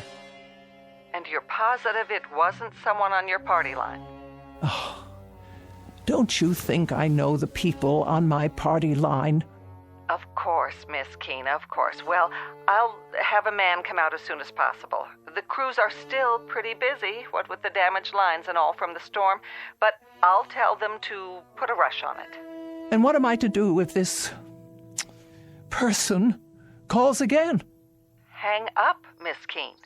But whoever it is will only call back. And then I have to answer to stop the ringing. That's my best advice. It's either that or disconnect the line. No, you can't do that. What if there were an emergency? I have no way to call out. That's true. Then there isn't much choice. I suggest you talk to them. Try to find out more, get a name if you can. Do that and we'll have something to go on. We'll take immediate action, I promise you. But I don't wish to speak to them at all. Then I'm afraid there's nothing we can do.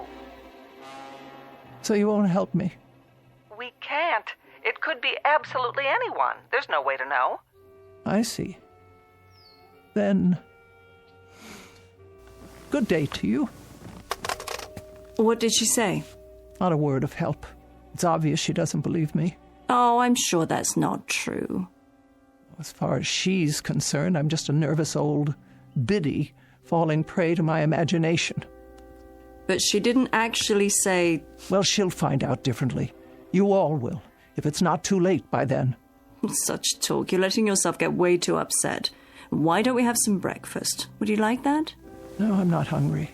In a while, then. We'll both have something. I'll leave the curtains drawn so you can catch up on your rest. Would you like a pillow for your back? Make sure they're completely drawn. But it's so dark in here. I can't afford the risk. What do you mean? But if someone's out there, he could be watching. Watching what? Me.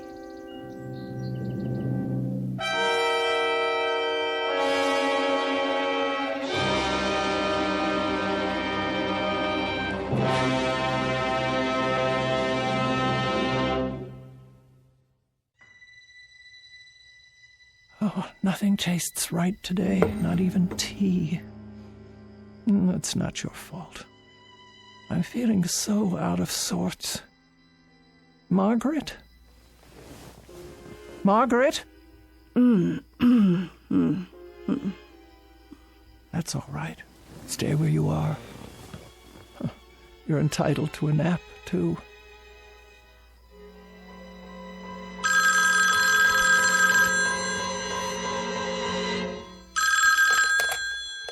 There.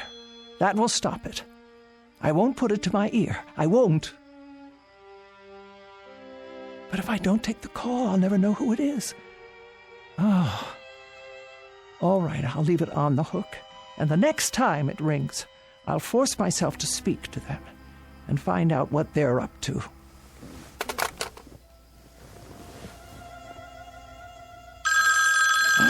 Oh. Hello? Hello? Who is this? Who's calling, please? Hello? Who's calling? I've had quite enough. Stop this at once. Hello? Why do you keep saying that? Can't you hear me? Please. Hello. Hello. Margaret! Margaret! Margaret! Yes? Oh, Miss Alva. I was just resting my eyes. Is everything all right? No, it is not. Then what? The telephone. Oh, did it ring? I thought I heard something. It's a man. I'm sure of it. How do you know? Because he just called again. I heard the tone of his voice. It was deep and hoarse, like there was something wrong with him. What did he want? I don't know. Then how? He just keeps saying hello, over and over. That's all he says. Hello. Hello. Hello. Now you've got to stop this, Miss Keene. I've got to stop. I'm not the one who... You're working yourself into a state over... Over nothing? I didn't say that. You didn't have to. You were going to say it. Now, Miss Keene, I was not. I think I'd better put you back in your bed so you can... I don't want to be put in my bed. I want to know who this terrible man is who keeps calling. What did Miss Finch tell you? She told you it's probably a bad connection, didn't she? The telephone wires are still wet from the rain. It was not the connection. It's a man. I'm not arguing, Miss Keene, but if he keeps on saying hello... That's all he says. Then obviously he can't hear you. And that would be because of a bad connection. Doesn't that make sense? No. He heard me. I know he heard me. He paused each time and waited for me to speak. I don't know what he wants. Then why don't you hang up on him, Miss Selva? You don't have to listen, just hang up. Is that so hard to do? No, I've tried that. But the voice... Hello, over and over. Hello, hello, hello. Then do this. Take it off the hook. There. Now he can't call you, right? Nobody can call me. Leave it that way just for the time being, until all this funny business is over. It will be the same on the extension. And then if you decide to make a call, all you have to do is hold down the arm for a second. Isn't that right, Miss Keene? Miss Keene? But why is he calling me? Why would he? Can you tell me that? Why? He wants something from me, but I can't imagine what it is.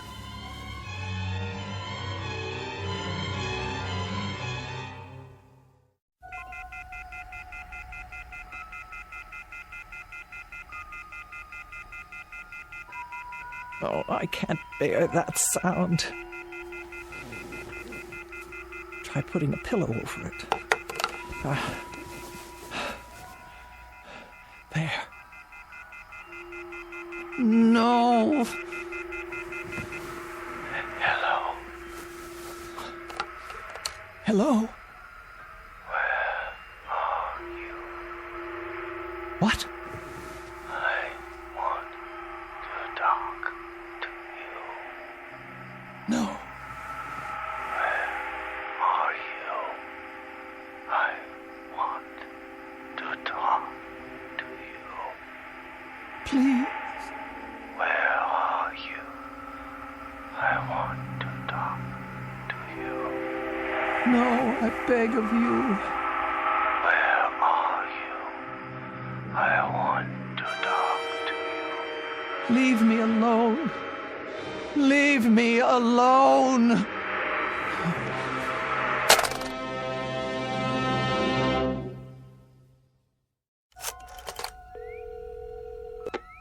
Phone company.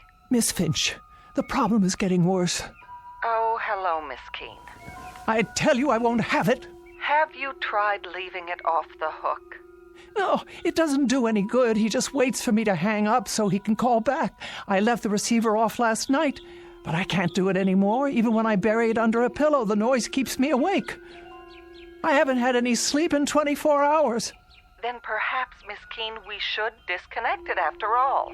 No, I am an invalid, Miss Finch. I must have telephone service in case of emergency.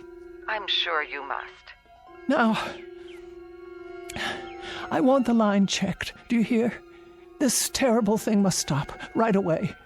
All right, Miss Keene, I'll put a man on it right away, and this time we'll get to the bottom of it. Swear to it. I give you my word. Oh, good. Thank you. You don't know what this means to me. I'll call you as soon as we find out the problem. You'll see to it, no matter what it takes. Of course. First thing, we'll give you an answer before noon. Thank you. Don't you worry now. Oh, bless you. That's what we're here for.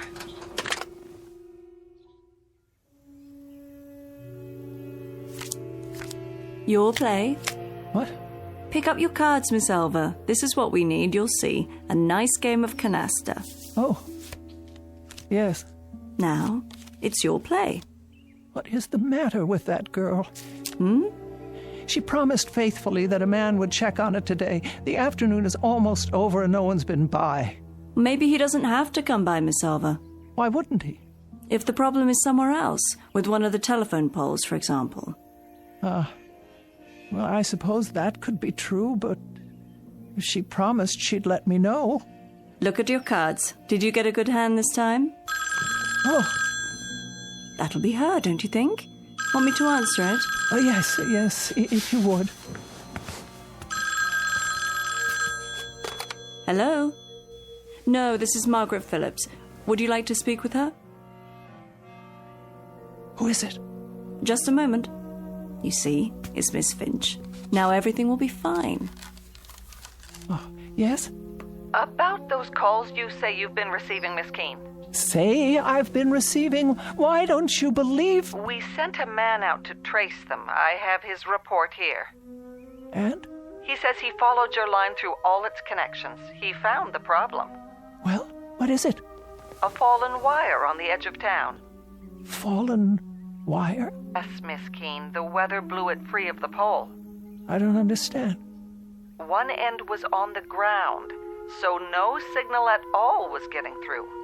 Are you telling me that there were no calls? I'm sorry, but there's no way anyone could have called from that location, Miss Keene. I tell you, a man called me. There must be a phone there. There must be some way for him to call me. Miss Keene, the wire is lying on the ground, unattached. Tomorrow our crew will put it back up and you won't have any further trouble. There must be a way that someone got through. But there is no one out there. No one at all. Out where? Miss Keene, it's the cemetery. Oh. Miss Keene, are you there? What is it, Miss Alva? Miss Keene? Miss Keene? Why have you dropped the phone? Will you tell me what's wrong? Miss Keene, for heaven's sake, what is it?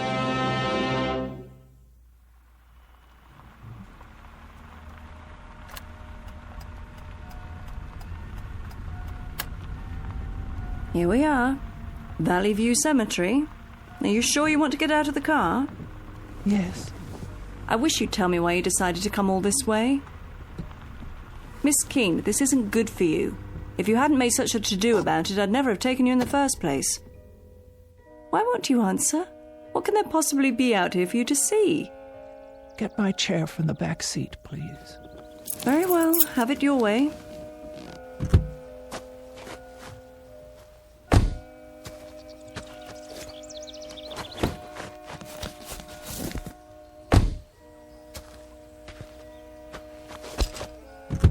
Careful. Now. Up and out. Here's a blanket for your legs. Though I can't imagine why you'd want to. Miss Alva? What are you looking at? Over there. You mean inside the grounds? On the other side of the gate. All right. We'll have to steer clear of the power lines, though. Well, there's a loose telephone wire hanging down. Can't see where it touches the ground. Where are we going? The first row on the left. About halfway down, as I recall. That's where the wire ends. I knew it. Here? Here. And we better not go any closer. It's fallen directly onto a grave. Right by an old headstone. What's the name? Brian Douglas. And the date of birth and death, more than 50 years ago. Oh, the poor young man. Only 27. I knew it. Miss Alva. It's him. Who? It's him. Brian. Oh, Brian. You knew him? Brian, my fiancé. He died a week before we were to be married. Oh, Miss Alva, I didn't know. We were in a car together. I insisted on driving. I was always insisting on things, telling him what I wanted, dominating him in my way, and he always did what I said, always. I lost control of the car, steered it right into a tree. Brian went through the windshield. He was cut to pieces. I was left crippled, and now he's trying to reach me, I'm sure of it. Don't you see? He's trying to reach me. So many years out here alone in the sun, in the wind, in the rain. And now, at last, I can talk to him. I won't be lonely anymore.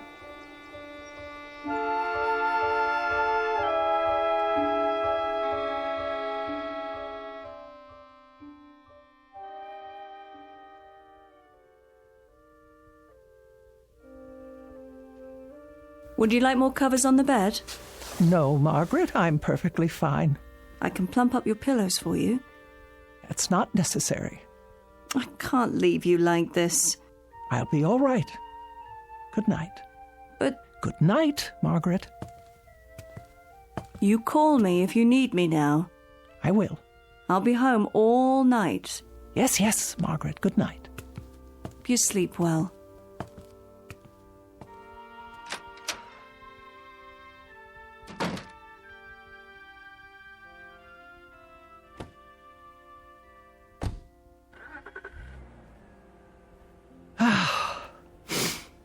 Now then, you may call me any time at all. I'm waiting. Oh, this is ridiculous. Now that I want you to call. Brian? Brian? Are you there? Can you hear me? It's Elva. Elva! Oh, Brian. Brian, my dear. Brian, where are you? Where are you, Brian? Can't you hear me at all? Brian! Are you there, Brian? If you are, please speak. It's Elva. Elva! You can speak to me now. I didn't know it was you. I thought... Brian, please, I know you're there. It's Elva. Talk to me, Brian, please. I beg you. You said leave you alone. No, but I didn't mean... I always do what you say. Oh, God, but I didn't mean... Brian, I didn't mean that. Not this time. I didn't understand. I only meant... Oh, Brian. Brian, speak to me. No, Brian, don't go. Don't leave me here. I didn't know it was you. I didn't understand. I tell you, there were so many things I didn't understand. I didn't mean to say. Brian, please. Please. Oh, please. No. Oh. According to the Bible, God created heaven and earth. But it is every man's prerogative and every woman's to create their own particular and private hell. Case in point, Miss Elva Keene, who in every sense has made her own bed, and now must lie in it.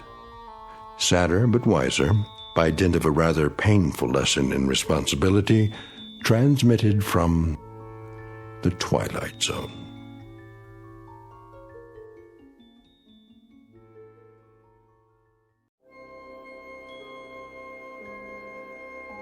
Hi, this is Carl Amari, producer of the Twilight Zone Radio Dramas. I'd like to take a moment to tell you about our official website at twilightzoneradio.com, where you'll get the latest news and information on these Twilight Zone Radio dramas. Plus, at twilightzoneradio.com, you can digitally download 3 free episodes or any of our episodes for only $1.95 each. In this age of ever-changing technology, we've decided to make these episodes instantly available to you by making the Twilight Zone Radio Dramas a digital download-only series. This means that this series will no longer be offered on CD. The CD collections at our website are now being offered, while supplies last, at buy one, get one free. So be sure to get your favorites before they're sold out. Be sure to visit us often, and I'll see you in the zone.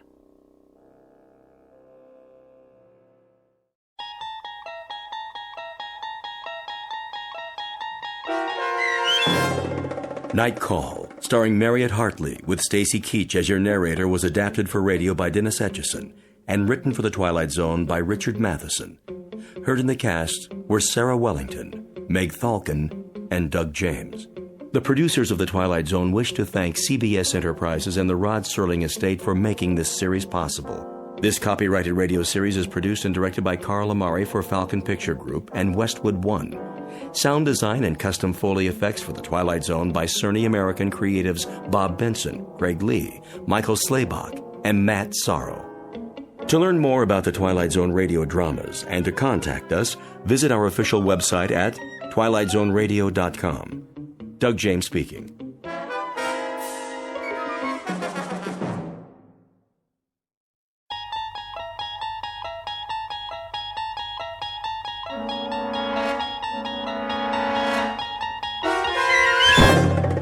There is a fifth dimension beyond that which is known to man. It is a dimension as vast as space and as timeless as infinity. It is the middle ground between light and shadow, and it lies between the pit of man's fears and the summit of his knowledge. This is the dimension of imagination. It is an area which we call the Twilight Zone.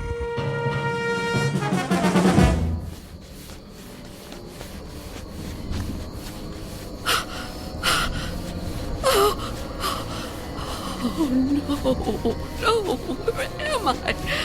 What am I doing outdoors? I don't remember leaving my... Oh, it's so dark. I don't live here. Or here. Which is my house. Oh, I must get home.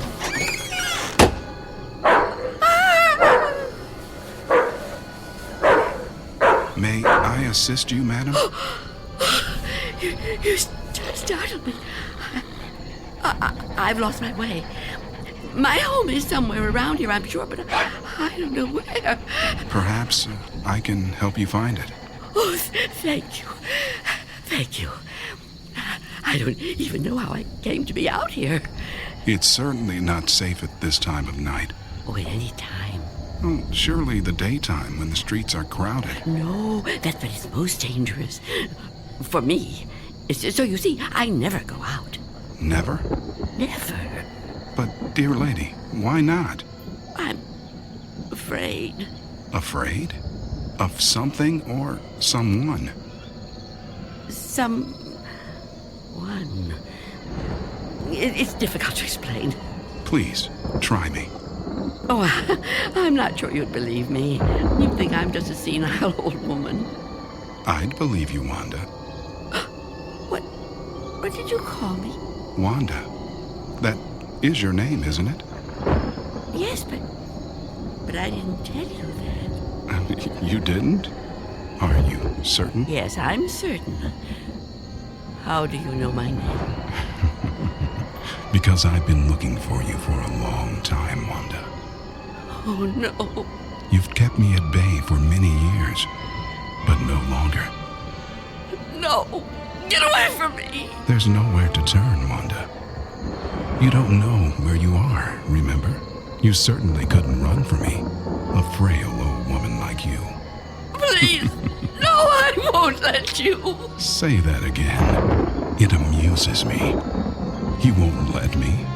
How do you imagine you're going to stop me? You really have no choice, Wanda. There's nowhere for you to go now. Come to me, old woman. Take my hand. No! Take my hand. No! No! No!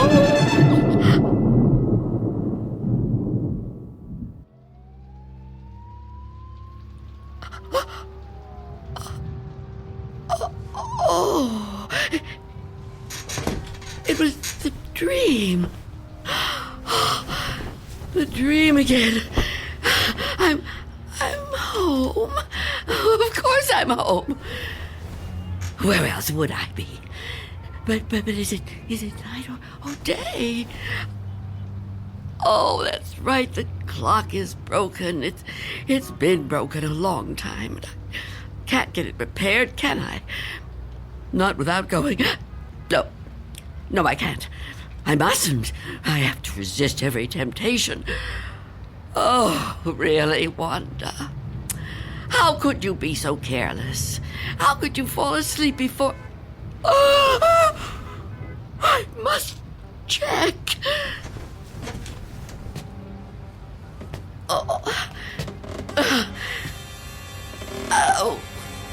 Yes.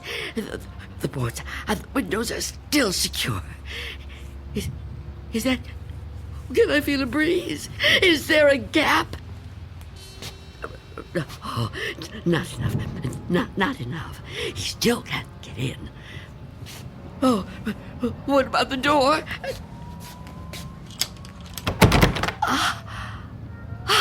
Chain is on. And the door is locked. Good. He can't come in that way either. Yes, I'm safe. Safe for another day. But I've been careless. Really, falling asleep before checking.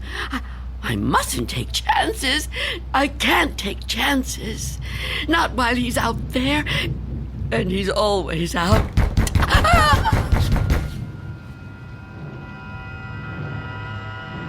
Miss Dunn? Miss Dunn, are you all right in there? Who are you? It's Barry. Mr. Fabian, you know, from the grocery store. I know we've actually never met, but, well, we've spoken on the phone, Miss Dunn. At least we used to. Do you even have a phone anymore? Anyway, you know me, right? What do you want? I'm delivering your groceries, Miss Dunn. You remember? Charlie, the kid who works for me, was supposed to bring them, I know, but he called in sick. Yeah, kids these days, huh? No sense of responsibility.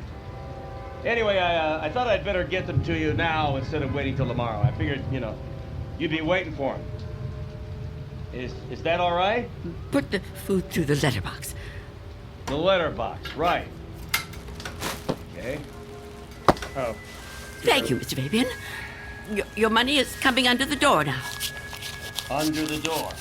Here it is. Miss Dunn, wouldn't it be easier to just... $6 and...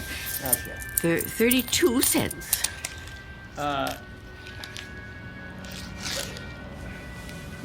Many thanks, Miss Dunn, but, Good day to you, Mr. Fabian. Miss Dunn, are you still there? Yes?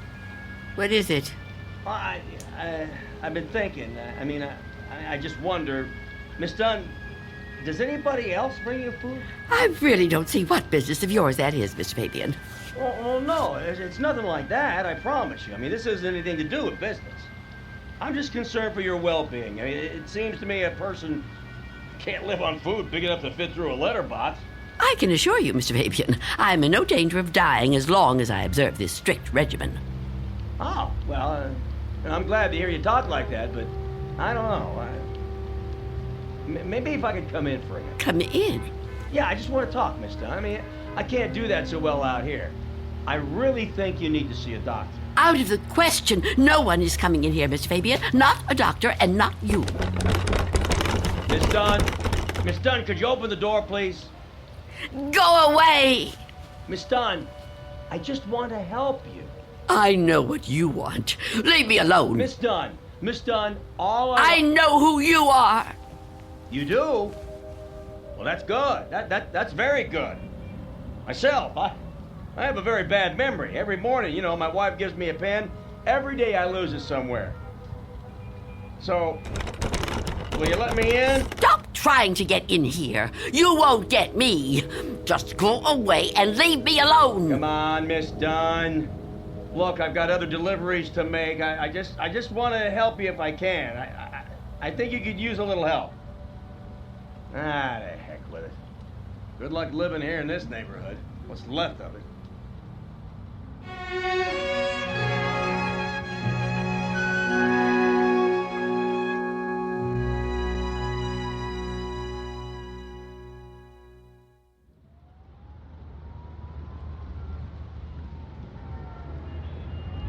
Go away. I won't let you in. I won't let you get me. Leave me alone. I don't want to die. I don't want to die. Please! Freeze!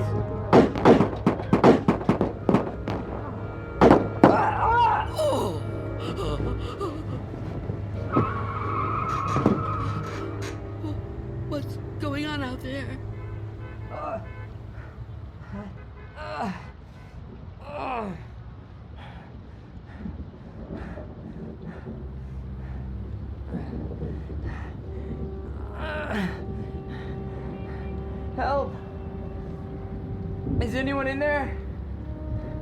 You gotta help me. What is it? Go away. I've been shot. I need help. Please. Please do something to help.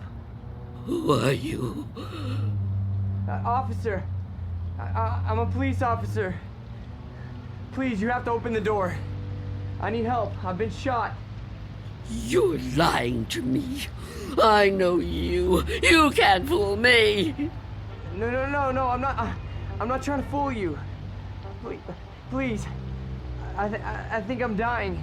You can't trick me so easily. You're no policeman. Why can't you just leave me alone? I know who you are. I know what you are.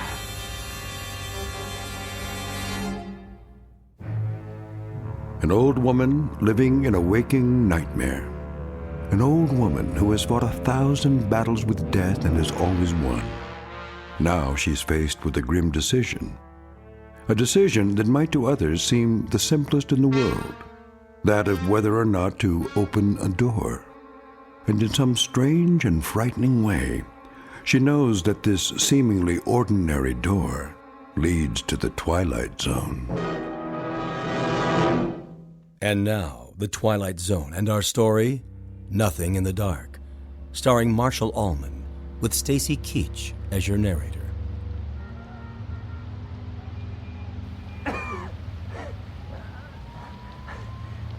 Please. Why won't you help me? Stop this! Why must you do this to me? I'm losing a lot of blood. It's so cold out here. Listen to me. I'm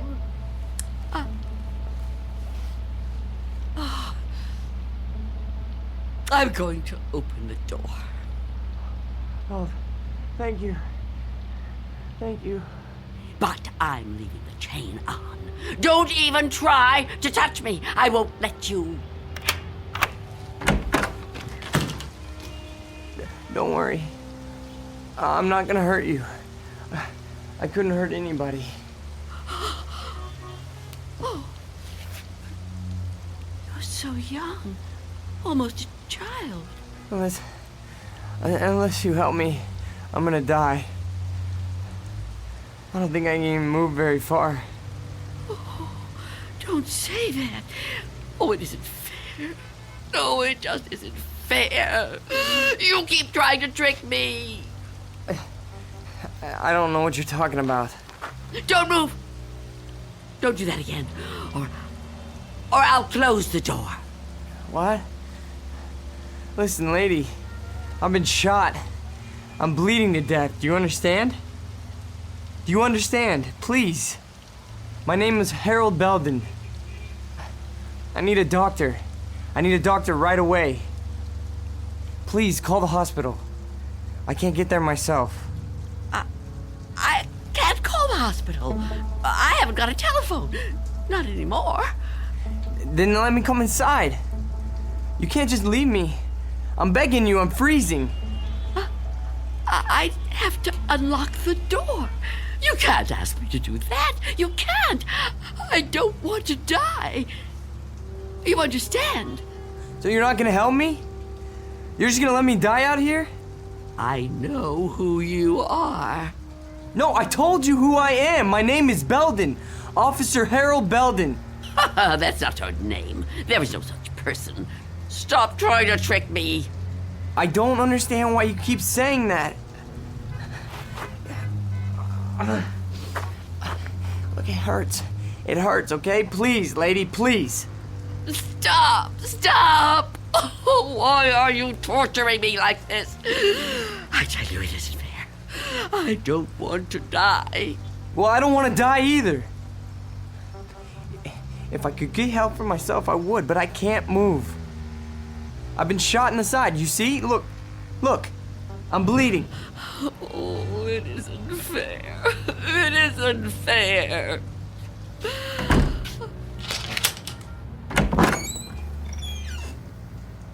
Will you help me? Yes. Yes, I'll help you. Thank you. Take my hand. What? Take my hand. Pull me inside. No, I won't. I mean, I can't. Oh, can't you? Can't you crawl in? Well, I don't think so. Please try. Quickly. I don't want to leave the door open.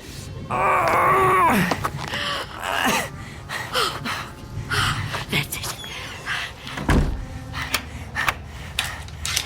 Come over here. Into the bed.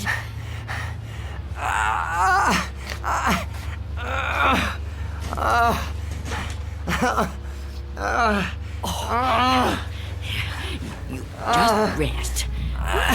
Rest. Oh, what have I done? And what am I going to do?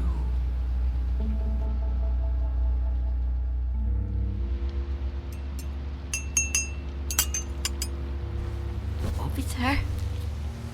Officer? Officer? Oh,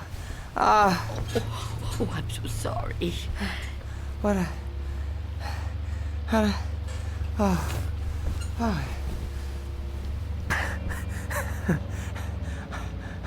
Oh, I'm alive. Yes. Yes, you are. Yeah, you're the lady that helped me. Yes. Eventually. Now, drink this. What is it? Tea. There's no milk, I'm afraid. No, don't get up, officer. Conserve your strength. Yeah, thank you. Thank you. Please, call me Harold. You saved my life. I owe you at least that much.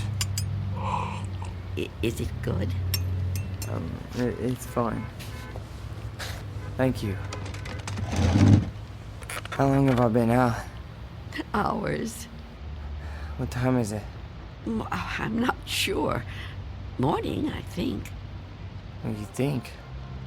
I don't have a clock. I guess it is morning. It's hard to tell. What happened to your windows? Who boarded them up? Well, I did. A long time ago now. But they're still as strong as ever. What? Why would you do that? Oh, I have my reasons. Well, we all have our own reasons for doing things. Why would you want to be a policeman? To be in a job where people try to kill you? Well, why would you want to court death like that? Court death? I don't know that I'd put it that strongly. I do what I do because there's just some jobs that have to be done. You mean it's a sort of vocation? Yeah, I guess you could say that. Listen, Mrs. It's Miss Dunn. Listen, Miss Dunn. You should try to get some rest yourself. You need it more than I do. No, really, I feel much better. When the doctor gets here, he'll take me off your hands for good. The doctor? Yeah, sure. He'll check my wound, take me to the hospital. You didn't call the doctor? No, I didn't. Why not? I told you last night. I haven't got a telephone. Don't you remember? No, I don't. I was kind of out of it last night, I guess. Oh, of course. Perhaps you could use your radio to ask someone to come get you. Well, you could wait outside for them. No, I busted my radio when I fell on it. You see?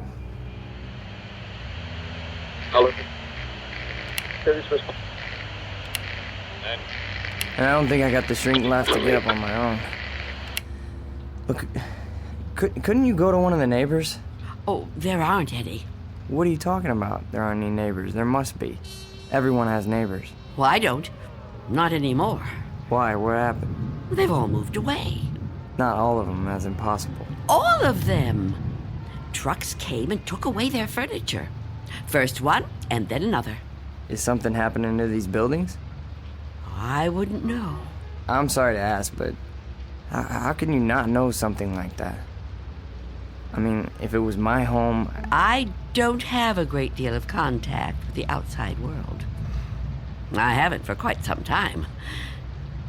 I couldn't even tell you who the president is. Wow. But there has to be somebody around who can help, you know? Or maybe a phone booth somewhere where you could call a doctor.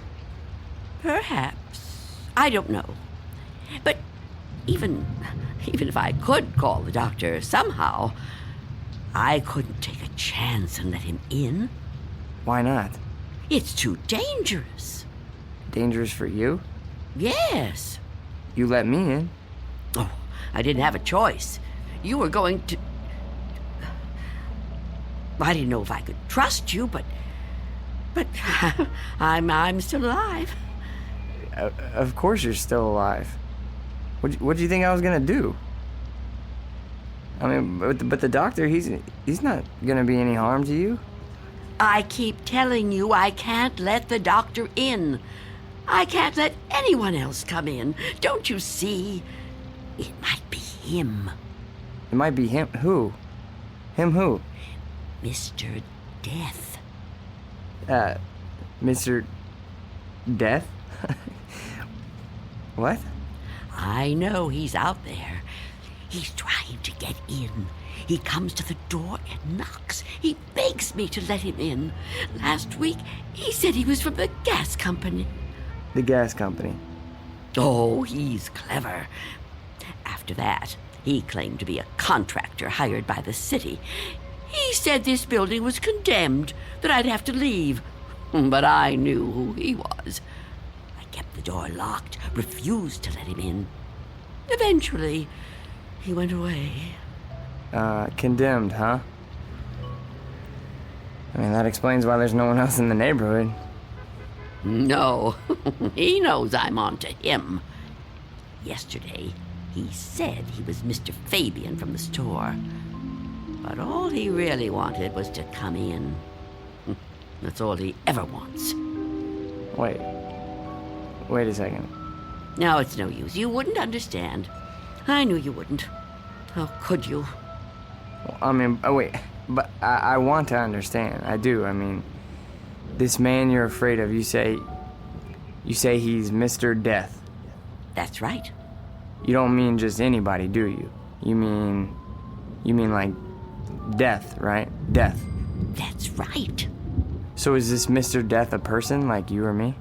I know it sounds crazy to someone like you, to anyone but me, but it's true. I know it's true. Okay, I understand what you're saying, but, I mean, people die all the time, all over the world. Now, how could one man be in all those places at once? I don't know. Don't ask me that. Maybe there's more than one of him. Maybe... I didn't mean to upset you. Please don't cry. I'm not gonna hurt you. I'm sorry. Okay? Can I have another cup of tea? Please? Of course. Tell me about Mr. Death. Your tea. Thanks. Please, Mr. Death. I would like to know about him. All right. At first, I couldn't be sure. It was a long time ago. Everything is. It's been so long since anything happened to me. But I was on a bus. There was an old woman sitting in front of me, knitting a scarf, I think. There was something about her face. I felt I knew her. Then a man got on the bus. He wasn't special in any way. Not short, not tall, not fat. Just a man. I remember that there were empty seats, but he sat down right next to the old woman. He didn't say anything to her, but I felt that his being there upset her in some way. I couldn't understand why. He seemed like such a nice man. When the old woman dropped her ball of yarn, he bent down and picked it up, right in front of me. He held it up to her. I saw their fingers touch. He stood up and got out the next stop. I couldn't move. It was as if I knew what had happened. But I couldn't do anything. I was just so frightened. When the bus finally reached the end of the line, the driver came over to the woman. He thought she was asleep, but I knew she was... What, dead? Dead. And right then and there, I knew it was his touch that killed her. Okay, but you said it yourself. She was an old woman. Okay, just because this man touched her... Mr. Death. Just because he touched her hand, it doesn't mean he killed her. Maybe what you saw was just what it looked like. A man trying to be helpful. I mean, the real cause of her death might have been, I don't know, a heart failure or a stroke or something. I don't know. No, he killed her. Okay, I'm a cop. I've seen dead bodies.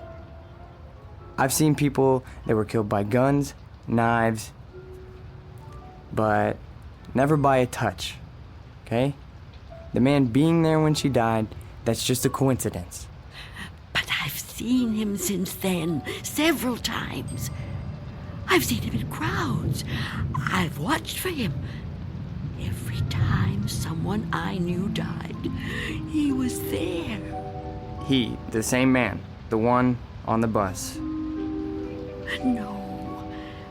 Once he was a young soldier, then a salesman, a taxi driver. Someone you wouldn't notice unless you were watching closely. But you could see him. Oh, yes. And I wondered why that should be. Why I could see him when no one else could. And then I knew. Why? It was because I was getting older.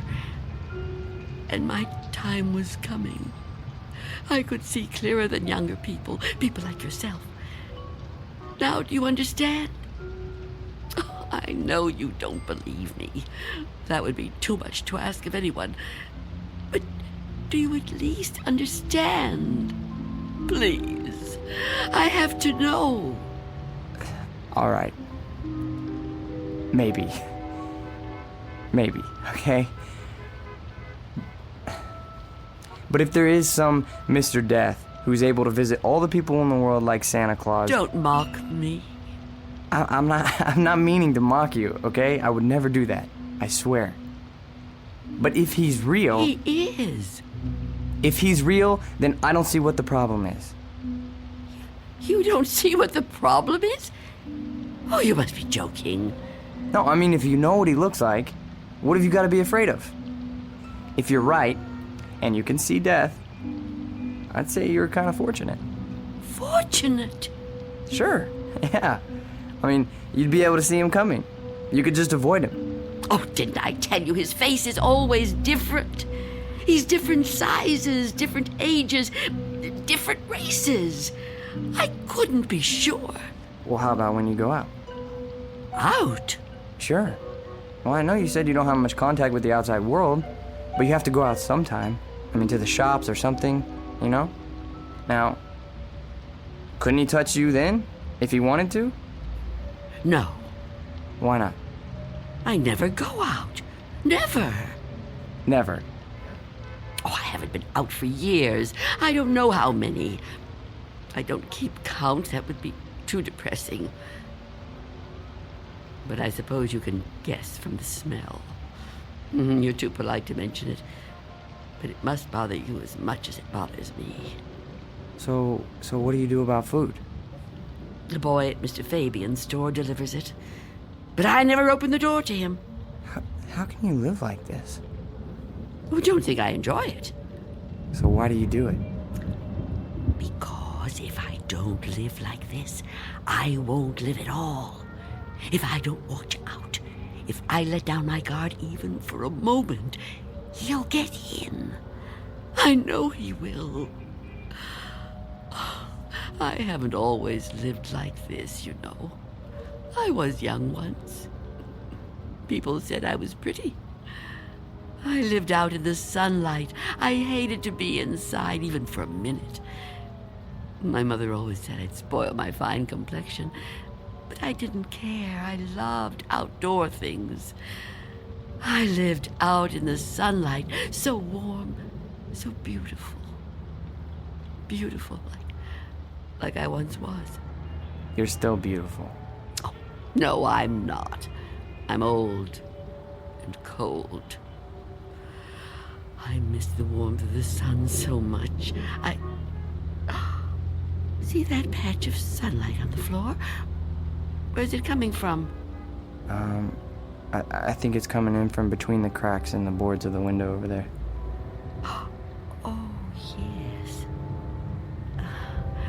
It's so warm to the touch. You know, I've always hated the dark and the cold. And now I'm old. I've lived a long time, but I don't want to die. I've heard people say it was his time when an old person dies. But it's not your time if you're not ready to die. I'd rather live in the dark than not live at all. Miss Dunn, I promise you, there's nothing to be afraid of. We're all alone here. Okay? There's nobody outside the door. I know you're upset, okay? And you're clearly under a lot of pressure. But I think all you need is some rest. Oh, officer. Yeah, and I need help. Oh, I don't know what to do. Just give me some medical attention. Look, I don't know how badly I've been hurt, okay? But I've lost a lot of blood. And I need help soon. Or I don't know how much longer I can... I've told you I can't go out there. You can't ask me to do that. Look, this whole Mr. Death thing, I promise you, you don't have anything to worry about. Shh. Someone's coming. Well, get them to help me. No! There's nothing to be afraid of. Please, answer it. Go on. That's right. Go ahead. You're doing fine. Answer it. Go on. I'm keeping the chain on. That's fine. Do whatever you want. Just see who it is and get them to call for help. I'm sorry, lady, but I got my orders. No! Get away! Officer Belden, help me! I can't fool around any longer. Step aside, I'm coming in.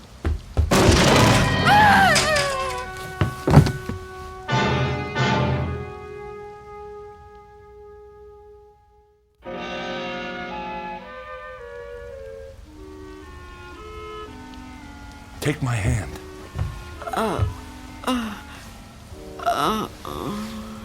Easy, lady. Just lie quiet there till you get your strength back. What? You gave me quite a scare there when you fainted like that. Sorry I pushed you when I put my shoulder to the door. You started to faint and I offered you my hand, but you passed right out. For a second I thought that... Well, I don't even want to talk about that. But I'm glad you're okay.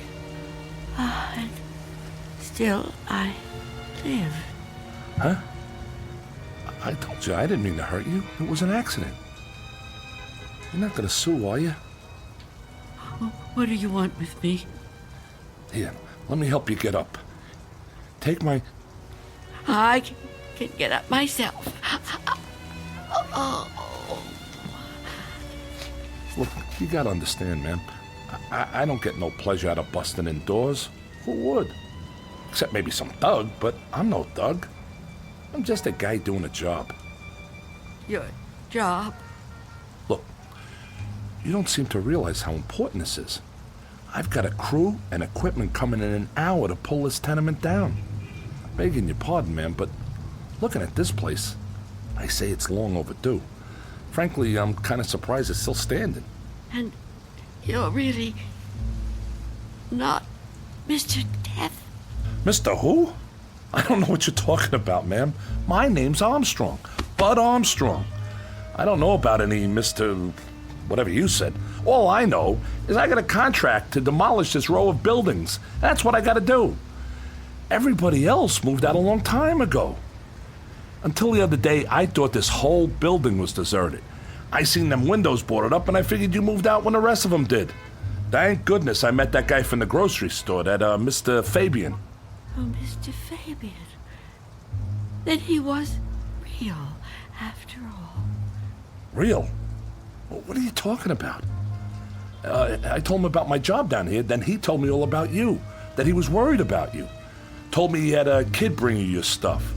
That was the first I knew about you, and it's darn lucky I found out.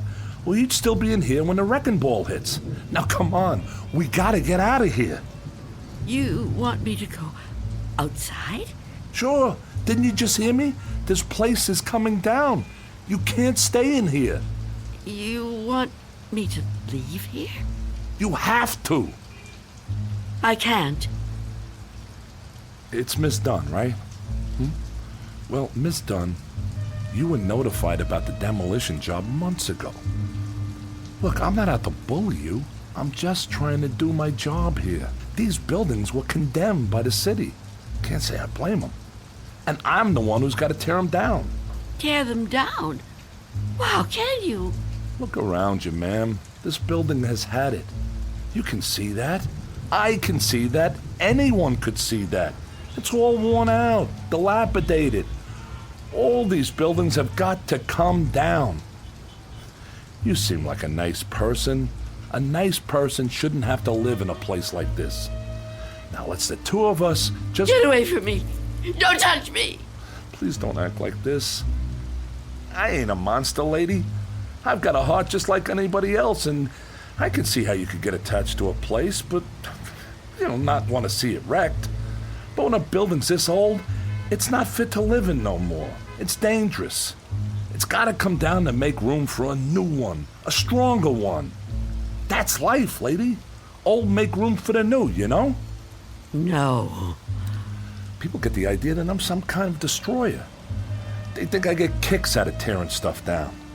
But that ain't the way it is. No, that ain't the way it is at all.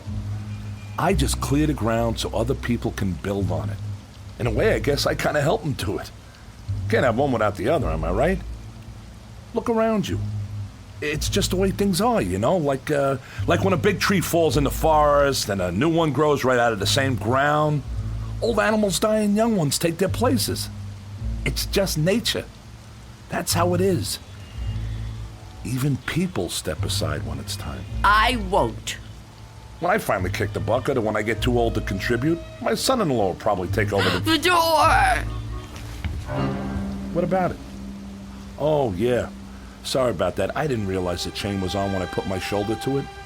Door's okay, but the chain's had it. You left the door open! Hey, there's no need Get to... out of my way!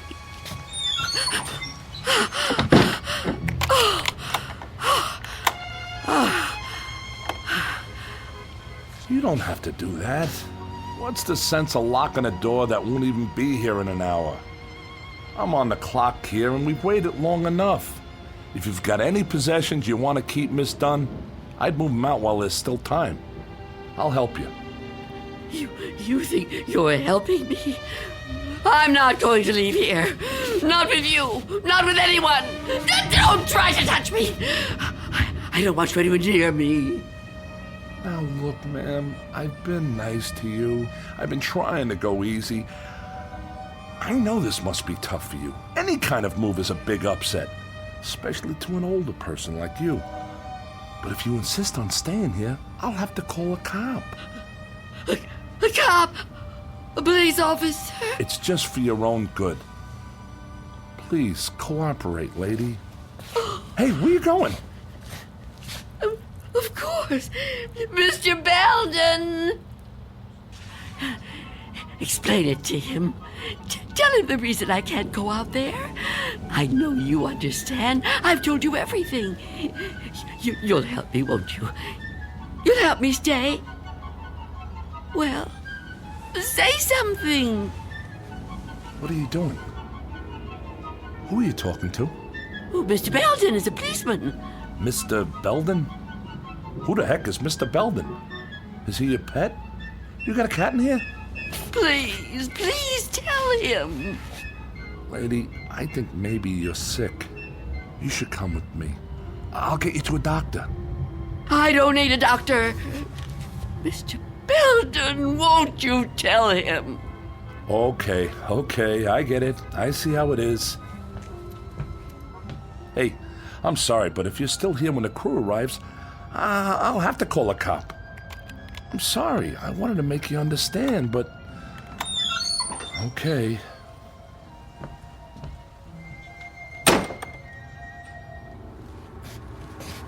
What's the matter with you? Why didn't you say something? Why didn't you help me? I thought you understood. I thought you'd help me.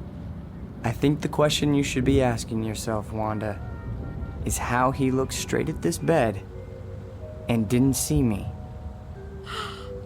You called me Wanda, but I never told you my first name. Oh no. No. It's not true. It's not true. Yes, it is. The mirror, Wanda. Look in the mirror. What do you see? I can't. I won't. Look in the mirror, Wanda. What do you see? I see nothing. Nothing but an empty bed. Turn around. Now what do you see? I see you, Mr. Death.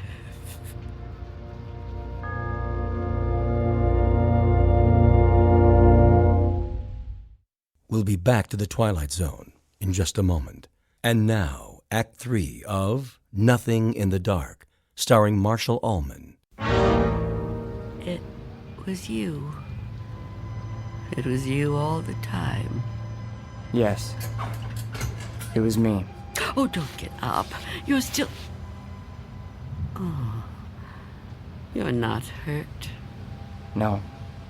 No, I'm not. But you were shot. Those men...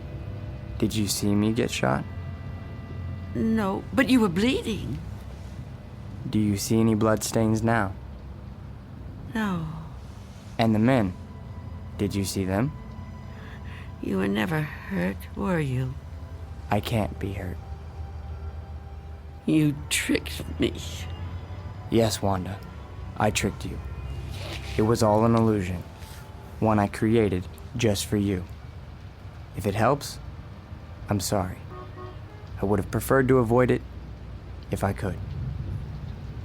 But why? Why did you do it? The moment I let you inside, you could have taken me any time. Yes, I could have. But you were nice. You made me trust you. But I had to make you understand, Wanda. You see me now, and you've seen me before. Many times before. Starting with that day on the bus. Oh, I was right. It was you. The old lady's name was Iris. I knew then that you were upset. Upset? I thought it was important that you got to know me. What I said to you before, it was true. What you said?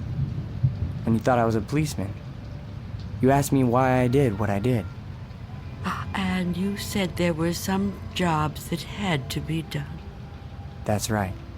That it was a kind of vocation. Actually, Wanda, you said that. But I suppose you're right in a way. Now ask yourself, am I really so bad? Am I really so frightening? You've talked to me. You've confided in me. Have I tried to hurt you? Well, no, but... Do you really believe I would ever hurt you? You don't look like someone who would want to hurt me. You see? It isn't me you're afraid of, is it?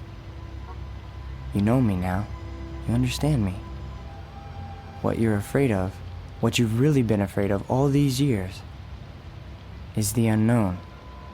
That's right, isn't it? Yes. Don't be afraid. But I am afraid. You must be very tired, Wanda. I am. But the running's over now. It's time to rest. I'd like that, but... Give me your hand. I don't want to die. Trust me. No. Mother, give me your hand. I will.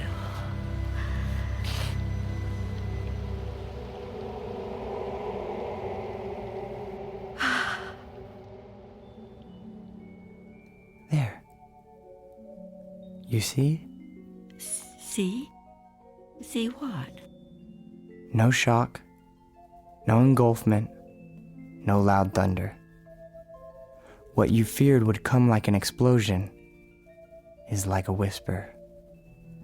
What you thought was the end is the beginning. When will it happen? When will we go?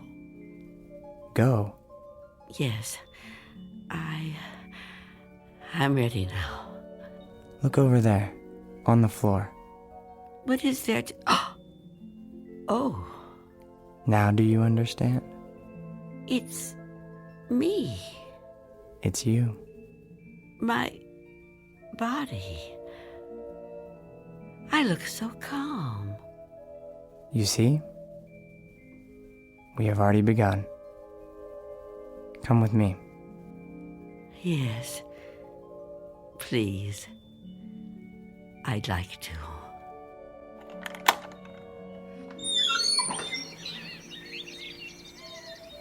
It's such a beautiful day. It is. It surely is.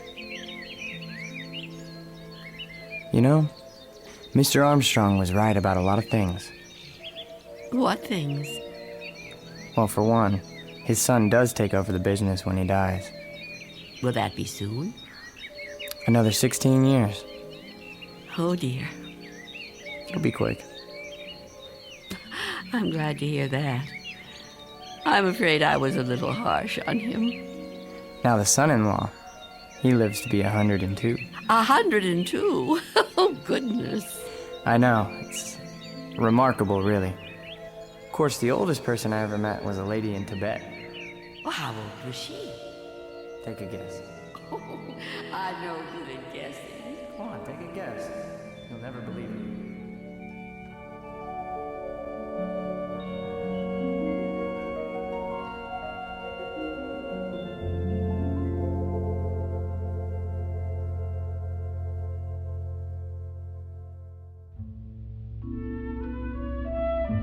There was an old woman who lived in a room, and like all of us, was frightened of the dark, but who discovered in the minute last fragment of her life that there was nothing in the dark that wasn't there when the lights were on. Object lesson for the more frightened amongst us. In or out of the Twilight Zone.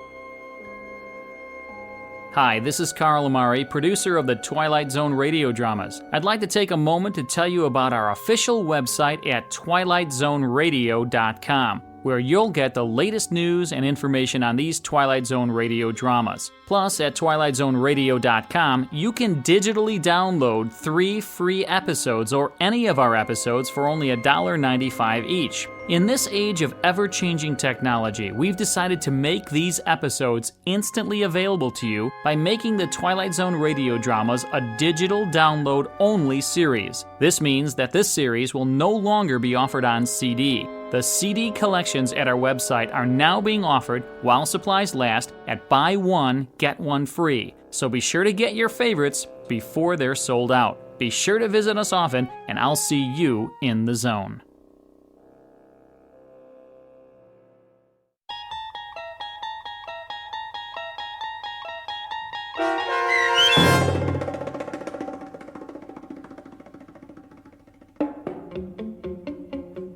Nothing in the Dark, starring Marshall Allman, with Stacy Keach as your narrator, was adapted for radio by M.J. Elliott and written by George Clayton Johnson.